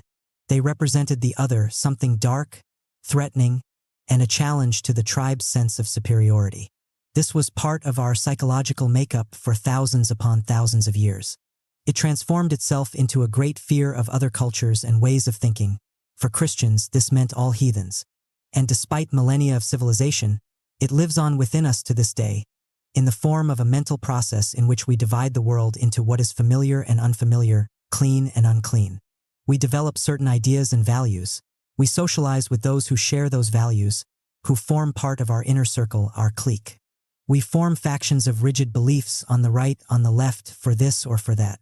We live in our heads with the same thoughts and ideas over and over, cocooned from the outside world. When we are confronted with people or individuals who have different values and belief systems, we feel threatened. Our first move is not to understand them but to demonize them, that shadowy other. Alternatively, we may choose to look at them through the prism of our own values and assume they share them. We mentally convert the other into something familiar. They may come from a completely different culture, but after all, they must want the same things we do. This is a failure of our minds to move outward and understand, to be sensitive to nuance. Everything must be white or black, clean or unclean. Understand, the opposite approach is the way to power in this world. It begins with a fundamental fearlessness. You do not feel afraid or affronted by people who have different ways of thinking or acting. You do not feel superior to those on the outside. In fact, you are excited by such diversity. Your first move is to open up your spirit to these differences, to understand what makes the other tick, to gain a feel for people's inner lives, how they see the world. In this way, you continually expose yourself to wider and wider circles of people, building connections to these various networks. The source of your power is your sensitivity and closeness to this social environment. You can detect trends and changes in people's tastes well before anyone else. In the hood, conditions are more crowded than elsewhere. People with all kinds of different psychologies are constantly in your face. Any power you have depends on your ability to know everything that is going on around you, to be sensitive to changes, aware of the power structures that are imposed from without and within. There is no time or room to escape to some inner dreamland. You have a sense of urgency to stay connected to the environment and the people around you. Your life depends on it. We now live in similar conditions. All kinds of people of divergent cultures and psychologies are thrown together. But because we live in a society of more apparent abundance and ease, we lack that sense of urgency to connect to other people. This is dangerous. In such a melting pot as the modern world, with people's tastes changing at a faster pace than ever before, our success depends on our ability to move outside ourselves and connect to other social networks. At all costs, you need to continually force yourself outward. You must reach a point where any sense of losing this connection to your environment translates into a feeling of vulnerability and peril. In the end, this primal fear of ours translates into a mental infirmity, the closing of the mind to any ideas that are new and unfamiliar. The fearless types in history learn to develop the opposite. An open spirit, a mind that is constantly learning from experience. Look at the example of the great British primatologist Jane Goodall, whose field research revolutionized our ideas on chimpanzees and primates. Prior to Goodall's work, scientists had established certain accepted ideas on how to do research on animals such as chimpanzees. They were mostly to be studied in cages under very controlled circumstances. On occasion, primatologists would research them in the wild. They would come up with various tricks to lure the chimpanzees closer to them, while remaining hidden behind some kind of protective screen. They would conduct experiments by manipulating the animals and noting their responses. The goal was to come up with general truths about chimpanzee behavior. Only by keeping their distance from the animals could the scientists study them. Goodall did not have any formal training in the sciences when she arrived in 1960 in what is now known as Tanzania to study chimpanzees in the wild. Operating totally on her own, she devised a radically different means of research. The chimps lived in the remotest parts of the country and were notoriously shy. She tracked them from a distance, patiently working to gain their trust. She dressed inconspicuously and was careful to not look them in the eye. When she noticed they were uncomfortable with her being in the area, she moved away or acted like a baboon that was merely there digging for insects. Slowly, over the course of several months, she was able to move closer and closer. Now she could begin to identify individual chimps that she kept seeing. She gave them names, something scientists had never done before. They had always been designated by numbers. With these names, she could begin to detect subtle nuances in their individual behavior. They had different personalities, like humans. After nearly a year of this patient seduction, the chimps began to relax in her presence and allow her to interact with them, something no one had ever achieved before in the history of studying primates in the wild. This took a tremendous degree of courage, as chimpanzees were considered the most volatile of the primates, more dangerous and violent than gorillas. As she interacted with them more and more, she noticed a change in herself as well. "I think my mind works like a chimp's, subconsciously," she wrote a friend. She felt this because she had developed an uncanny ability to find them in the forest. Now, gaining access to them, She took note of several phenomena that belied the accepted data on chimpanzee behavior. Scientists had cataloged the animals as vegetarians. She observed them hunting and eating monkeys. Only humans were considered capable of making and using tools. She saw them crafting elaborate instruments to catch insects for food. She saw them engage in bizarre dance rituals during a rainstorm. She later observed a horrific war that went on for 4 years between rival packs. She cataloged some rather strange Machiavellian behavior among the males who fought for supremacy. All in all, she revealed a degree of variety in their emotional and intellectual lives that altered the concept not only of chimpanzees but also of all primates and mammals. This has great application beyond the realms of science. Normally, when you study something, you begin with certain preconceived notions about the subject. Because scientists had come to believe that chimpanzees had a limited range of behavior, that is all that they saw, missing the much more complex reality. Your mind begins the process in a closed state, not really sensitive to difference and nuance. You are afraid of having your assumptions challenged. Instead, like Goodall, you must let go of this need to control and narrow your field of vision. When you study an individual or a group, your goal is to get inside their minds, their experiences, their way of looking at things. To do this, you must interact with them on a more equal plane. With this open and fearless spirit, you will discover things no one had suspected before. You will have a much deeper appreciation for the targets of your actions or the public you are trying to reach. And with such understanding will come the power to move them. Keys to fearlessness. Few people have the wisdom to prefer the criticism that would do them good to the praise that deceives them. François de la Rochefoucauld.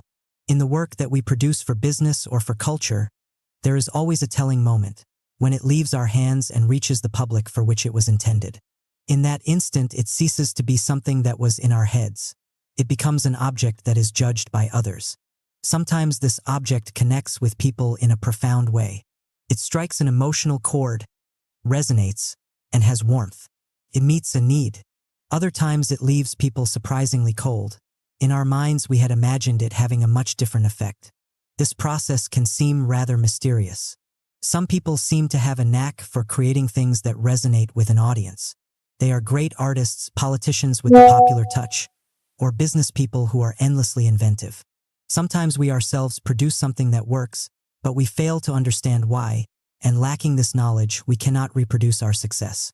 There is an aspect to this phenomenon, however, that is explicable. Anything we create or produce is for a public large or small, depending on what we do. If we are the type that lives mostly in our heads, imagining what the intended public will like, or not even caring, this spirit is reproduced in the work itself. It is disconnected from the social environment. It is a product of a person who is wrapped up in him or herself. If, on the other hand, we are deeply connected to the public, if we have a profound sense of their needs and wants, then what we make tends to resonate. We have internalized the way of thinking and feeling of our audience, and it shows in the work. The great Russian writer Fyodor Dostoevsky had almost two separate parts to his career. In the first, he was a socialist who interacted mostly with other intellectuals. His novels and stories were relatively successful. But then, in 1849, he was sentenced to several years of prison and hard labor in Siberia for ostensibly conspiring against the government. There, he suddenly discovered that he hadn't known the Russian people at all. In prison, he was thrown in among the dregs of society. In the small village where he did his hard labor, he finally mingled with the Russian peasantry that dominated the country. Once he was freed, all of these experiences became deeply embedded in his work, and suddenly his novels resonated far beyond intellectual circles. He understood his public, the mass of Russian people, from the inside, and his work became immensely popular. Understand, you cannot disguise your attitude towards the public. If you feel superior at all, part of some chosen elite, then this seeps out in the work. It is conveyed in the tone and mood. It feels patronizing. If you have little access to the public you are trying to reach, but you feel that the ideas in your head cannot fail to be interesting, then it almost inevitably comes across as something too personal, the product of someone who is alienated. In either case, what is really dominating the spirit of your work is fear. To interact closely with the public and get its feedback might mean having to adjust your brilliant ideas, your preconceived notions. This might challenge your tidy vision of the world. You might disguise this with a snobbish veneer, but it is the age-old fear of the other. We are social creatures who make things in order to communicate and connect with those around us. Your goal must be to break down the distance between you and your audience, the base of your support in life. Some of this distance is mental, it comes from your ego and the need to feel superior. Some of it is physical. The nature of your business tends to shut you off from the public with layers of bureaucracy. In any event, what you are seeking is maximum interaction, allowing you to get a feel for people from the inside. You come to thrive off their feedback and criticism. Operating this way, what you produce will not fail to resonate because it will come from the inside. This deep level of interaction is the source of the most powerful and popular works in culture and business, and a political style that truly connects. The following are 4 strategies you can use to bring yourself closer to this ideal. Crush all distance. The French artist Henri de Toulouse-Lautrec came from one of the oldest aristocratic bloodlines in France, but from early on he felt estranged from his family. Part of this came from his physical handicap. His legs had stopped growing at the age of 14, giving him a dwarfish appearance. Part of it came from his sensitive nature.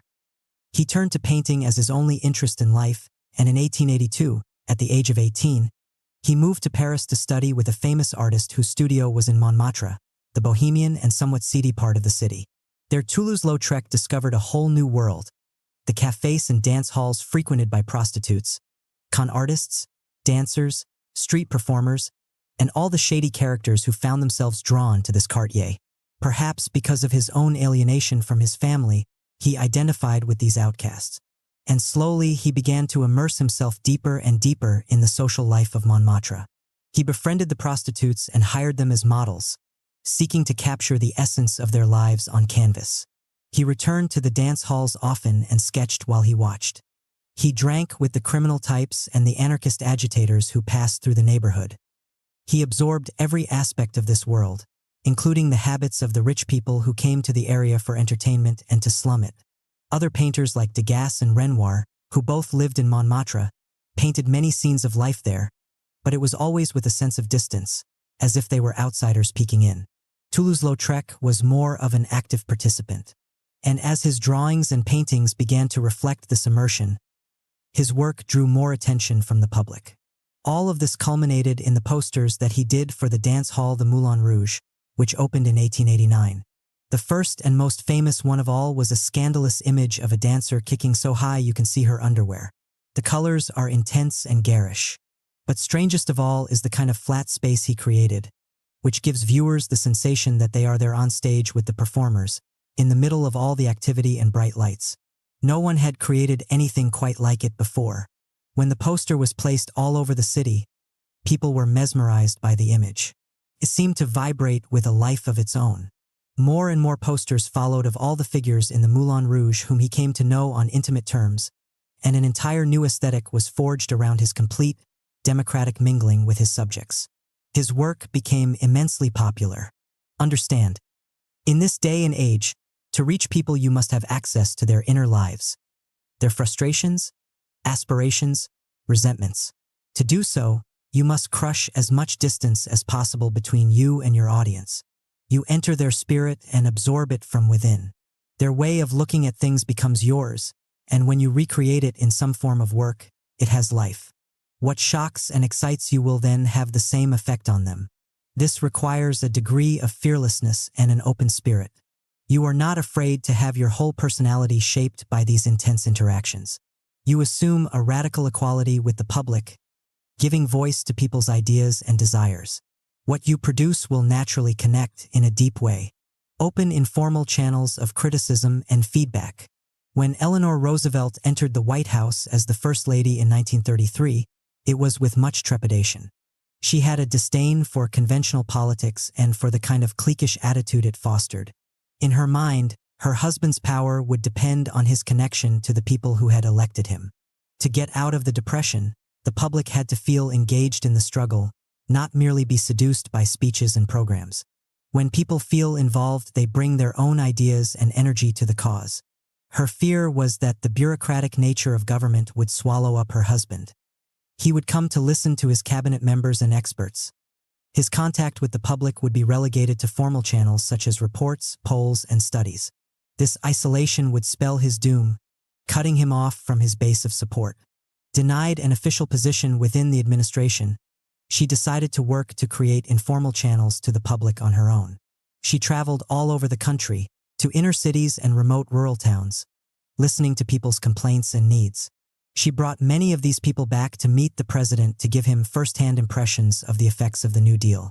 She started a column in the Woman's Home Companion, in which she had posted above the headline, "I want you to write me." She would use her column as a kind of discussion forum with the American public, encouraging people to share their criticisms. Within 6 months, she had received over 300,000 letters, and with her staff, she worked to answer every last one of them. She opened other channels of communication, for instance, planting her aides in various New Deal programs who would then poll on her behalf the public affected by these programs. With this system in place, she began to see a pattern from the bottom up, a growing disenchantment with the New Deal. Every day, she left a memo in her husband's basket, reminding him of these criticisms and the need to be more responsive. And slowly she began to have an influence on his policy, pushing him leftward, for instance, getting him to create programs such as the NYA, the National Youth Administration, which would involve young people actively in the New Deal. Over time, she became the unofficial channel of communication for women's groups and African Americans, shoring up FDR's support in these two key constituencies. All of this work took tremendous courage, for she was continually ridiculed for her activist approach, long before any First Lady had ever thought of taking such a role. And her work played a major part in FDR's ability to maintain his image as a man of the people. As Eleanor understood, any kind of group tends to close itself off from the outside world. It is easier to operate this way. From within this bubble, people will delude themselves into thinking they have insight into how their audience or public feels. They read the papers, various reports, the poll numbers, etc. But all of this information tends to be flat and highly filtered. It is much different when you interact directly with the public and hear in the flesh their criticisms and feedback. You discover what lies at the root of their discontent, the various nuances of how your work affects them. Their problems come to life, and any solutions you come up with have more relevance. You create a back-and-forth dynamic in which their ideas, involvement, and energy can be harnessed for your purposes. If some distance between you and the public must be maintained by the nature of your group or enterprise, then the ideal is to open up as many informal channels as possible, getting your feedback straight from the source. Reconnect with your base. We see the following occur over and over. A person has success when they are younger because they have deep ties with a social group. What they produce and say comes from a real place and connects with an audience. Then slowly they lose this connection. Success creates distance. They come to spend most of their time with other successful people. Consciously or unconsciously, they come to feel separated and above their audience. The intensity in their work is gone, and with it any kind of real effect on the public. In his own way, the famous black activist Malcolm X struggled with this problem. He had spent his youth as a savvy street hustler, ending up in prison on drug charges. There, he discovered the religion of Islam, as practiced by the Nation of Islam, and immediately converted. Out of prison, he became a highly visible spokesperson for the group. Eventually, he broke off from the Nation of Islam and transformed himself into a leading figure in the growing Black Power movement of the 1960s. In these various phases of his life, Malcolm felt intense anger and frustration at the levels of injustice for African Americans, much of which he had experienced firsthand. He channeled these emotions into powerful speeches, seeming to give voice to the anger that many felt who lived deep within the ghettos of America. But as he became more and more famous, he felt some anxiety. Other leaders in the black community that he had known had begun to live fairly well. They could not help but feel some distance and superiority to those they were supposed to represent, like a father caring for a child. Malcolm hated that feeling of creeping paternalism. In his mind, people can only help themselves. His role was to inspire them to action, not act in their name. To inoculate himself against this psychic distance, he increased his interactions with street hustlers and agitators, the kind of people from the lower depths that most leaders would scrupulously avoid. Those from the heart of the ghetto were his power base, and he had to reconnect with them. He made himself spend more time with those who had suffered recent injustices, soaking up their experiences and sense of outrage. Most people mellow with age. He would retain his anger, the intensity of emotions that had impelled him in the first place and given him his charisma. The goal in connecting to the public is not to please everyone or to spread yourself out to the widest possible audience. Communication is a power of intensity, not extensity and numbers. In trying to widen your appeal, you will substitute quantity for quality and you will pay a price. You have a base of power, a group of people, small or large, which identifies with you. This base is also mental ideas you had when you were younger, which were tied to powerful emotions and inspired you to take a particular path. Time and success tend to diffuse the sense of connection you have to this physical and mental base. You will drift and your powers of communication will diminish. Know your base and work to reconnect with it. Keep your associations with it alive, intense, and present. Return to your origins, the source of all inspiration and power. Create the social mirror. Alone, in our minds, we can imagine we have all kinds of powers and abilities. Our egos can inflate to any size. But when we produce something that fails to have the expected impact, we are suddenly faced with a limit. We are not as brilliant or skilled as we had imagined. In such a case, our tendency is to blame others for not understanding it or getting in our way. Our egos are bruised and delicate. Criticism from the outside seems like a personal attack, which we cannot endure. We tend to close ourselves off, and this makes it doubly difficult to succeed with our next venture. Instead of turning inward, consider people's coolness to your idea and their criticisms as a kind of mirror they are holding up to you. A physical mirror turns you into an object. You can see yourself as others see you. Your ego cannot protect you, the mirror does not lie. You use it to correct your appearance and avoid ridicule. The opinions of other people serve a similar function. You view your work from inside your mind, encrusted with all kinds of desires and fears. They see it as an object. They see it as it is. Through their criticisms, you can get closer to this objective version and gradually improve what you do. One caveat. Beware of feedback from friends whose judgments could be tainted by feelings of envy or the need to flatter. When your work does not communicate with others, consider it your own fault. You did not make your ideas clear enough and you failed to connect with your audience emotionally. This will spare you any bitterness or anger that might come from people's critiques. You are simply perfecting your work through the social mirror. Reversal of perspective.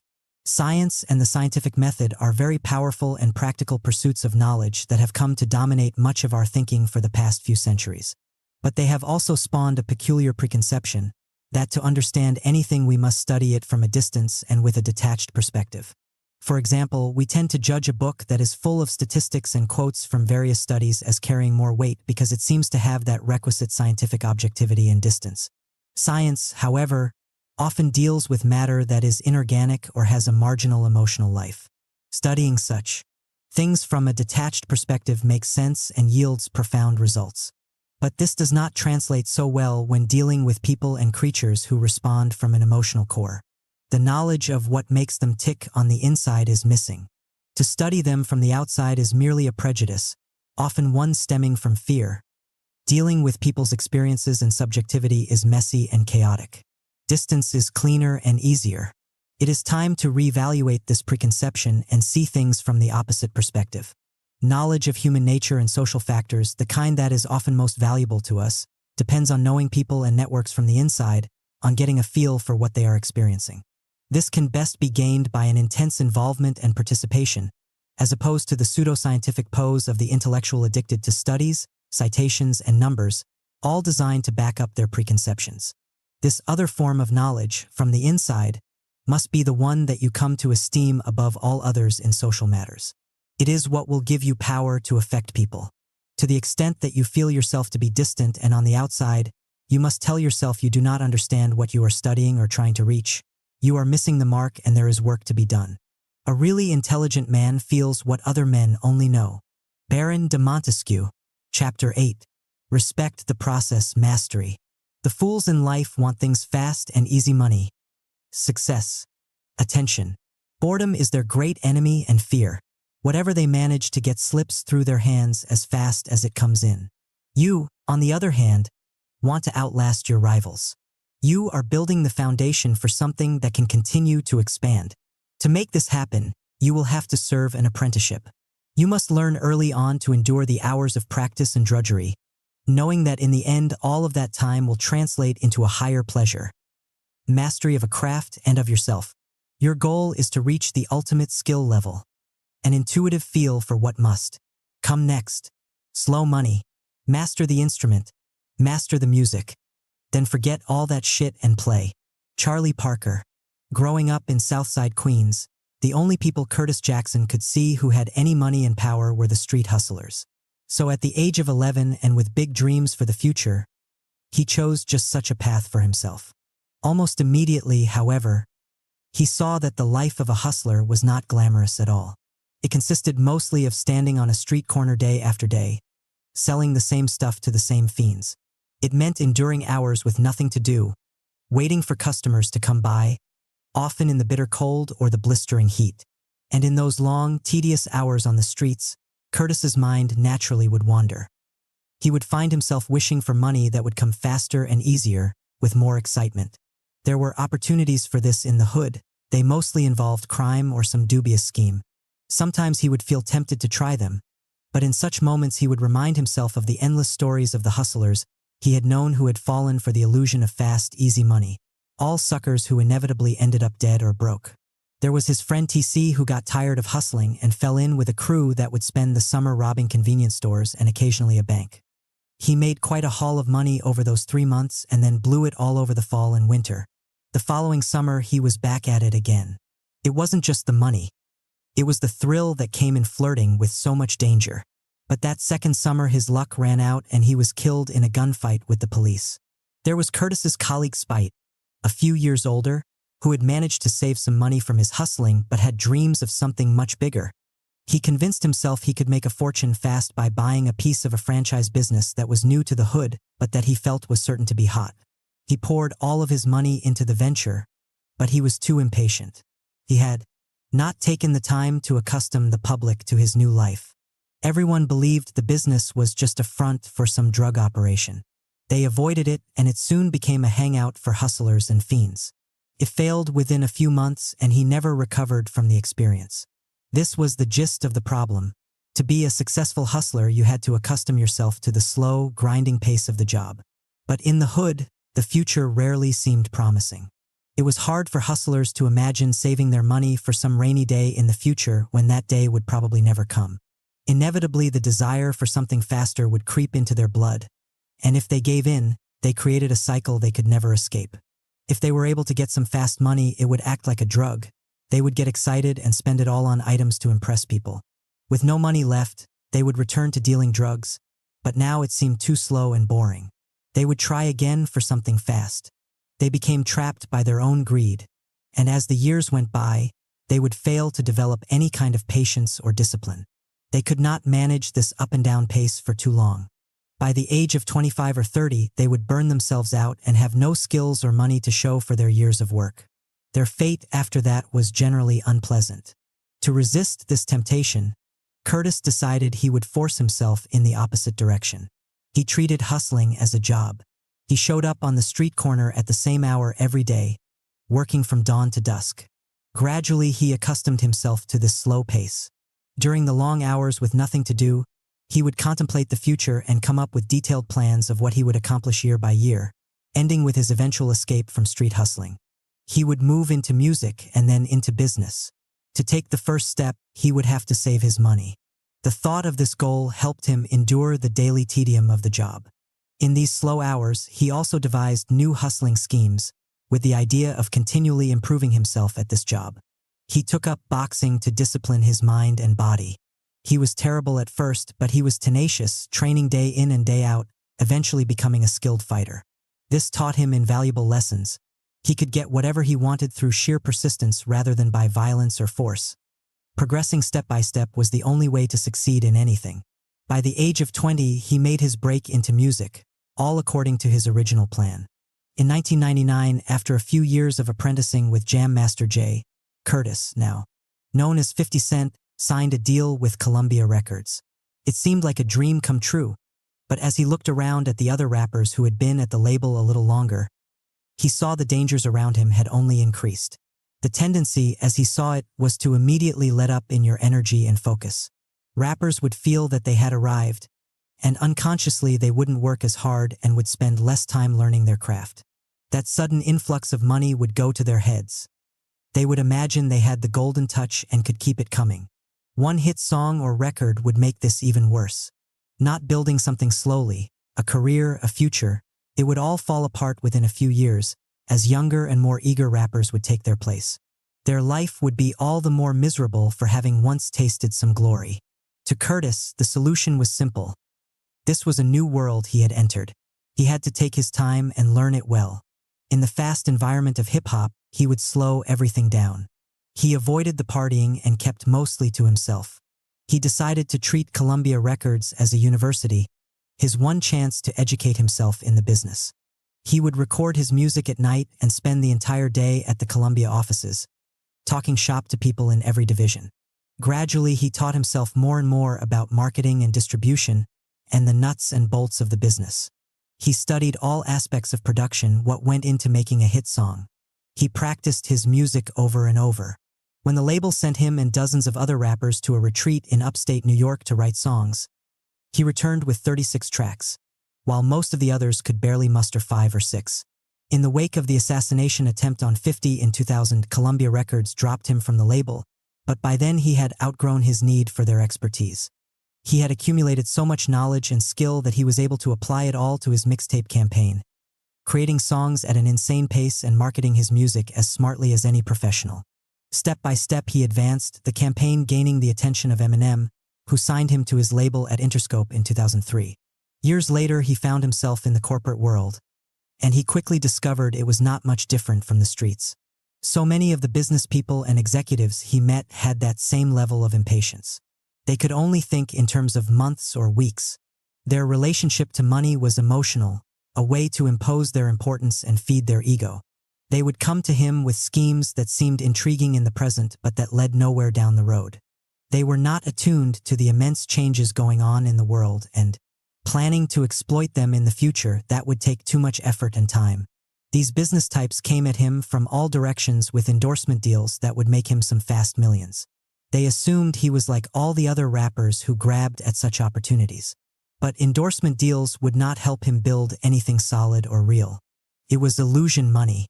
He would turn them down, opting to start his own businesses on his own terms, each business building on the other like links on a chain. The goal this time was simple, to forge an empire that would last. And as before, he would get there through his own grinding persistence. The fearless approach. Most people can't handle boredom. That means they can't stay on one thing until they get good at it.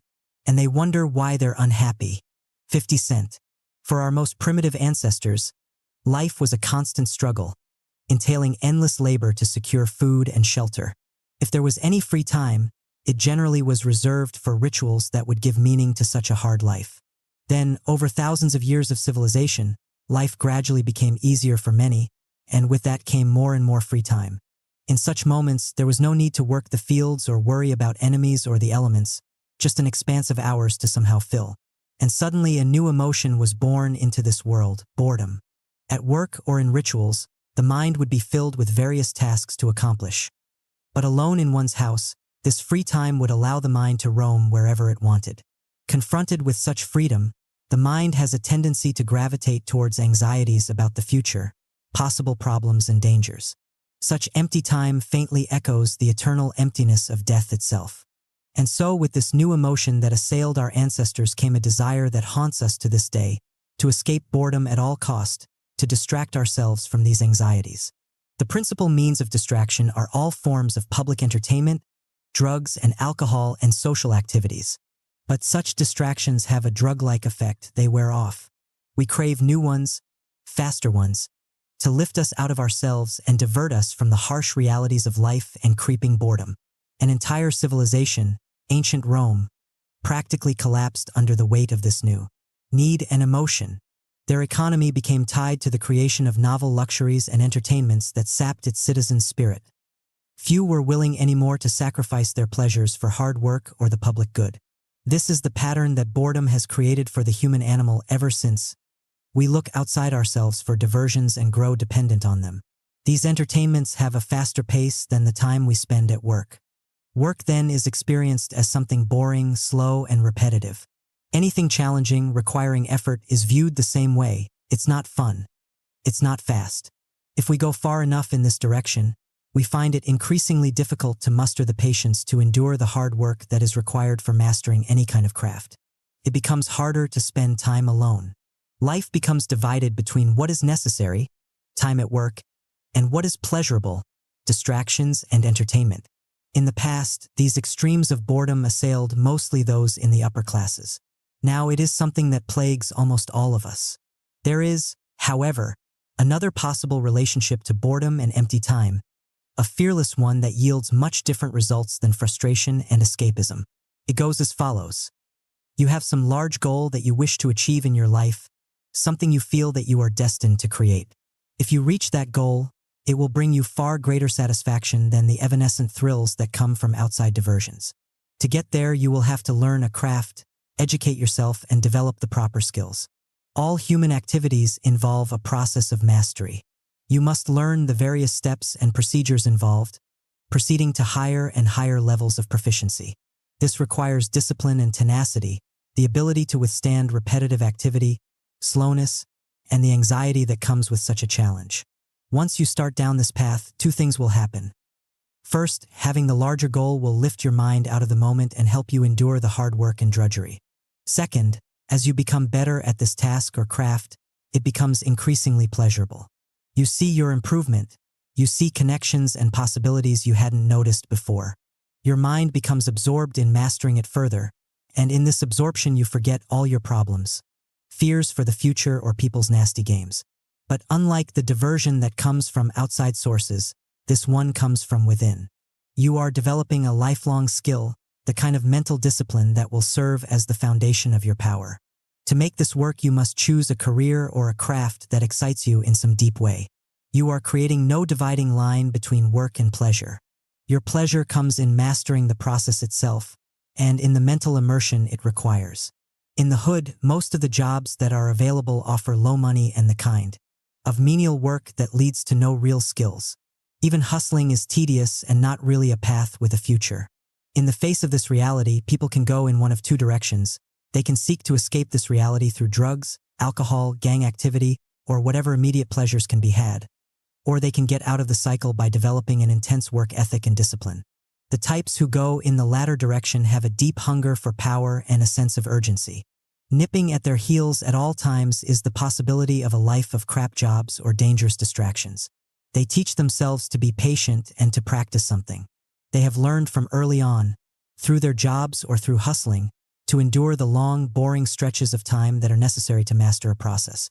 They do not whine or seek to escape this reality, but instead see it as a means to freedom. For those of us who do not grow up in such an environment, we do not feel this urgent connection between discipline and power. Our jobs are not so dull. Someday they may lead to something really good, or so we think. We have developed some discipline at school or on the job, and it's enough. But we are, in fact, deluding ourselves. More often than not, our jobs are something that we endure. We live for our time off and dream of the future. We are not engaged in the daily activity of the job with our full mental powers because it is not as exciting as life outside work. We develop less and less tolerance for dull moments and repetitive activity. If we happen to lose our job or want something else, we suddenly have to confront the fact that we do not have the requisite patience to make the proper change.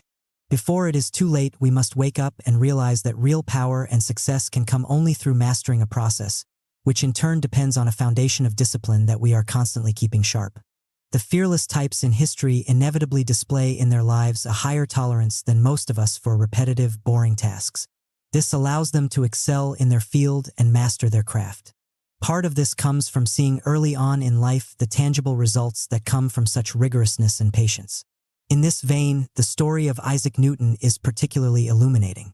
In early 1665, he was a 23-year-old student at Cambridge University, on the verge of taking his exams to be a scholar in mathematics, when suddenly the plague broke out in London. The deaths were horrific and multiplied by the day. Many Londoners fled to the countryside where they spread the plague far and wide. By that summer, Cambridge was forced to close, and its students dispersed in all directions for their safety. For these students, nothing could have been worse. They were forced to live in scattered villages and experienced intense fear and isolation for the next 20 months, as the plague raged throughout England. Their active minds had nothing to seize upon, and many went mad with boredom. For Newton, however, the plague months represented something entirely different. He returned to his mother's home in Woolsthorpe, Lincolnshire. At Cambridge, he had been bothered by a series of mathematical problems that tortured not only him but his professors as well.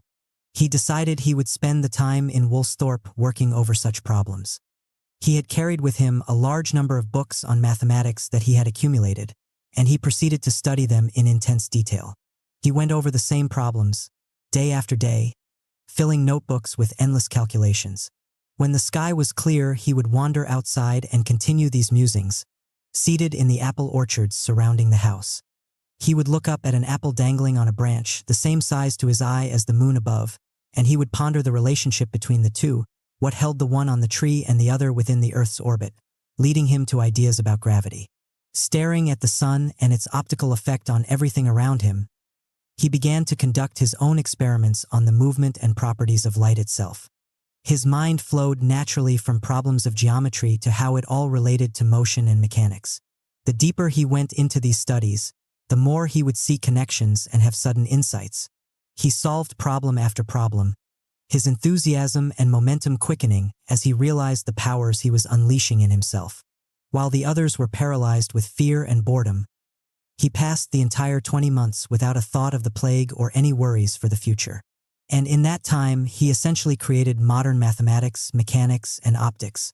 It is generally considered the most prolific, concentrated period of scientific thinking in the history of mankind. Of course, Isaac Newton possessed a rare mind, but at Cambridge nobody had suspected him of such mental powers.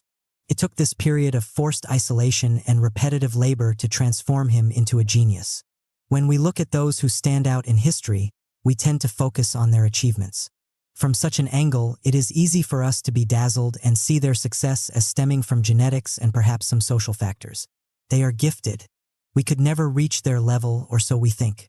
But we are choosing to ignore that telling period in their lives, when each and every one of them underwent a rather tedious apprenticeship in their field. What kept them going was the power they quickly discovered through mastery of certain steps. Sudden insights came to them that seem like genius to us, but are actually part of any intense learning process. If only we were to study that part of their lives as opposed to the legends they later became, we would understand that we too could have some or all of that power by a patient immersion in any field of study. Many people cannot handle the boredom this might entail. They fear starting out on such an arduous process. They prefer their distractions, dreams, and illusions, never aware of the higher pleasures that are there for those who choose to master themselves and a craft. Keys to fearlessness. All of man's troubles come from not knowing how to sit still, alone in a room. Blaise Pascal. As children learning language, we all undergo the same process. At first, we experience a level of frustration. We have desires and needs we wish to express, but we lack the words. Slowly, we pick up phrases and absorb patterns of speech. We accumulate vocabulary, word by word. Some of this is tedious, but we are impelled by our intense curiosity and hunger for knowledge. At a certain point, we attain a level of fluency in which we can communicate as fast as we think. Soon we don't have to think at all, words come naturally, and at times when we are inspired, they flow out of us in ways we cannot even explain. Learning a language, our own or a foreign one, involves a process that cannot be avoided. There are no shortcuts. Learning language sets the pattern for all human activities, purely intellectual or physical. To master a musical instrument or a game, we begin at the lowest level of competence.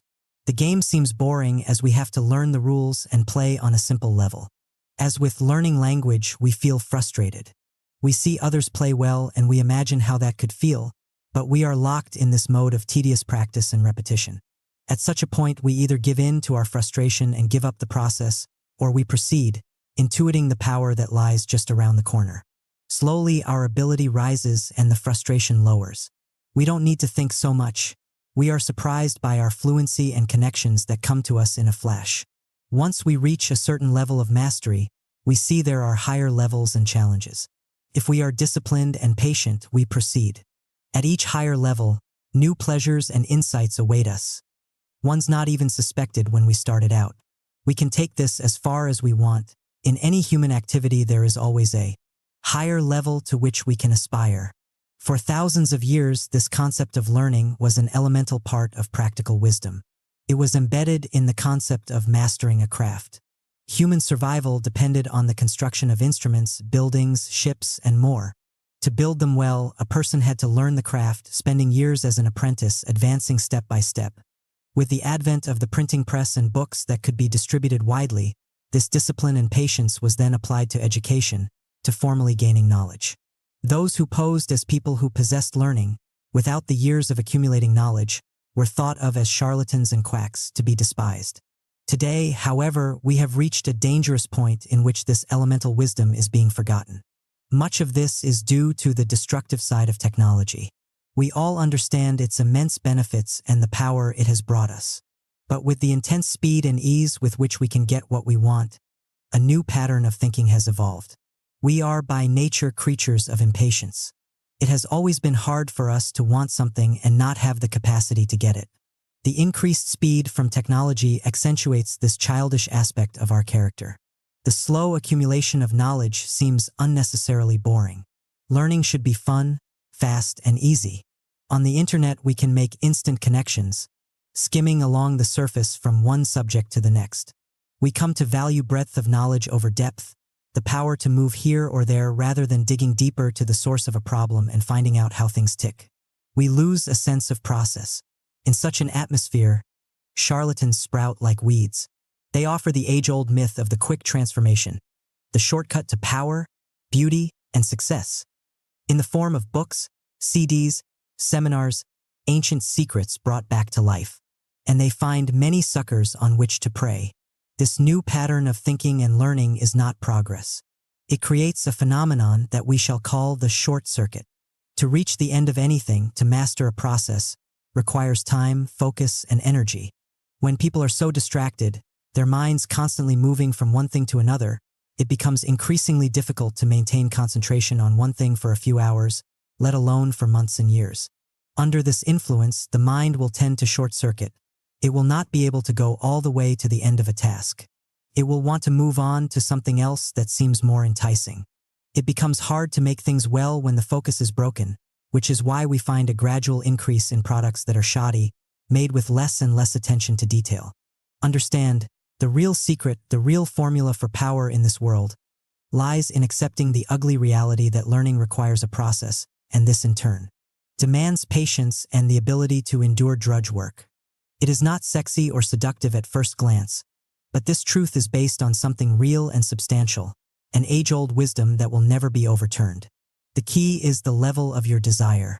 If you are really after power and mastery, then you will absorb this idea deeply and engrave it in your mind. There are no shortcuts. You will distrust anything that is fast and easy. You will be able to endure the initial months of dull, repetitive labor because you have an overall goal. This will prevent you from short-circuiting, knowing many things but mastering none of them. In the end, what you really will be doing is mastering yourself, your impatience, your fear of boredom and empty time, your need for constant fun and amusement. The following are 5 principal strategies for developing the proper relationship to process.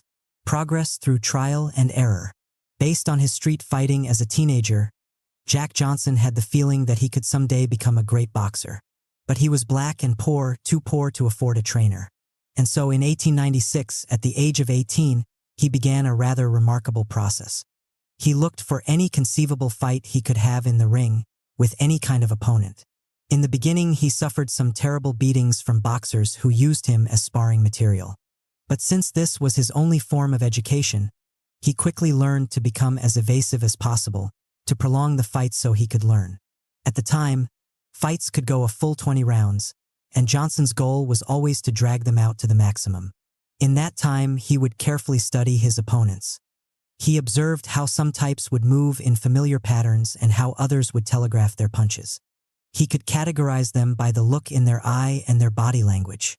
He learned to provoke some into a rage so he could study their reactions. Others he lulled to sleep with a calm style to see the effects of this as well. Johnson's method was quite painful. It meant 15 to 20 bouts a year. He suffered innumerable hard blows. Even though he could knock out most of his opponents, he preferred to be evasive and learn on the job. This meant hearing endless taunts from the mostly white audiences that he was a coward. Slowly, however, it began to pay off. He faced such a variety of foes that he became adept at recognizing their particular style the instant the fight began. He could sense their weaknesses and when exactly he should move in for the kill. He accustomed himself mentally and physically to the pace of a long, grueling bout. He gained an intuitive feel for the space of the boxing ring itself and how to maneuver and exhaust his opponents over the course of 20 rounds. Many of them later confessed that he seemed to have the ability to read their minds. He was always a step ahead. Following this path, within a few short years Johnson transformed himself into the heavyweight champion of the world and the greatest fighter of his era. Too often our concept of learning is to absorb ideas from books, to do what others tell us to, and perhaps to do some controlled exercises. But this is an incomplete and fearful concept of learning, cut off from practical experience. We are creatures who make things. We don't simply imagine them. To master any process you must learn through trial and error. You experiment, you take some hard blows, and you see what works and doesn't work in real time. You expose yourself and your work to public scrutiny. Your failures are embedded in your nervous system. You do not want to repeat them. Your successes are tied to immediate experience and teach you more. You come to respect the process in a deep way because you see and feel the progress you can make through practice and steady labor. Taken far enough, you gain a fingertip feel for what needs to be done because your knowledge is tied to something physical and visceral. And having such intuition is the ultimate point of mastery. Master something simple. Often we have a general feeling of insecurity because we have never really mastered anything in life. Unconsciously, we feel weak and never quite up to the task. Before we begin something, we sense we will fail. The best way to overcome this once and for all is to attack this weakness head-on and build for ourselves a pattern of confidence. And this must be done by first tackling something simple and basic, giving us a taste for the power we can have. Demosthenes, one of the greatest political figures in ancient Athens, followed such a path, determined to overcome his intense fear of public speaking. As a child, he was frail and nervous. He talked with a stammer and always seemed out of breath. He was constantly ridiculed. His father had died when he was young, leaving him a nice sum of money, but his guardians quickly stole all of it. He decided to become a lawyer and eventually take the perpetrators to court on his own. But a lawyer needed to be an eloquent speaker, and he was an abysmal failure at that. He decided he would give up law. It seemed too difficult. With what little money he had, he would retire from the world and attempt somehow to master his speech impediment. At least then he could take on some kind of public career.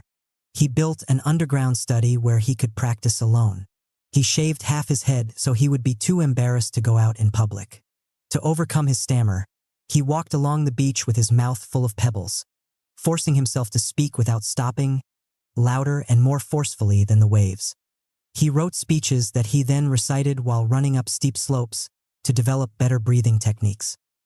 He installed a looking glass in his study, allowing him to monitor closely the looks on his face as he declaimed. He would engage in conversations with visitors to his house and gauge how each word or intonation would affect them. Within a year of such dedicated practice, he had completely eliminated his stammer and had transformed himself into a more than adequate orator. He decided to return to law after all. With each new case that he won, his confidence rose to new heights. Understanding the value of practice, he then worked on improving the delivery of his speeches.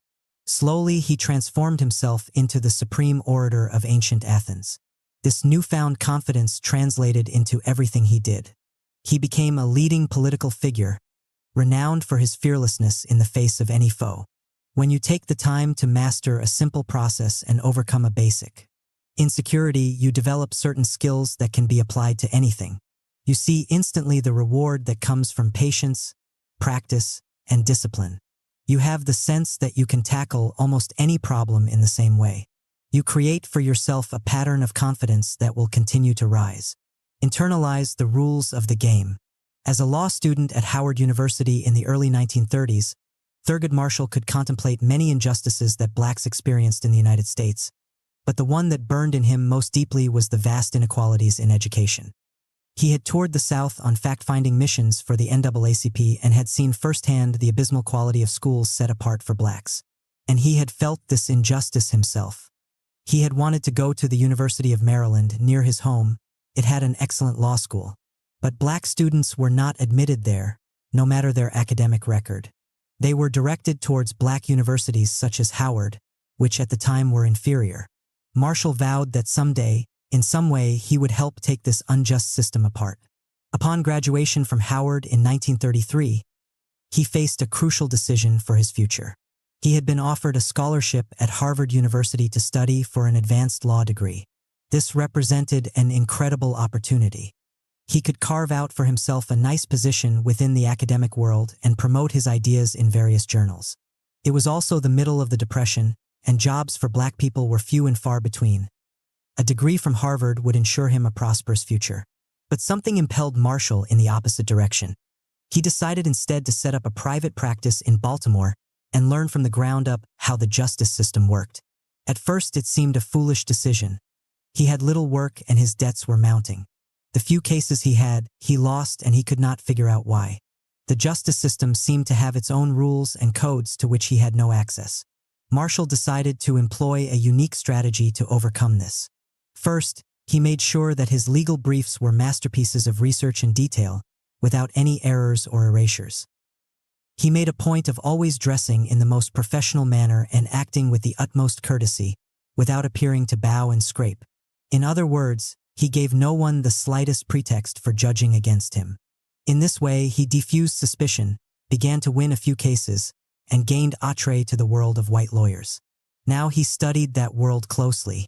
He saw the importance of certain connections and friendships, power networks he had not known about before. He recognized that certain judges required certain treatment. He learned to talk the language and fit in socially as best he could. He found out that in most cases, it was best to argue on points of narrow procedure rather than on grand concepts. Knowing how to maneuver within these rules and conventions, he began to win more and more cases. In 1935, he took on the University of Maryland on behalf of a black student who had been denied admission to its law school, and won. From then on, he used his knowledge to take on all forms of segregation in the education system, culminating in 1954 with his greatest triumph of all, arguing before the U.S. Supreme Court the case known as Brown v. Board of Education. The court's decision in his favor effectively ended any basis for educational segregation in the United States. What Marshall, who would later become the first African-American appointed to the Supreme Court, had learned by immersing himself in the white-controlled justice system of his time is that the social process is just as important as the legal or technical one. This was not something taught in law school, and yet learning it was the key to his ability to function within the system and advance the cause for which he was fighting. To enter a group as part of a job or a career, there are all kinds of rules that govern behavior, values of good and bad, power networks that must be respected, patterns to be followed for successful action. If you do not patiently observe and learn them well, you will make all kinds of mistakes without knowing why or how. Think of social and political skills as a craft that you must master as well as any other. In the initial phase of your apprenticeship, you must do as Marshall did and mute your colors. Your goal here is not to impress people with your brilliance, but to learn these conventions from the inside. Watch for telling mistakes that others have made in the group and for which they have paid a price. That will reveal particular taboos within the culture. With a deepening knowledge of these rules, you can begin to maneuver them for your purpose. If you find yourself confronting an unjust and corrupt system, it is much more effective to learn its codes from the inside and discover its vulnerabilities. Knowing how it works, you can take it apart, for good. Attune yourself to the details. As a young student artist in late 15th century Italy, Michelangelo had to confront a personal limitation. He had grand concepts of things he wanted to paint and sculpt, but not the requisite skill. He looked at the masterpieces of other artists and wanted his own work to have a similar aura and effect, but he was frustrated at the flatness and conventionality of what he created. He tried an experiment. He began to copy his favorite masterworks down to the smallest brush stroke, and he discovered that the effect he had so admired was embedded in certain details, the way these artists were able to make figures or landscapes come to life by their intense attention to the fine points. And so began a remarkable apprenticeship to his craft that would last the rest of his life and completely alter his way of thinking. In creating his sculptures, he became obsessed with bone structure, but the books and techniques on the subject seemed woefully inadequate. He started dissecting human corpses one after another. This gave him a profound feel for human anatomy that he could now reproduce in his work. He developed an interest in texture, how each kind of fabric would fold in its own way. He worked on perfecting his reproduction of clothes. He extended these studies of detail to animals and how they moved. When he was commissioned to do his larger pieces, he avoided that old temptation of beginning with some grand concept, Instead, he looked at the material he was to work with, the space, the individual figures that might comprise it, and from there he would conceive the overall shape and effect. In this intense attention to detail, Michelangelo seemed to have discovered the secret for making his figures come to life in a way that exceeded any other artist of his time. Often when you begin a project of any kind, it is from the wrong end. You tend to think first of what you want to accomplish, imagining the glory and money it will bring you if it succeeds. You then proceed to make this concept come to life. But as you go forward, you often lose patience, because the small steps to get there are not nearly as exciting as the ambitious visions in your head. You must try instead the opposite approach, which can lead to very different results. You have a project you wish to bring to life, but you begin by immersing yourself in the details of the subject or field. You look at the materials you have to work with, the tastes of your target audience, and the latest technical advances in the field. You take pleasure in going deeper and deeper into these fine points. Your research is intense. From this knowledge, you shape the project itself, grounding it in reality rather than in airy concepts in your head. Operating this way helps you slow your mind down and develop patience for detailed work, an essential skill for mastering any craft. Rediscover your natural persistence. This is the dilemma we all face. To accomplish anything worthwhile in life generally takes some time, often in blocks of years. But we are creatures who find it very hard to manage such long periods. We are immersed in the day-to-day. Our emotions fluctuate with each encounter. We have immediate desires we are constantly working to satisfy. In that long period of time that we need to reach a goal, we are assailed by 1,000 distractions and temptations that seem more interesting. We lose sight of our objectives and end up following some detour. This is the source of so many of the failures in our lives. To force yourself past any obstacle or temptation, you must be persistent. As children, we all had this quality because we were single-minded. You must simply rediscover and redevelop this character trait. First, you must understand the role that your energy level plays in mastering a process and bringing something to completion. If you take on added goals or new tasks, your focus will be broken up and you will never attain what you wanted in the first place. You cannot persist on 2 or 3 paths, so avoid that temptation. Second, try breaking things up into smaller blocks of time. You have a large goal, but there are steps along the way and steps within the steps. These steps represent months instead of years. Reaching these smaller goals gives you a sense of tangible reward and progress. This will make it easier for you to resist any diversions along the way and fearlessly push ahead. Remember, anything will give way to a sustained, persistent attack on your part. Reversal of perspective. We generally experience boredom as something painful and to be avoided at all costs. From childhood on, we develop the habit of immediately looking for some activity to kill the feeling. But this activity, if repeated often enough, becomes boring as well. And so for our entire lives, we must search and search for novel amusements, new friends, new trends to latch on to, new forms of entertainment, new religions or causes to believe in. This search might lead us to change our careers and set us on a path of meandering here and there, in search of something to dull the sensation. But in all of these cases, the root of the problem is not boredom itself but our relationship to it. Try to look at boredom from the opposite perspective, as a call for you to slow yourself down, to stop searching for endless distractions. This might mean forcing yourself to spend time alone, overcoming that childish inability to sit still. When you work through such self-imposed boredom, you will find your mind clicks into gear. New and unexpected thoughts will come to you to fill the void. To feel inspired, you must first experience a moment of emptiness. Use such moments to assess the day that went by, to measure where you are headed. It is a relief to not feel that constant need for outside entertainment. On a higher level of this re-education, you might choose a book to overcome your boredom, but instead of reading being a passive process of diversion, you actively mentally engage the author in an argument or discussion, making the book come to life in your head. At a further point, you take up a side activity, cultural or physical, that requires a repetitive process to master. You discover a calming effect in the repetitive element itself. In this way, boredom becomes your great ally. It helps you to slow things down, develop patience and self-discipline. Through this process, you will be able to withstand the inevitable empty moments of life and convert them into your own private pleasures. Now there are individuals who would rather perish than work without taking pleasure in their work. They are choosy and have no use for ample rewards if the work is not itself the reward of rewards. They do not fear boredom as much as work without pleasure. Indeed, they need a lot of boredom if their work is to succeed. For all inventive spirits, boredom is that disagreeable lull of the soul that precedes a happy voyage and cheerful winds. Friedrich Nietzsche, Chapter 9. Push beyond your limits self-belief. Your sense of who you are will determine your actions and what you end up getting in life.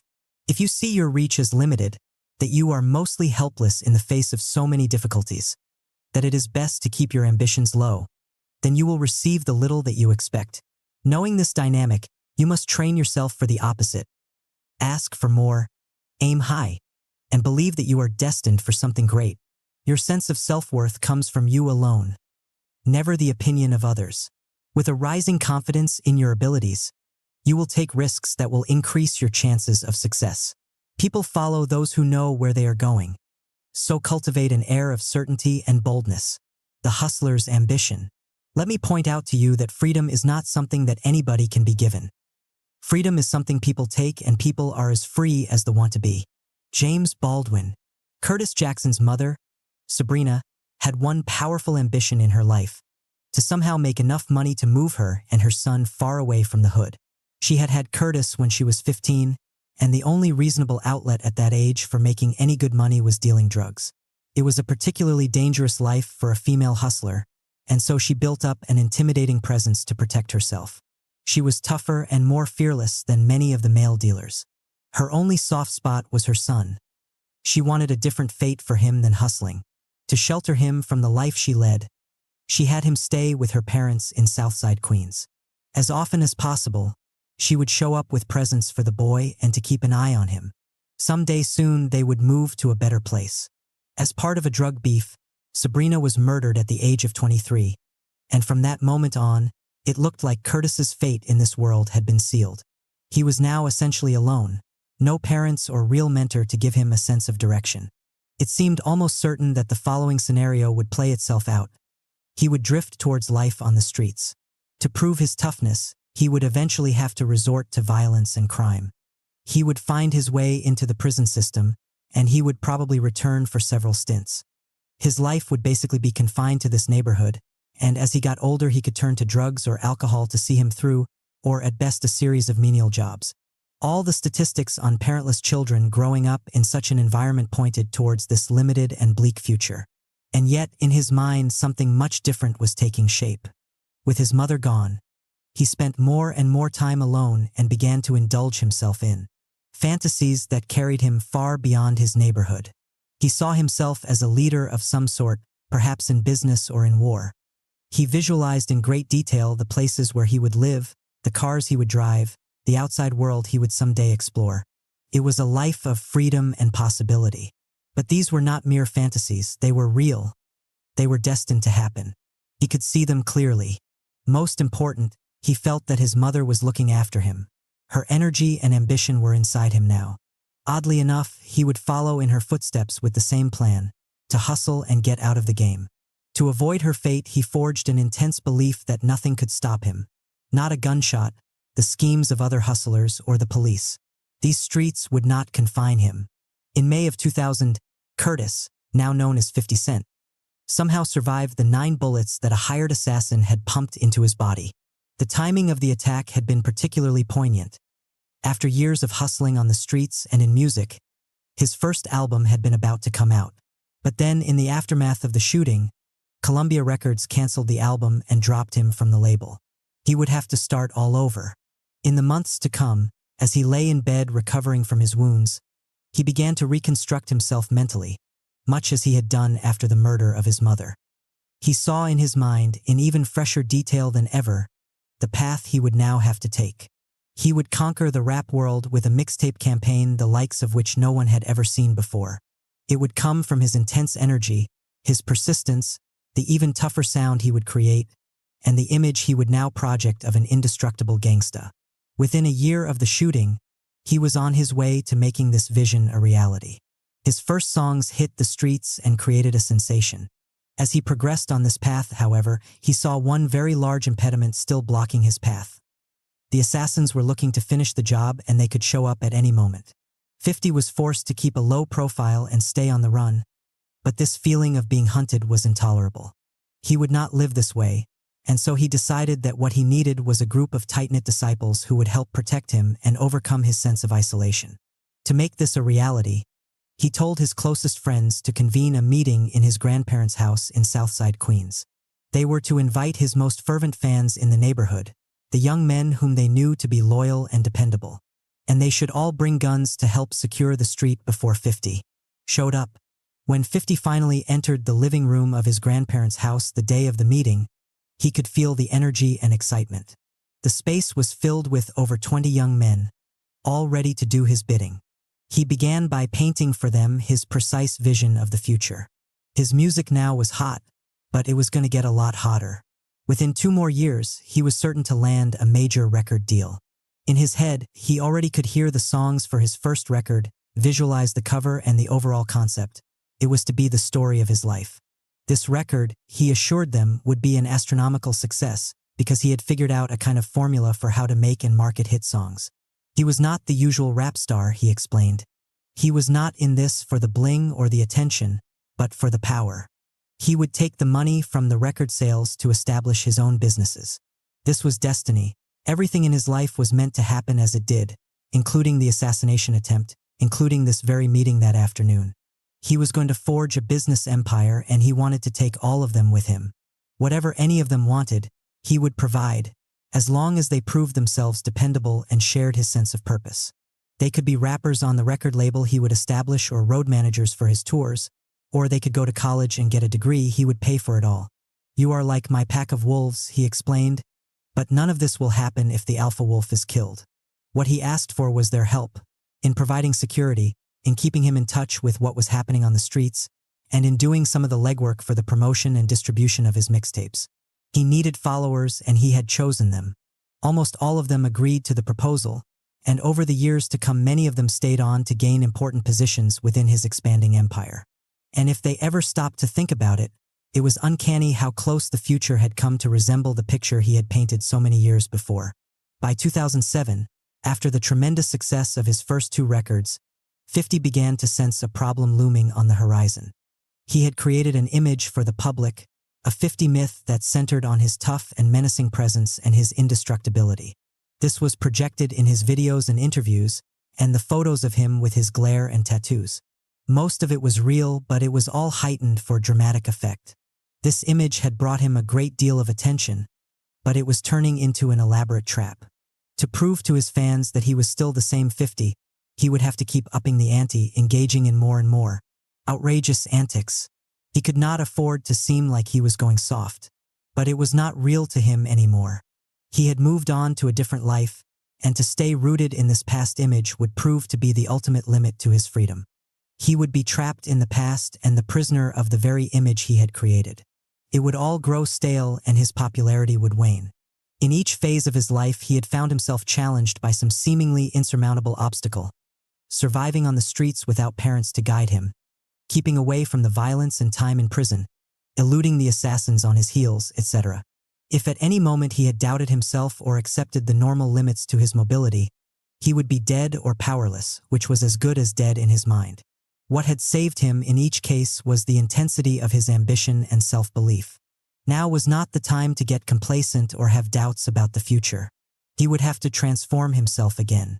He would have his signature tattoos removed. Perhaps he would also change his name again. He would create a new image and myth to fit this period of his life, part business mogul, part power broker, slowly withdrawing from the public eye and flexing his muscles behind the scenes. This would surprise the public, keep him a step ahead of their expectations, and remove yet another barrier to his freedom. Reinventing himself in this way would be the ultimate reversal of the fate that seemed to await him after the death of his mother. The fearless approach. Your opinion of yourself becomes your reality. If you have all these doubts, then no one will believe in you and everything will go wrong. If you think the opposite will happen. It's that simple. 50 Cent. When you were born, you entered this world with no identity or ego.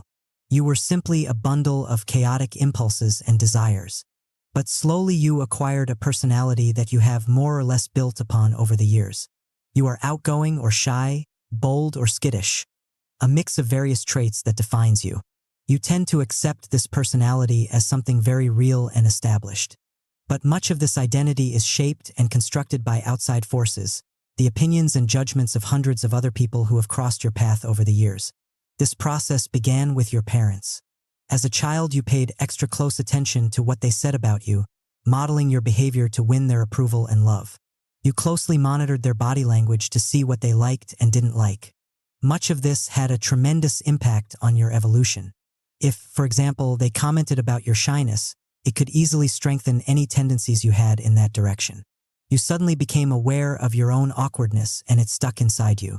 If they had said something different, trying to encourage you in your social skills and draw you out, it might have had a much different impact. Either way, shyness is a fluid quality. It fluctuates according to the situation and the people you are around. It should never be felt as a set personality trait. And yet these judgments from parents, friends, and teachers are given inordinate weight and become internalized. Many of these criticisms and opinions are not objective at all. People want to see certain qualities in you. They project onto you their own fears and fantasies. They want you to fit a conventional pattern. It is frustrating and often frightening for people to think they cannot figure someone out. Behavior that is considered abnormal or different, which may very well be coming from somewhere deep within you, is actively discouraged. Envy plays a role as well. If you are too good at something, you might be made to feel strange or undesirable. Even the praise of others is often designed to hem you in to certain ideals they want to see in you.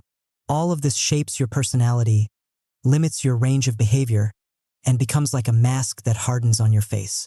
Understand, you are in fact a mystery to yourself.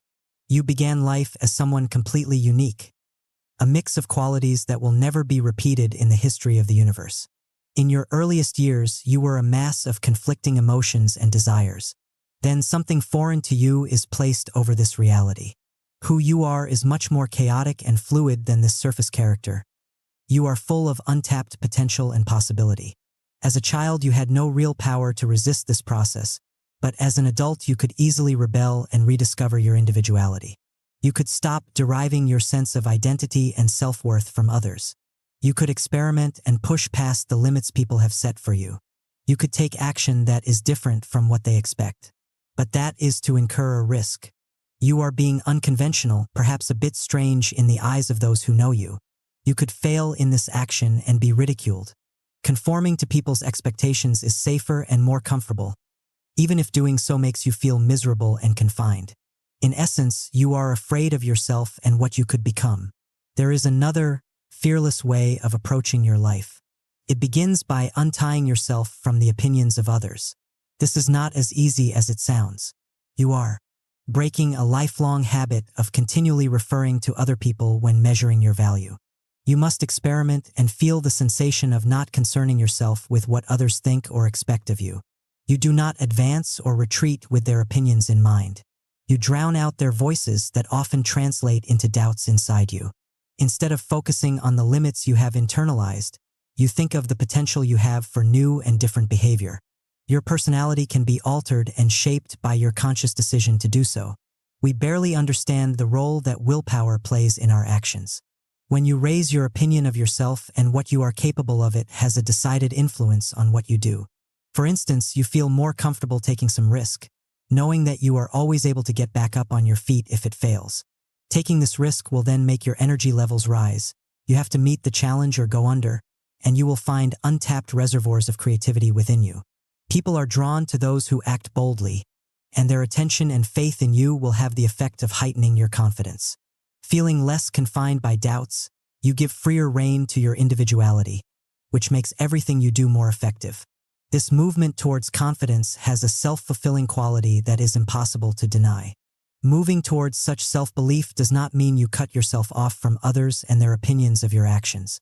You must take constant measure of how people receive your work and use to maximum effect their feedback, see Chapter 7. But this process must begin from a position of inner strength. If you are dependent on their judgments for your sense of worth, then your ego will always be weak and fragile. You will have no center or sense of balance. You will wilt under criticisms and soar too high with any praise. Their opinions are merely helping you shape your work, not your self-image. If you make mistakes, if the public judges you negatively, You have an unshakable inner core that can accept such judgments, but you remain convinced of your own worth. In impoverished environments like the Hood, people's sense of who they are and what they deserve is continually under attack. People from the outside tend to judge them for where they come from as violent, dangerous, or untrustworthy, as if the accident of where they were born determines who they are. They tend to internalize many of these judgments and perhaps deep inside feel that they don't deserve much of what is considered good in this world. Those from the Hood who want to overcome this pronouncement of the outside world have to fight with double the energy and desperation. They have to convince themselves first that they are worth much more and can rise as far as they want, through willpower. The intensity of their ambition becomes the deciding factor. It has to be supremely high. That is why the most ambitious and confident figures in history often emerge from the most impoverished and arduous of circumstances. For those of us who live outside such an environment, ambition has almost become a dirty word. It is associated with such historical types as Richard III or Richard Nixon. It reeks of insecurity and evil deeds to reach the top. People who want power so badly must have psychological problems, or so we think. Much of this social prudery around the idea of power and ambition comes from an unconscious guilt and desire to keep other people down. To those occupying a position of privilege, the ambitiousness of those from below seems like something scary and threatening. If you come from relative prosperity, you are more than likely tainted with some of this prejudice, and you must extirpate it as much as possible. If you believe ambition is ugly and needs to be disguised or repressed, you will have to tiptoe around others, making a show of false humility, in two minds every time you contemplate some necessary power move. If you see it as beautiful, as the driving force behind all great human accomplishments, then you will feel no guilt in raising your level of ambition as high as you want and pushing aside those who block your path. One of the most fearless men in history has to be the great 19th century abolitionist Frederick Douglass. He was born into the cruelest system known to man, slavery. It was designed in every detail to destroy a person's spirit. It did so by separating people from their families so they could develop no real emotional attachments in their lives. It used constant threats and fear to break any sense of free will, and it made sure that slaves were kept illiterate and ignorant. They were to form only the lowest opinions of themselves. Douglass himself suffered all of these fates as a child, but somehow from his earliest years he believed that he was worth much more, that something powerful had been crushed but that it could spring back to life. As a child, he saw himself escaping the clutches of slavery someday, and he nourished himself on that dream. Then in 1828, at the age of 10, Douglass was sent by his master to work in the home of a son-in-law in Baltimore, Maryland. Douglass read this as some kind of providence working in his favor. It meant he would escape the hard labor on the plantation and have more time to think. In Baltimore, the mistress of the house was constantly reading the Bible, and one day he asked her if she would teach him to read. She happily obliged, and he quickly learned. The master of the house heard of this and severely upbraided his wife.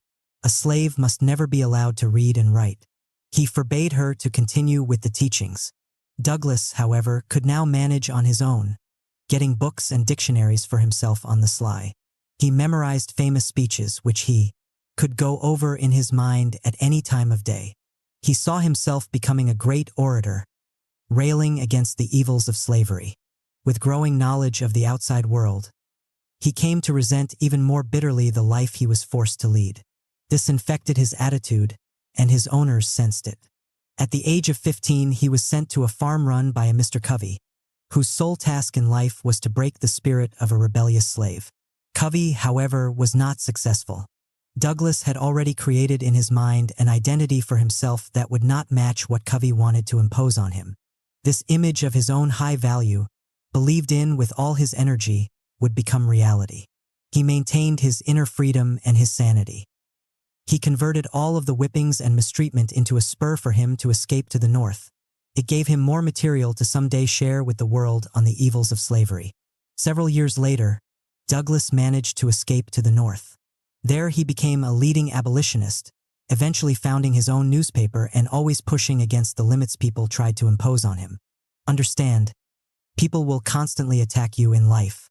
One of their main weapons will be to instill in you doubts about yourself, your worth, your abilities, your potential. They will often disguise this as their objective opinion, but invariably it has a political purpose. They want to keep you down. You are continually prone to believe these opinions, particularly if your self-image is fragile.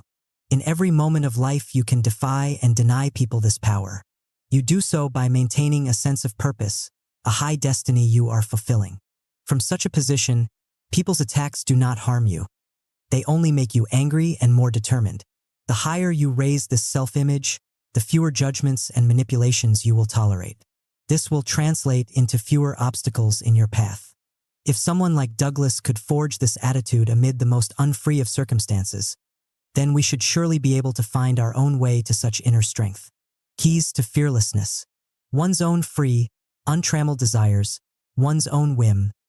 All of this is precisely that which fits no classification, and which is constantly knocking all systems and theories to hell. And where did our sages get the idea that man must have normal, virtuous desires?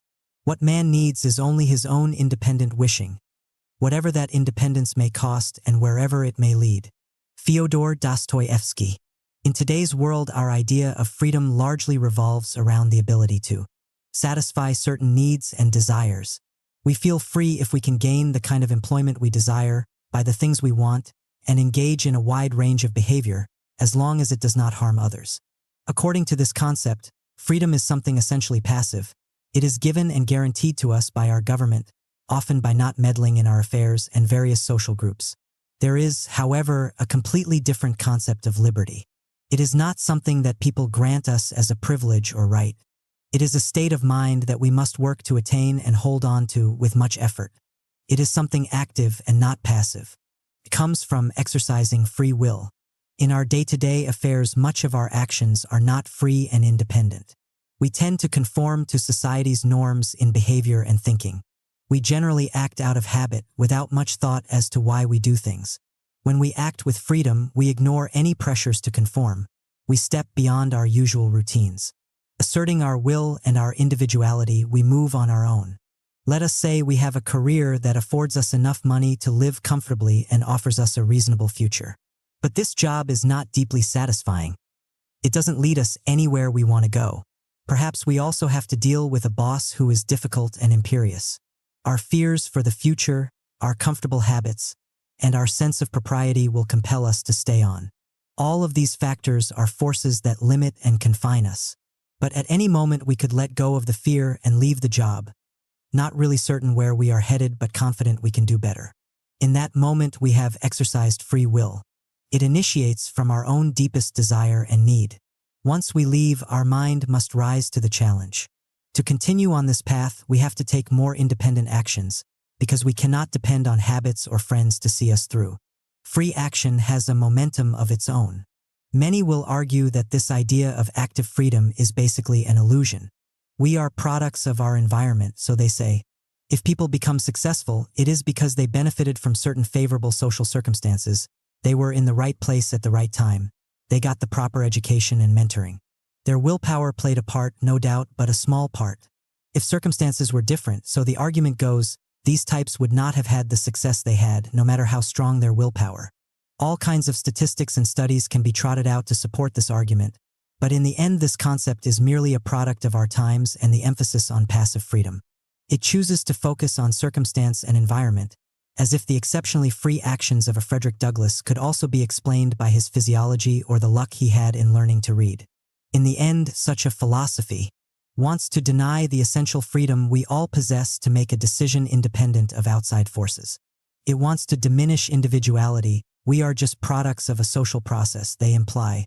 Understand, at any moment you could kick this philosophy and its ideas into the trash can by doing something irrational and unexpected, contrary to what you have done in the past, an act not possibly explained by your upbringing or nervous system. What prevents you from taking such action is not mommy, daddy, or society, but your own fears. You are essentially free to move beyond any limits others have set for you, to recreate yourself as thoroughly as you wish. If you had some terribly painful experience in the past, you could choose to let that pain sit there and you could soak in it. On the other hand, you could decide to convert it into anger, a cause to promote, or some form of action. Or you could choose to simply drop it and move on, relishing the freedom and power that brings you. No one can take away these options or force your response. It is all up to you. Moving to this more active form of freedom does not mean that you are giving yourself over to wild and ill-considered action.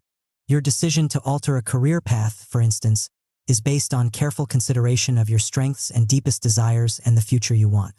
It comes from thinking for yourself and not accepting what others think about you. The risks you take are not emotional and for the sake of a thrill. They are calculated. The need to conform and please others will always play a role in our actions, consciously or unconsciously. To be completely free is impossible and undesirable. You are merely exploring a freer range of action in your life and the power it could bring you. What block us from moving in this direction are the pressures we feel to conform, our rigid, habitual patterns of thinking, and our self-doubts and fears. The following are 5 strategies to help you push past these limits. Defy all categories. As a young girl growing up in Kansas at the turn of the 20th century, Amelia Earhart felt oddly out of place. She liked to do things her own way, playing rough games with the boys, spending hours by herself reading books, or disappearing on long hikes. She was prone to behavior that others considered strange and unorthodox. At boarding school, she was kicked out for walking on the roof in her nightgown. As she got older, she felt intense pressure to settle down and be more like other girls. Earhart had an abhorrence, however, of marriage and the constrictions it represented for women. So she looked for a career, trying her hand at all kinds of jobs. But she craved adventure and challenges, and the jobs available to her were menial and mindless. Then one day in 1920, she went for a short ride in an airplane, and suddenly she knew she had found her calling. She took lessons and became a pilot. In the air, she felt the freedom she had always been looking for. Piloting a plane was a constant challenge, physical and mental. She could express the daring side of her character, her love of adventure, as well as her interest in the mechanics of flying. Female pilots at the time were not taken seriously. The men were the ones who set records and blazed new paths. To combat this, Earhart had to push the limits as far as she could, doing feats of flying that would make headlines and contribute something to the profession. In 1932, she became the first woman to pilot a plane solo across the Atlantic, in what would turn out to be her most death-defying and physically arduous flight. In 1935, she contemplated doing a crossing of the Gulf of Mexico. One of the most famous male pilots of the time told her it was too dangerous and not worth the risk. Feeling there was a challenge in this, she decided to attempt the flight anyway and managed it with relative ease, showing others how it could be done. If at any moment in her life she had succumbed to the pressure to be more like others, she would have lost that magic that now seemed to follow her when she went her own direction. She decided to continue being herself, whatever the consequences might be. She dressed in her unconventional manner and spoke her mind on political matters, even though that was considered unbecoming. When the famous publicist and promoter George Putnam asked for her hand in marriage, Earhart accepted under the condition that he sign a contract guaranteeing he would respect her desires for maximum freedom within the relationship.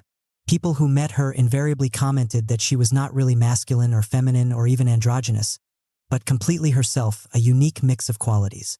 It was this part of her that fascinated people and kept her in the limelight.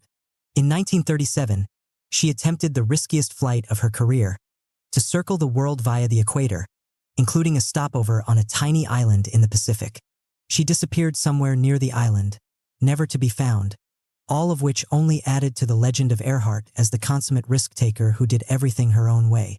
Understand, the day you were born you became engaged in a struggle that continues to this day and will determine your success or failure in life. You are an individual, with ideas and skills that make you unique, but people are constantly trying to fit you into narrow categories that make you more predictable and easier to manage. They want to see you as shy or outgoing, sensitive or tough. If you succumb to this pressure, then you may gain some social acceptance, but you will lose the unconventional parts of your character that are the source of your uniqueness and power. You must resist this process at all costs, seeing people's neat and tidy judgments as a form of confinement. Your task is to retain or rediscover those aspects of your character that defy categorization, and to give them even greater play.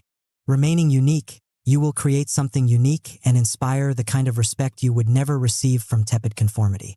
Constantly reinvent yourself. As a child, the future President John F. Kennedy was extremely frail and prone to illness. He spent much time in various hospitals and grew up to be rather frail and weak-looking. From these experiences, he developed a horror of anything that made him feel that he had no control over his life. And one form of powerlessness particularly irked him: the judgments people made of him based on his appearance. They would see him as weak and fragile, underestimating his underlying strength of character. So he initiated a lifelong process of wresting this control from others, constantly recreating himself and casting the image that he wanted people to see of him. As a youth, he was perceived as the pleasure-loving son of a powerful father, so at the outbreak of World War II, despite his physical limitations, he enlisted in the Navy, determined to show another side of himself. As a lieutenant on a patrol torpedo in the Pacific, his boat was rammed and cut in two by a Japanese destroyer. He proceeded to lead his men to safety in a way that earned him numerous medals for bravery. During this incident, he displayed an almost callous disregard for his own life, perhaps in an attempt once and for all to prove his masculinity. In 1946, he decided to run for Congress, and he used his war record to craft the image of a young man who would be an equally fearless fighter for his constituency. A few years later, as a senator, he realized that many in the public perceived him as a bit of a lightweight, young and unproven. And so yet again, he chose to reinvent himself, this time by writing a book, authored with his speechwriter Theodore Sorensen, called Profiles in Courage, cataloging stories of famous senators who defied convention and achieved great things. The book won a Pulitzer Prize, and more important, it completely altered the image the public had of Kennedy. He was now seen as thoughtful and independent, somehow following the path of the senators he had written about, clearly an intended effect. In 1960, when Kennedy was running for president, people once again underestimated him. They saw him as the young Catholic liberal senator who could not possibly appeal to the majority of Americans. This time he decided to recast himself as the inspiring prophet who would lead the country out of the doldrums of the Eisenhower era, returning America to its frontier roots and creating a sense of unified purpose. It was an image of vigor and youth contrary to his still physical weakness, and it proved compelling enough to captivate the public and win the election. Understand, people judge you by appearances, the image you project through your actions, words, and style. If you do not take control of this process, then people will see and define you the way they want to, often to your detriment. You might think that being consistent with this image will make others respect and trust you, but in fact it is the opposite. Over time you seem predictable and weak. Consistency is an illusion anyway. Each passing day brings changes within you. You must not be afraid to express these evolutions. The powerful learn early in life that they have the freedom to mold their image, fitting the needs and moods of the moment. In this way, they keep others off balance and maintain an air of mystery. You must follow this path and find great pleasure in reinventing yourself, as if you were the author writing your own drama. Subvert your patterns. Animals depend on instincts and habits to survive. We as humans depend on our conscious, rational thinking, which gives us greater freedom of action, the ability to alter our behavior according to circumstance. And yet that animal part of our own nature, that compulsion to repeat the same things, tends to dominate our way of thinking. We succumb to mental patterns, which makes our actions repetitive as well. This was the problem that the great architect Frank Lloyd Wright was obsessed with, and he came up with a powerful solution. As a young architect in the 1890s, Wright could not understand why most people in his profession chose to design buildings based on patterns. Houses had to follow a certain model, determined by materials and cost. One style became popular and people copied it endlessly. Living in such a house or working in such offices would make people feel soulless, like cogs in a machine. In nature, no two trees are ever the same. A forest is formed in a kind of random fashion, and that is its beauty. Wright was determined to follow this organic model rather than the mass-produced model of the machine age. Despite the cost and energy, he decided that no two buildings of his would ever be the same in any way. He would extend this to his own behavior and interactions with others. He took delight in being capricious, in doing the opposite of what colleagues and clients expected from him. This eccentric manner of working led to the creation of revolutionary designs that made him the most famous architect of his time. In 1934, he was commissioned by Edgar Kaufman, a Pittsburgh department store magnate, to design a vacation house facing a waterfall on Bear Creek in rural Pennsylvania. Wright needed to see the design in his mind before he could commit it to paper. For this project, nothing would come to him, and so he decided to play a game on himself. He simply ignored the work. Months went by. Finally, Kaufman had had enough and telephoned Wright. He demanded to see the design. Wright exclaimed that it was finished. Kaufman said he would be over in 2 hours to look it over. Wright's associates were aghast. He had not yet penciled in one line. Nonplussed and with a rush of creative energy, he began to design the house. It would not face the waterfall, he decided, but stand over and incorporate it. When Kaufman saw the design, he was delighted. The house became known as Falling Water, often considered Wright's most beautiful creation. In essence, Wright had forced his mind to face the problem without research or preconceptions, completely in the moment. It was an exercise to free himself from prior habits and create something totally new. What often prevent us from using the mental fluidity and freedom that we naturally possess are the physical routines in our lives. We see the same people and do the same things, and our minds follow these patterns. The solution then is to break this up. For instance, we could deliberately indulge in some random, even irrational act. By taking an action we have never done before, we place ourselves in unfamiliar territory. Our minds naturally awaken to the novel situation. In a similar vein, we can force ourselves to take different routes, visit strange places, encounter different people, wake up at odd hours, or read books that challenge our minds instead of dull them. We should practice this when we feel particularly blocked and uncreative. In such moments, it is best to be ruthless with ourselves and our patterns. Create a sense of destiny. In the year 1428, soldiers stationed at the garrison at the French town of Vaucouleurs began to receive visits from a 16-year-old girl named Jeanne d'Arc, Joan of Arc. She was the daughter of lowly peasants from a nearby poor village, and she repeated to these soldiers the same message. She had been chosen by God to rescue France from the desperate state it had fallen into. In the previous few years, the country had become overrun by English invaders, who now held the French king hostage in England. The English were on the verge of conquering the key French city of Orleans. The Dauphin, heir to the French throne, was languishing away at a castle in the country, choosing to do nothing. Jeanne had had visions from various saints who explained to her precisely what she must do. Convince the Dauphin to give her troops to lead to Orleans, defeat the English there, and then lead the Dauphin to Reims, where he would be crowned the new king of France, to be known as Charles VII. Many people in France at the time were having such visions, and the soldiers who listened to Jeanne could not help but feel skeptical. But Jeanne was different from the others. Despite the soldiers' lack of interest, she kept returning with her usual message. Nothing could discourage her. She was fearless, moving unescorted among so many restless soldiers. She spoke plainly, like any peasant girl, but there was not a shred of doubt in her voice, and her eyes were lit up with conviction. She was certain of these visions and would not rest until she had fulfilled her destiny. Her explanations of what she would do were so detailed that they seemed to have the weight of reality. And so a few soldiers came to believe she was for real and set in motion a chain of events. They convinced the local governor to allow them to escort her to the Dauphin. The Dauphin eventually believed her story as well and gave her the troops she requested. The citizens of Orleans, convinced she was destined to be their savior, rallied to her side and helped her defeat the English.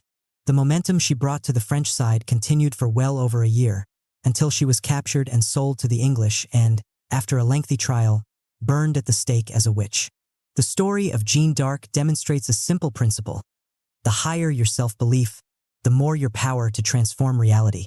Having supreme confidence makes you fearless and persistent, allowing you to overcome obstacles that stop most people in their tracks.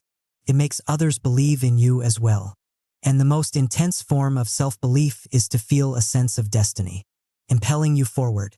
This destiny can come from otherworldly sources or it can come from yourself. Think of it in these terms. You have a set of skills and experiences that make you unique. They point towards some life task that you were meant to accomplish.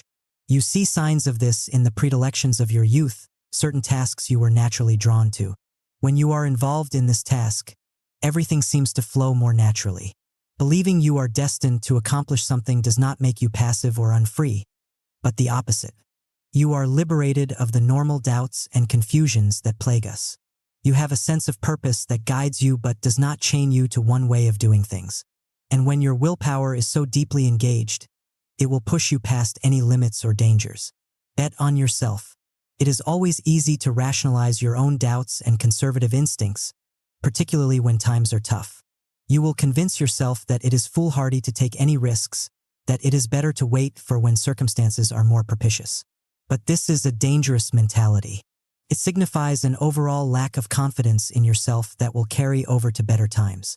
You will find it hard to rouse yourself out of your defensive posture.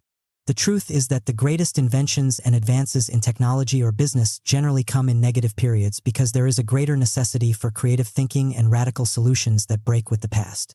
These are moments that are ripe for opportunity.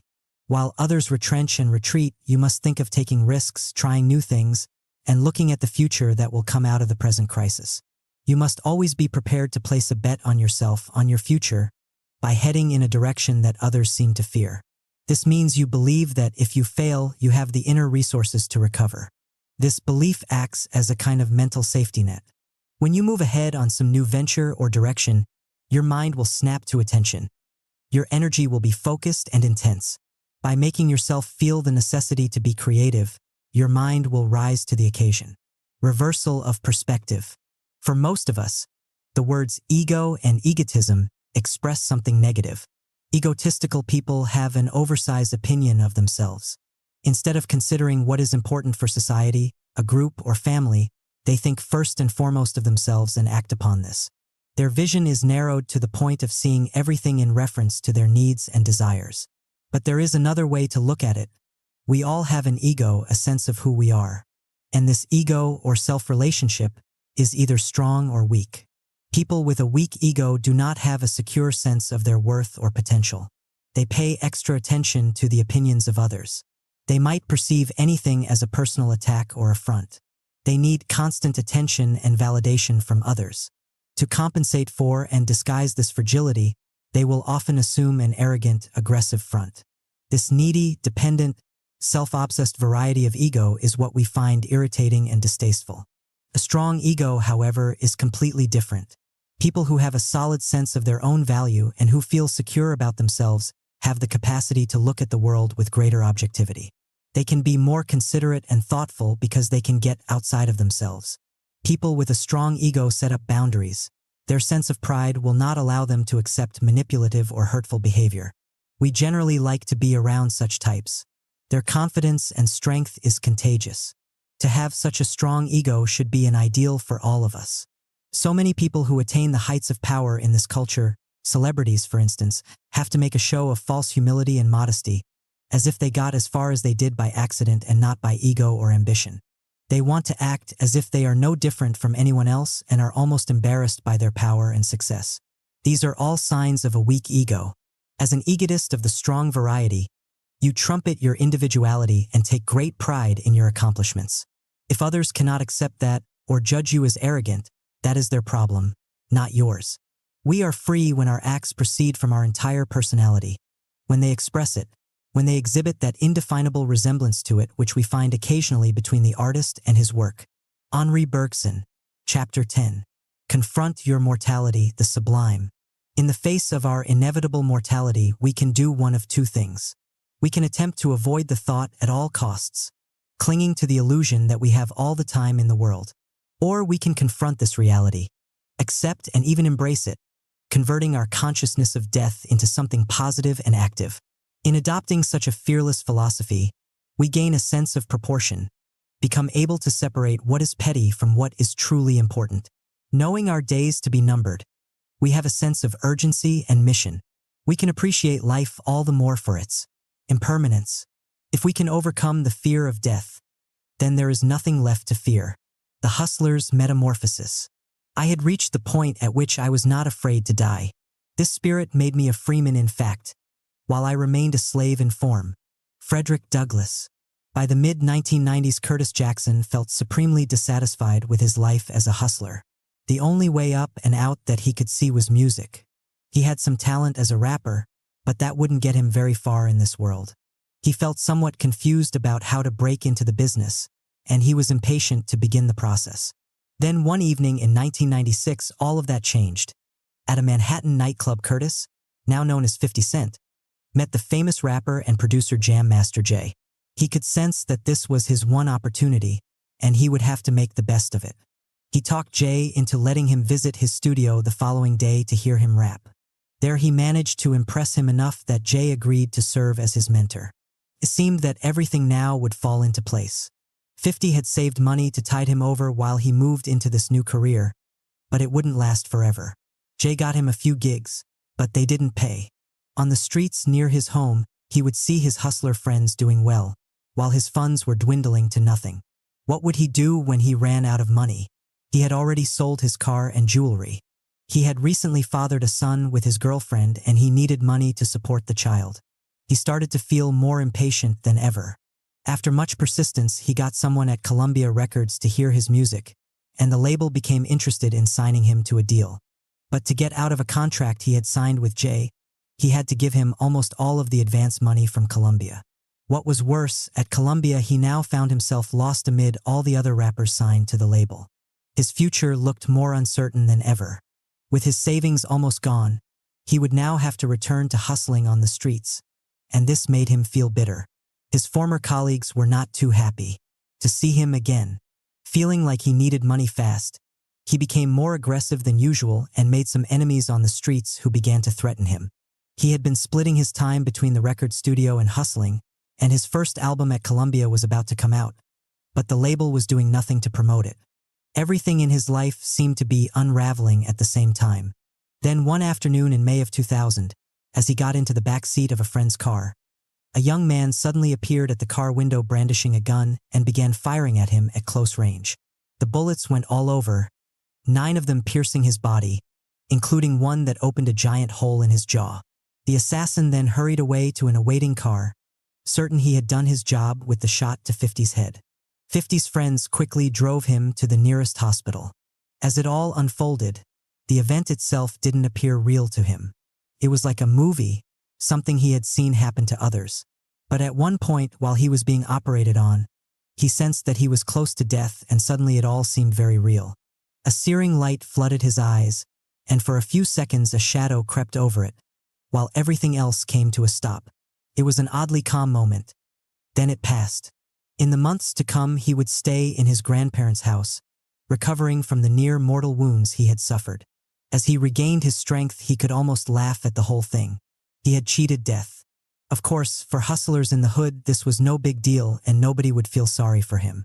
He had to move on and not look back, while also keeping an eye on the killers who would be looking to finish the job. In the wake of the shooting, Columbia had cancelled his album and dropped him from the label. He was surrounded by too much violence. 50 would get his revenge. He would launch the kind of mixtape campaign on the streets that would make him famous, and those same executives would come back, begging to sign him. As he geared up for action, however, he noticed that something had changed inside him. He found himself getting up earlier than usual in the morning and writing songs late into the night, completely immersed in his work. When it came to distributing his tapes on the streets, he didn't care about making money in the present. He couldn't care less anymore about clothes, jewelry, or nightlife. Every penny he made he poured back into the campaign.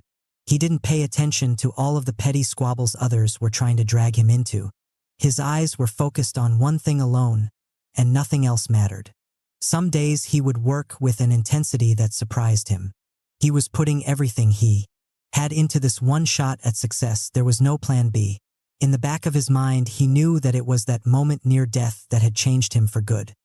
He could still feel the original sensation in his body, the light and the shadow, and it filled him with a sense of urgency he had never experienced before, as if death were on his heels.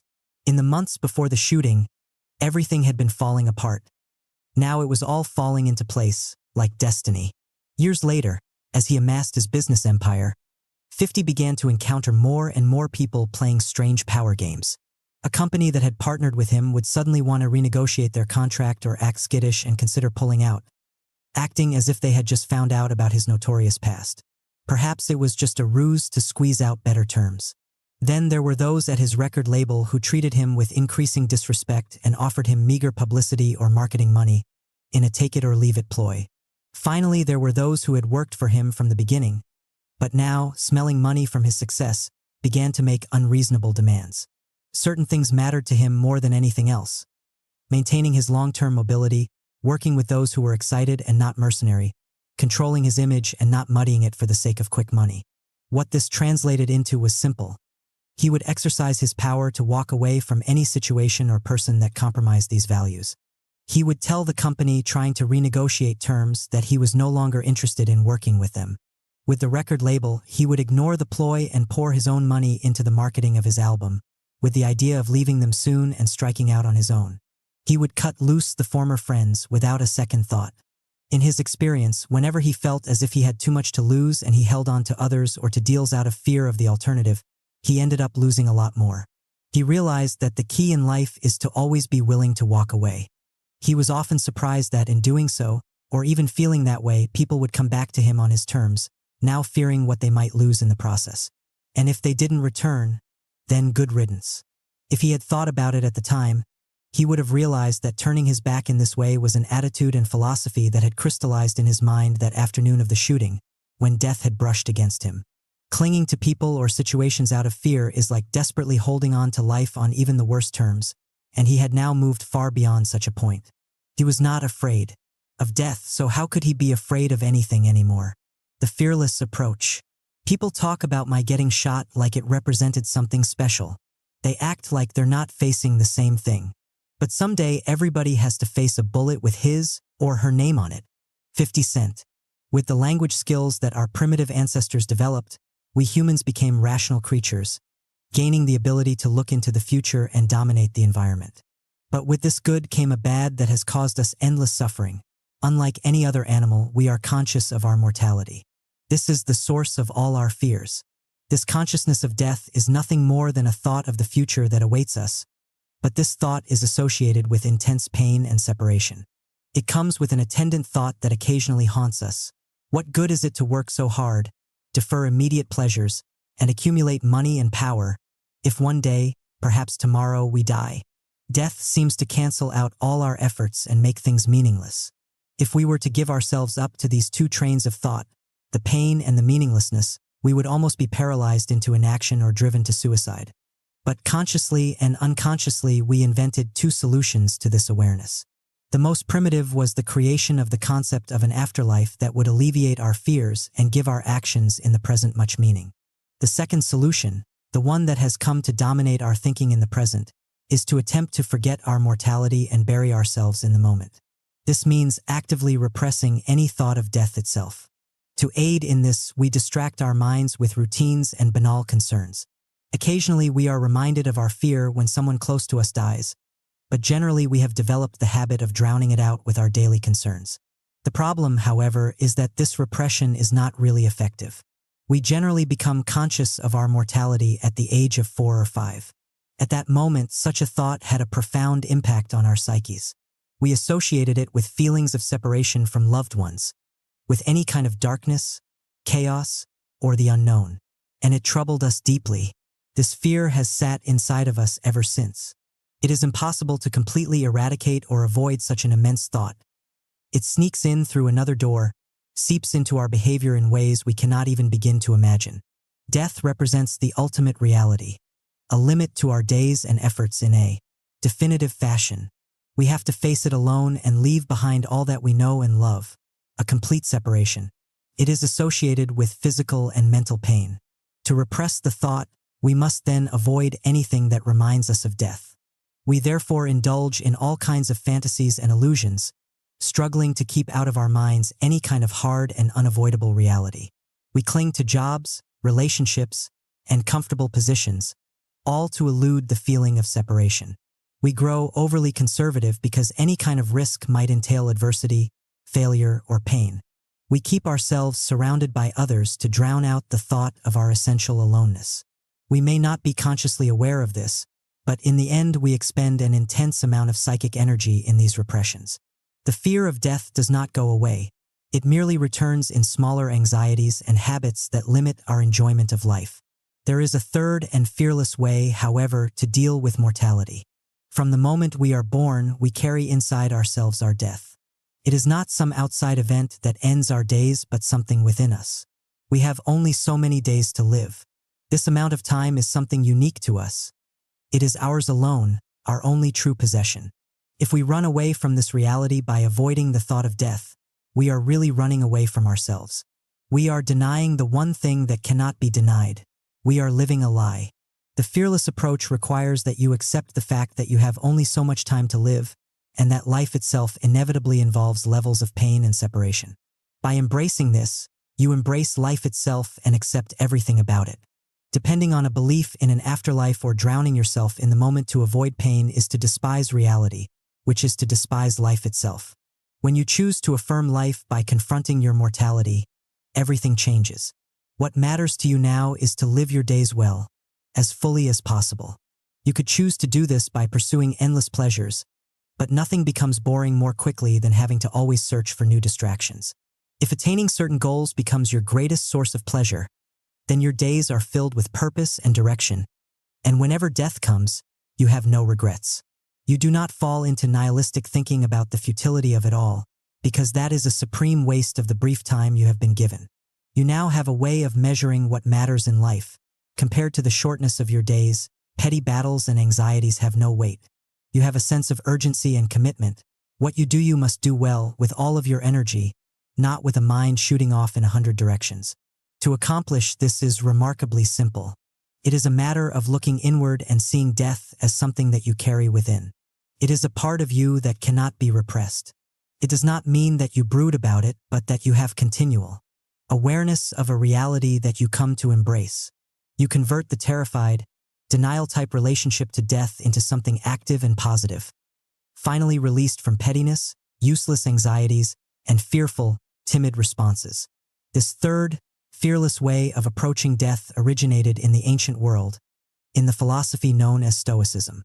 The core of Stoicism is learning the art of how to die, which paradoxically teaches you how to live. And perhaps the greatest Stoic writer in the ancient world was Seneca the Younger, born around 4 BC. As a young man, Seneca was an extremely gifted orator, which led to a promising political career. But as part of a pattern that would continue throughout his life, this gift incurred the envy of those who felt inferior. In AD 41, with trumped-up charges from an envious courtier, Emperor Claudius banished Seneca to the island of Corsica, where he would languish essentially alone for 8 long years. Seneca had been familiar with Stoic philosophy, but now on this barely inhabited island he would have to practice it in real life. It was not easy. He found himself indulging in all kinds of fantasies and falling into despair. It was a constant struggle, reflected in his many letters to friends back in Rome. But slowly he conquered all of his fears by first conquering his fear of death. He practiced all kinds of mental exercises, imagining painful forms of death and possible tragic endings. He would make them familiar and not frightening. He used a sense of shame. To fear his mortality would mean he abhorred nature itself, which decreed the death of all living things, and that would mean he was inferior to the smallest animal that accepted its death without complaint. Slowly he extirpated this fear and felt a sense of liberation. Feeling that he had a mission to communicate this newfound power of his to the world, he wrote at a furious pace. In AD 49 he was finally exonerated, recalled to Rome, and appointed to a high position as praetor and private tutor to the 12-year-old boy Lucius Domitius Ahenobarbus, soon to be known as Emperor Nero. During the first 5 years of Nero's reign, Seneca was the de facto ruler of the Roman Empire, as the young emperor gave himself over to the pleasures that were to later dominate his life. Seneca had to constantly struggle to rein in some of Nero's violent tendencies, but for the most part those years were prosperous and the empire was well governed. Then envy set in again, and Nero's courtiers began spreading stories that Seneca was enriching himself at the expense of the state. By AD 62, Seneca could see the writing on the wall, and he retired from public life to a country house, handing over almost all of his wealth to Nero. In AD 65 he was implicated in a plot to kill the emperor, and an officer was sent to, in the Roman style, order Seneca to kill himself. He calmly asked permission to review his will. This was refused. He turned to his friends who were present and said, "Being forbidden to show gratitude for your services, I leave you my one remaining possession and my best, the pattern of my life." Now he would be reenacting what he had rehearsed in his mind so many years before. His ensuing suicide was horrifically difficult. He sliced the veins in his arms and ankles, sat in a hot bath to make the blood flow faster, and even drank poison. The death was slow and incredibly painful, but he maintained his calmness to the end, making sure that everyone would see that his death matched his life and his philosophy. As Seneca understood, to free yourself from fear you must work backward. You start with the thought of your mortality. You accept and embrace this reality. You think ahead to the inevitable moment of your death and determine to face it as bravely as possible. The more you contemplate your mortality, the less you fear it. It becomes a fact you no longer have to repress. By following this path, you know how to die well, and so you can now begin to teach yourself to live well. You will not cling to things unnecessarily. You will be strong and self-reliant, unafraid to be alone. You will have a certain lightness that comes with knowing what matters. You can laugh at what others take so seriously. The pleasures of the moment are heightened because you know their impermanence and you make the most of them. And when your time to die comes, as it will someday, you will not cringe and cry for more time, because you have lived well and have no regrets.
Match found.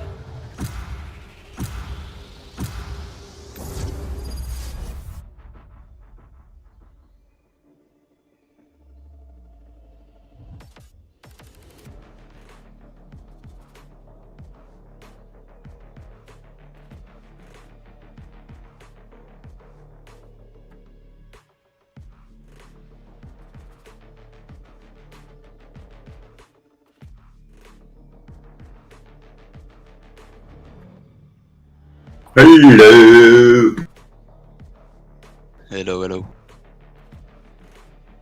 What should I play? Sage or Fate? Whatever you want.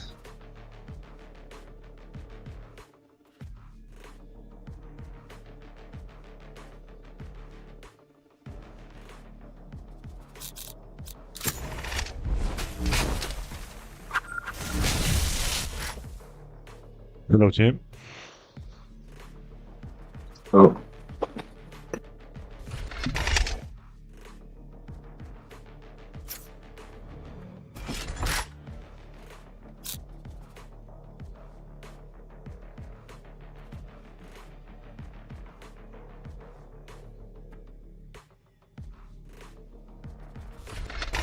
Stand in my way.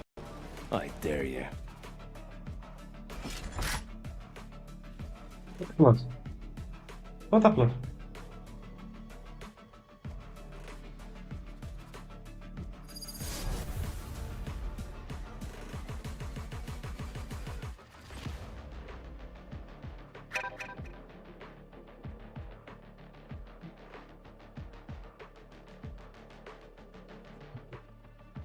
Don't worry, guys.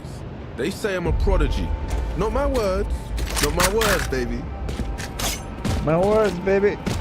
Let's go. Good luck and have fun, my friends.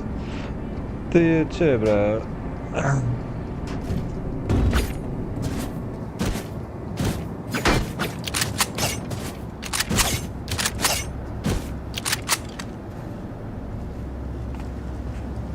By the way, guys, I still didn't sleep from last day. Good. G-O-A-T.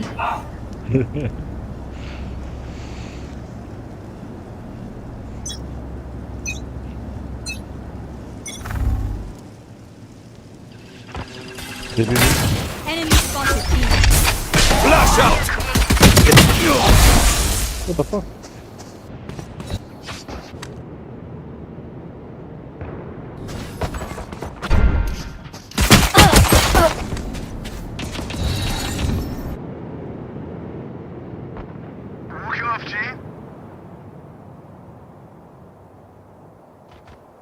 One to three.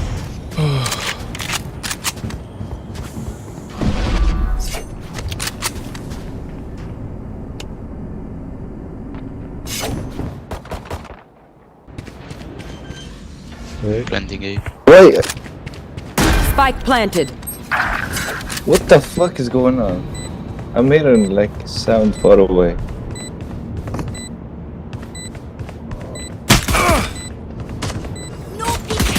Last player standing. Nat 20.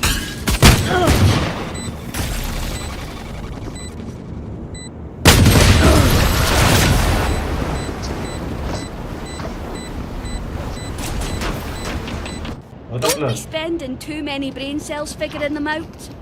Overthinking is just as bad as underthinking.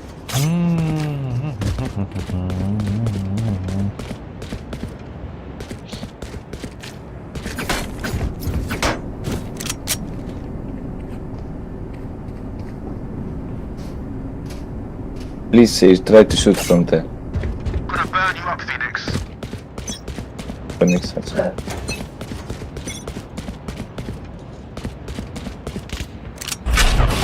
Hey. Watch out. Concussing!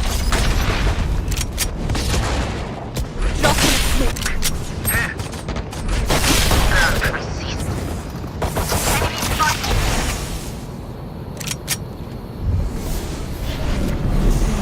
Right here. Headshot.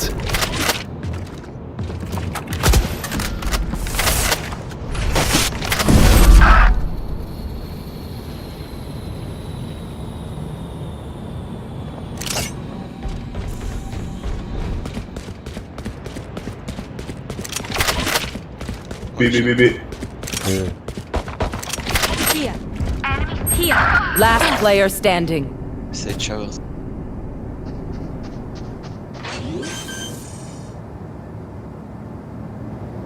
Spike planted.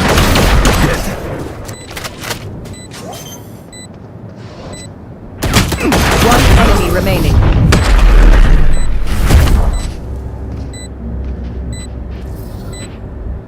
can only be one Phoenix. I'm coming for you.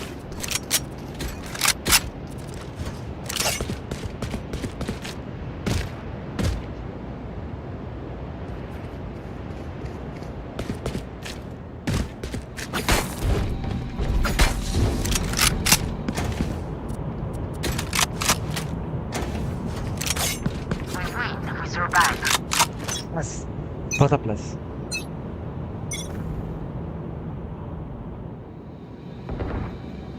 Enemy spotted B. Reyna spotted.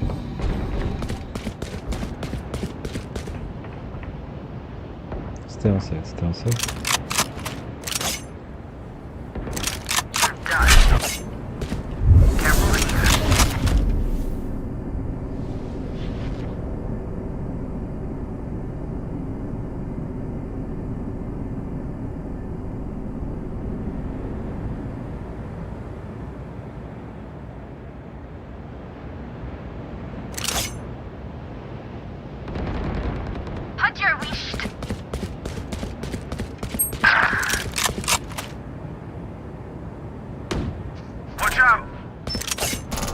One enemy remaining.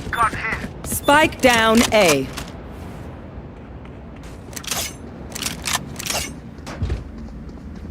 He's busy.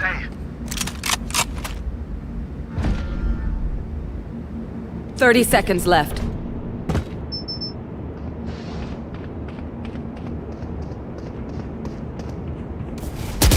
Team Ace. Unscathed. I'm delighted. The fools gave us a window. Smash through it.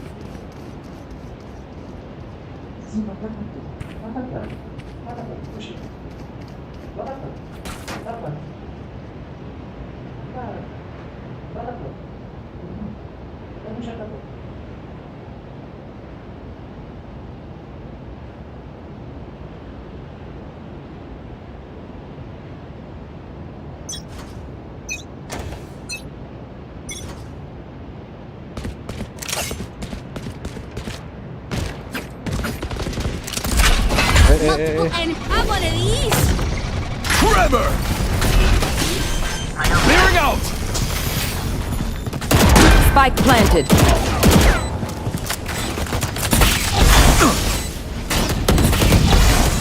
Enemy spotted A. Blinding! Cutting their vision.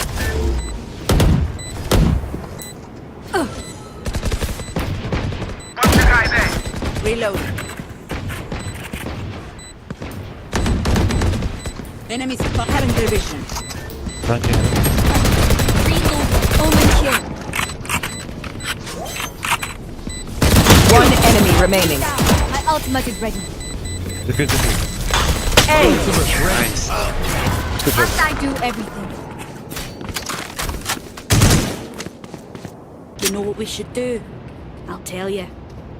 We should win. Need a drop. Do you have Fantaskin, guys? Felix, Fantaskin, please. I need a drop. Cheers. Fantaskin, please. Thank you.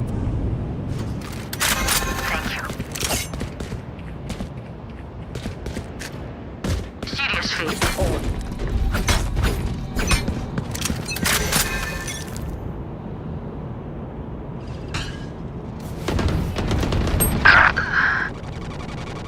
Drop in a smoke. Welcome to my world. Joke's over! You're dead! 100 CG. Come on, let's go! Right. Spike planted. Careful now. Someone's A. Tries. Reloaded. Going up. Healing. Embarrassing. Flash. Last player standing.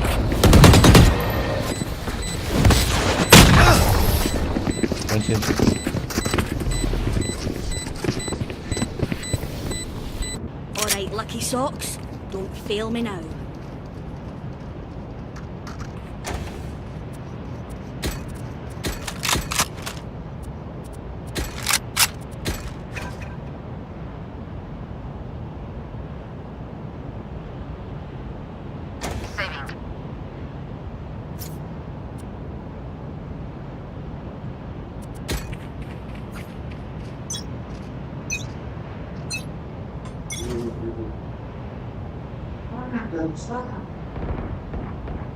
Push out.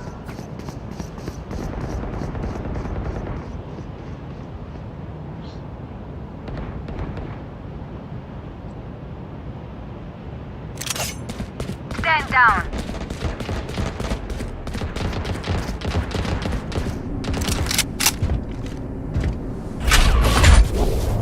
Trevor!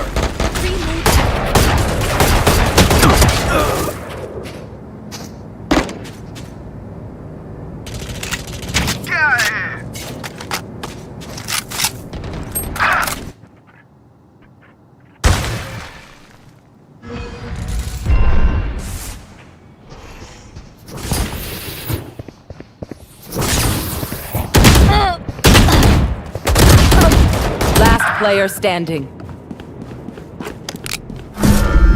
Still in sight.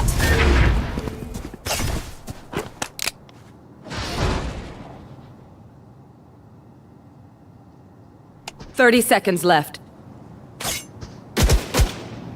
Spike planted.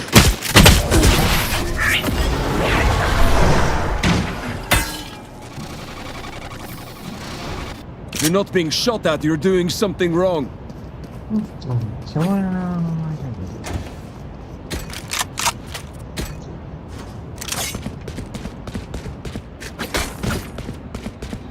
Come on, guys, we are losing. Wake up.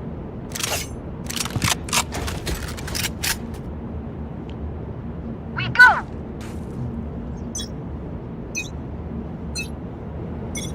They will cower.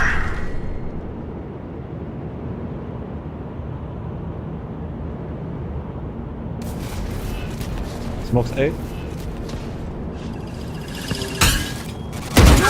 Nowhere to run!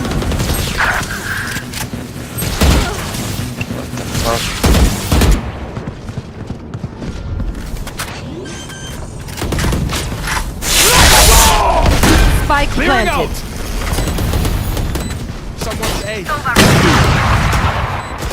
Omen Kill. Someone's A. Last player standing. Careful now. Flash! No peeking. Target down.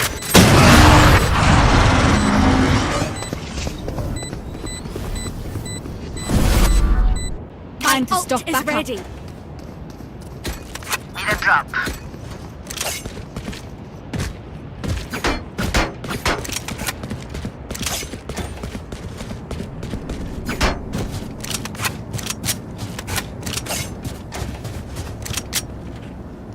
Come on, guys, they are just 4 right now.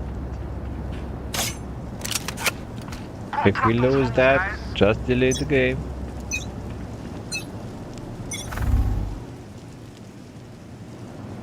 Wall raised. Joke's over! You're dead! Flash out!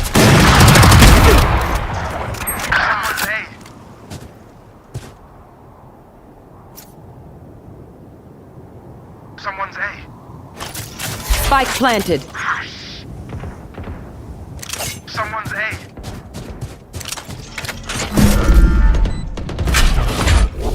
Concussing!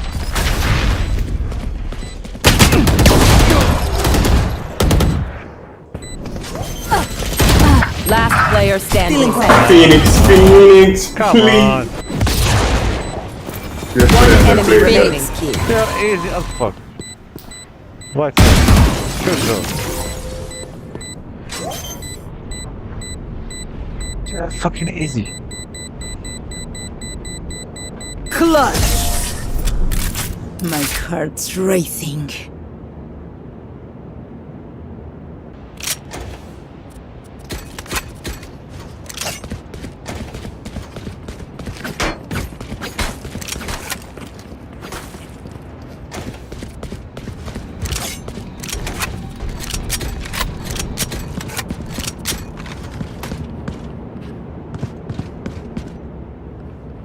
Clove.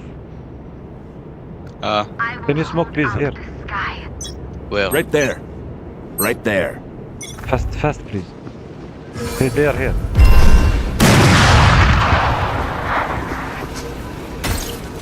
Reloading.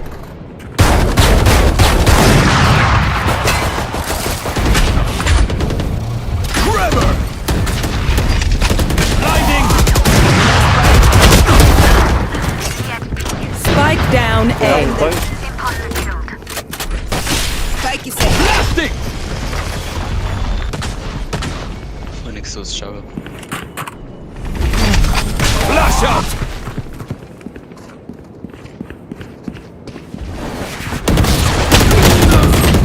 Behind. One enemy remaining. I can't see your guy. Once more into battle. I'm not tired. Are you?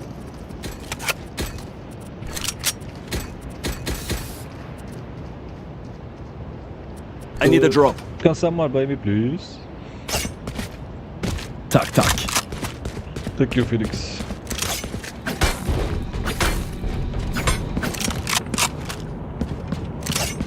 As one.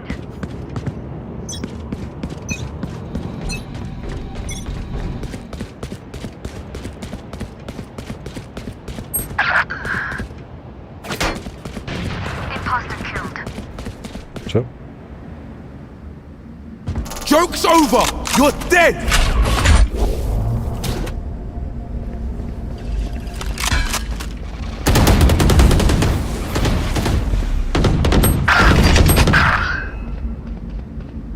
Blinding! Clearing out! Your duty is not over. Concussing! Spike planted. Last player standing.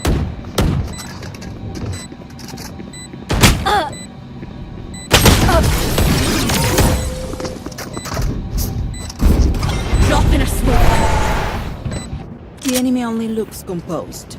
Their hearts tell a different story. We can do it chill. Yeah, of course. There are 4. Oh my god, guys. Sage is carrying duelists. Come on, guys. Wake up.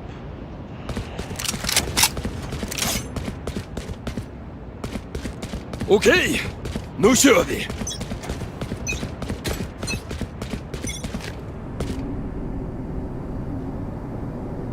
Don't push. Oh my god, I said don't push. Trevor!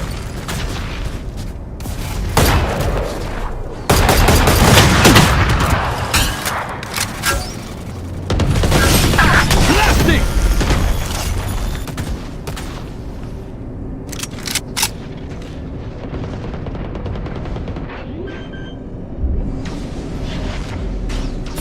Spike planted. Enemy spotted.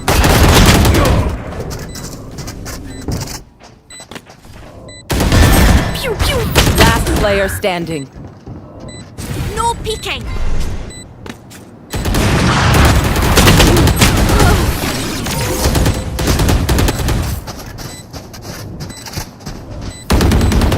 Last round before the switch. Don't be cheap. Spend it all before it's gone.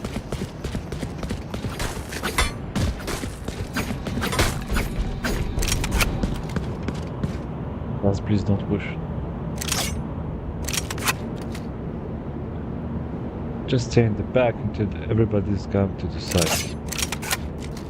Try not to die. Through the calm, I see. Through the storm, I fight.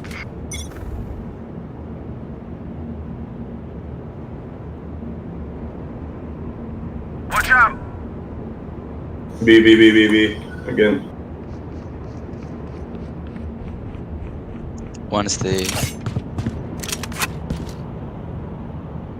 Come fast, B, please. Joke's over! You're dead! Nowhere to run! They will cower. My ultimate's ready. Concussing!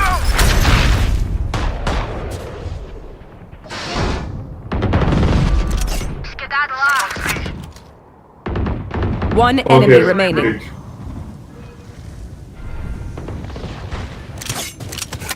Spike planted.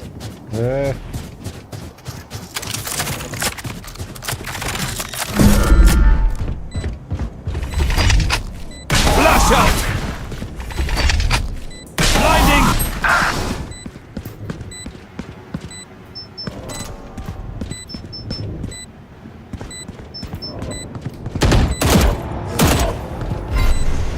Defuse. Ready.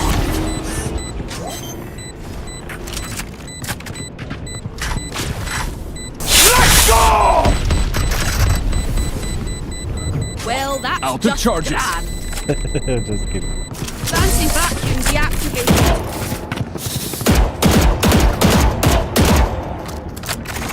Switching sides. I'm the last thing they'll see before they die. Lucky them.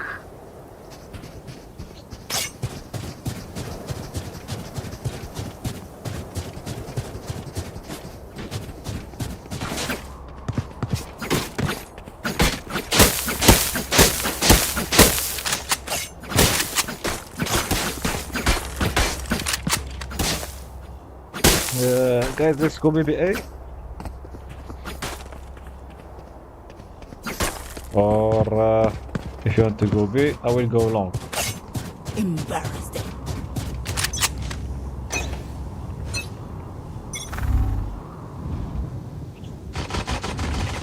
Enemy spotted B. Gotcha.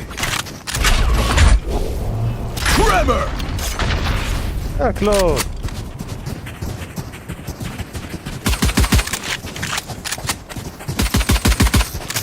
Reyna and Phoenix, you have flashes. You gotta go first.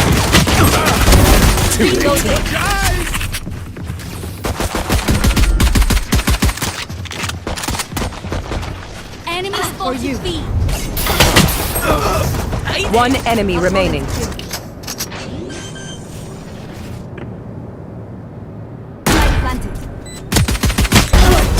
Good job. You did your best. Just wasn't enough. I'll do my job, you do yours.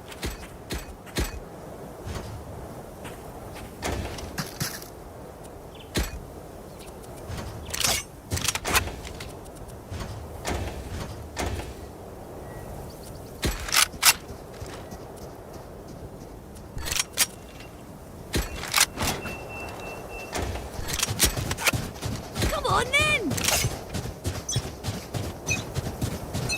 Let's shift. Bro, shit. Reyna can shift. Doesn't even know how to flash too. Clearing out! Cutting their vision. Enemy spotted. Rocking smoke. Reloading. Careful now. Spike Reloading. planted. Sure. Nice ball.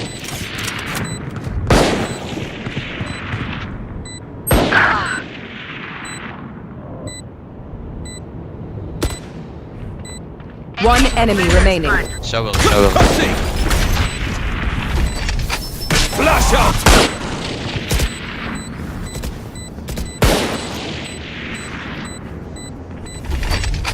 Blinding! Kill everyone, and our job gets a whole lot easier. Outside of this gig, immortality doesn't have as many day-to-day benefits as you think.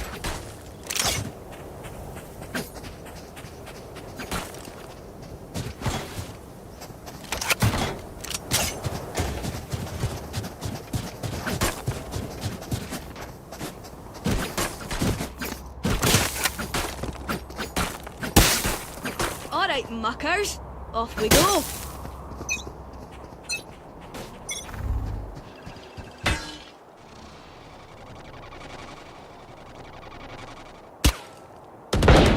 That's a kill.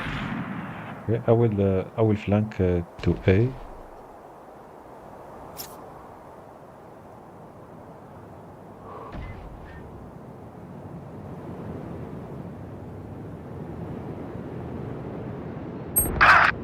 spotted B. 2B.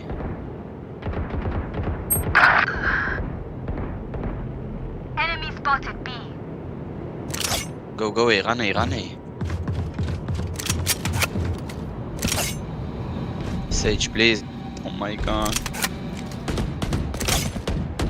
Sage wall.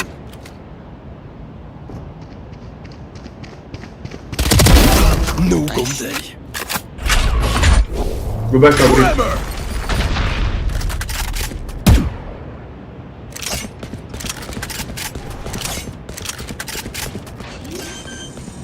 One showers. You can wall showers. 30 seconds left.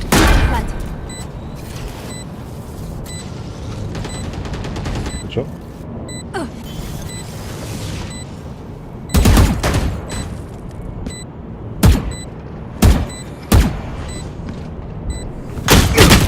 Last player standing. What the fuck? Sova is behind me. Two side. One enemy Omen remaining. killed. Change your place. Nice. I am not just your healer. Deep breaths, everyone. Your I have hearts a are job? pounding.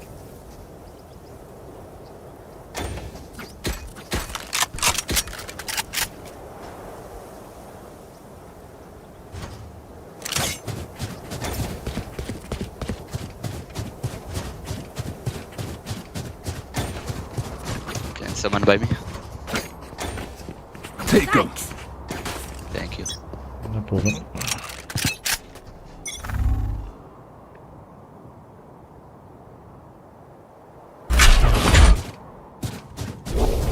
Concussing. Blasting.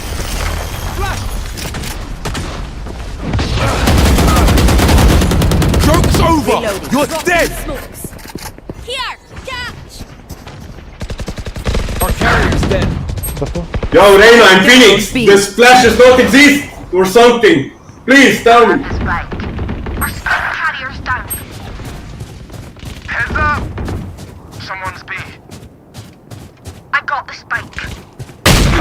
Last player standing.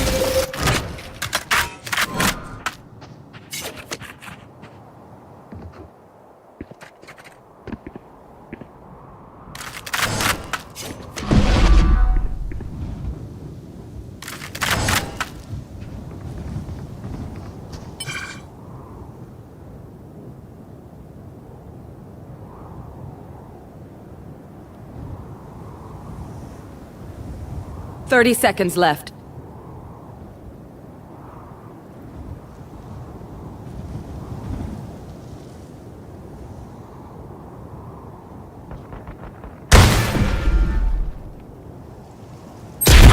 Oh shit.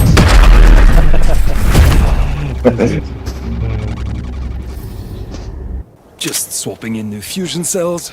Okay, my arms are good. The one We who can wants go. to surrender from the beginning.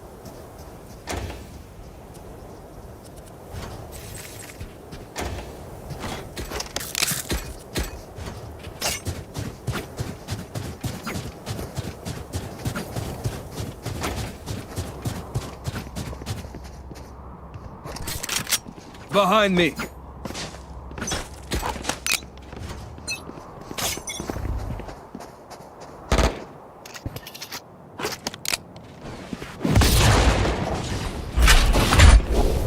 Forever. Clearing out.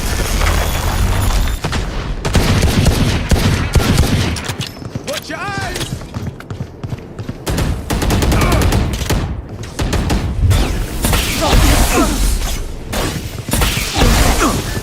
Healing you. Thank you. Here, catch. Reloading. Spike down A. Barrier created. I have the spike. Flash out. Blinding. Here.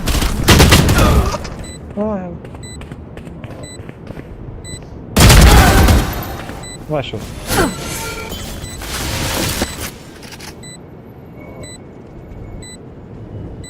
One enemy remaining. My ult is ready. Refreshing. Dropped in a smoke. Don't trust him, don't trust him.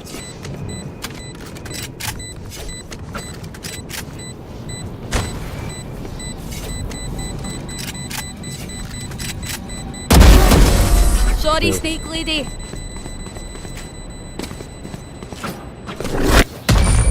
I'm twitchy here. Let's go already.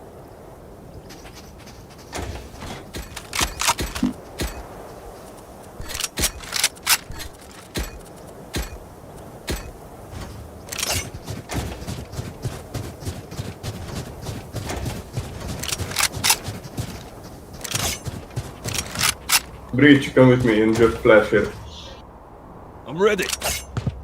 I will stand now, the whole way. He will pick, wait. He will pick. Concussing! Joke's over! You're dead! Watch out.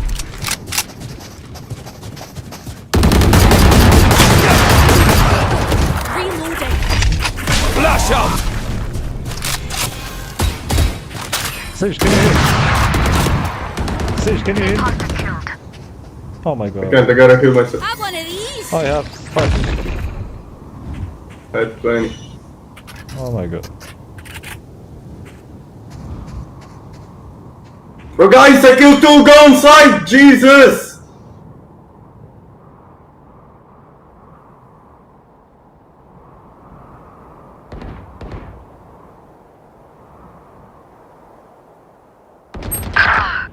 Back like I never left. Our carrier's dead. Yeah, fuck this guy. I don't care. Nowhere to Last player standing. 30 seconds left.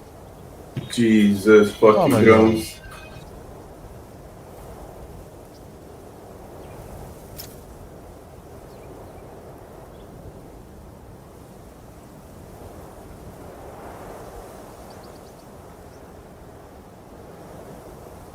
Ten seconds left.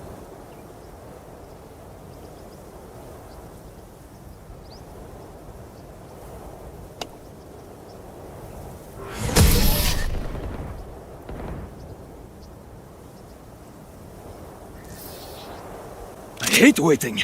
Let's do this. Now we are 4-4. So let's go, guys.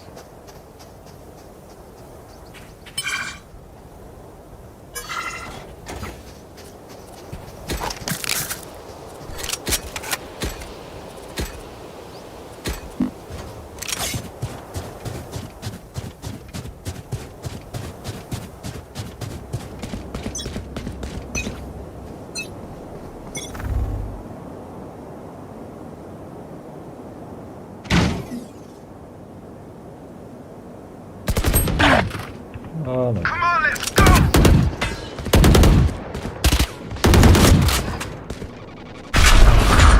Have one of these.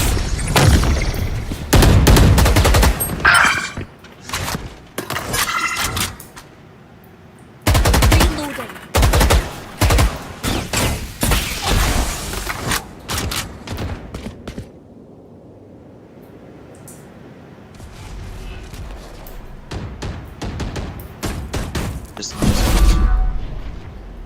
Behind us.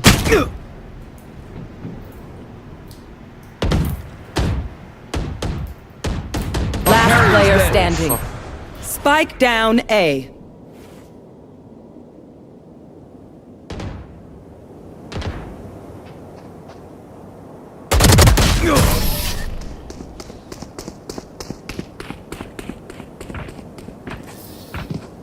Even with numbers, anything can still happen. Remember that.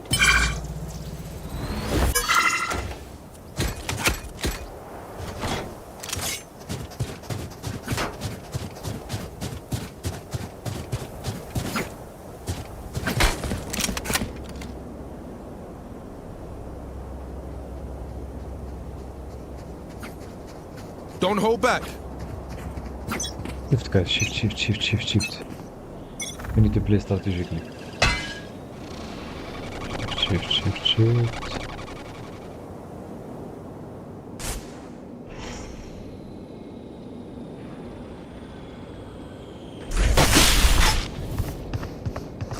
Watch your eyes!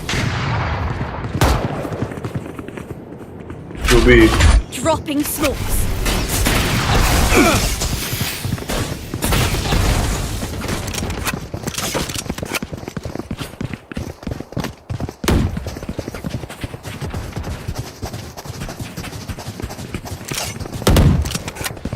Here, catch!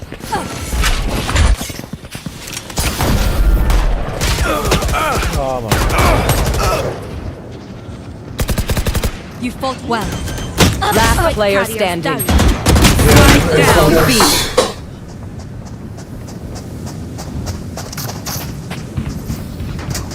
They think they're so secure.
In flash.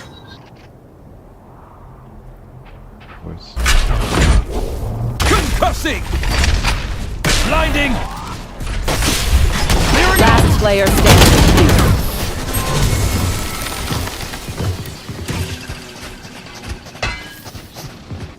Match point. One downside to being immortal. I can't play dead.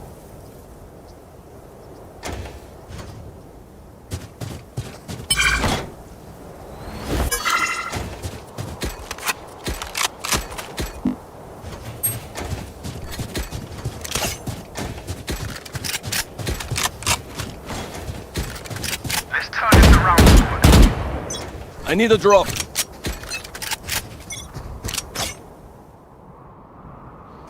Guys, let's go A. B is difficult.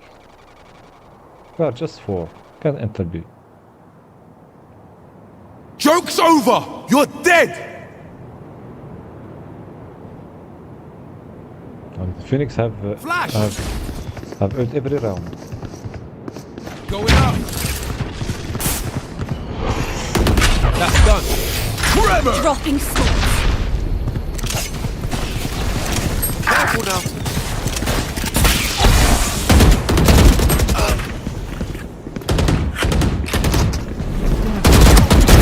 Pitiful. My ult's ready. Last player standing. Spike down A.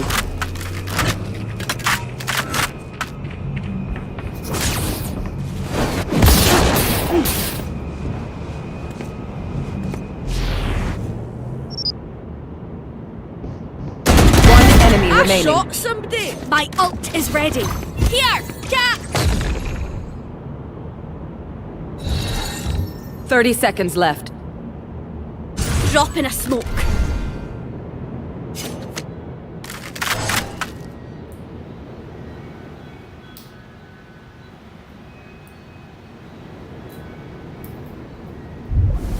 No time.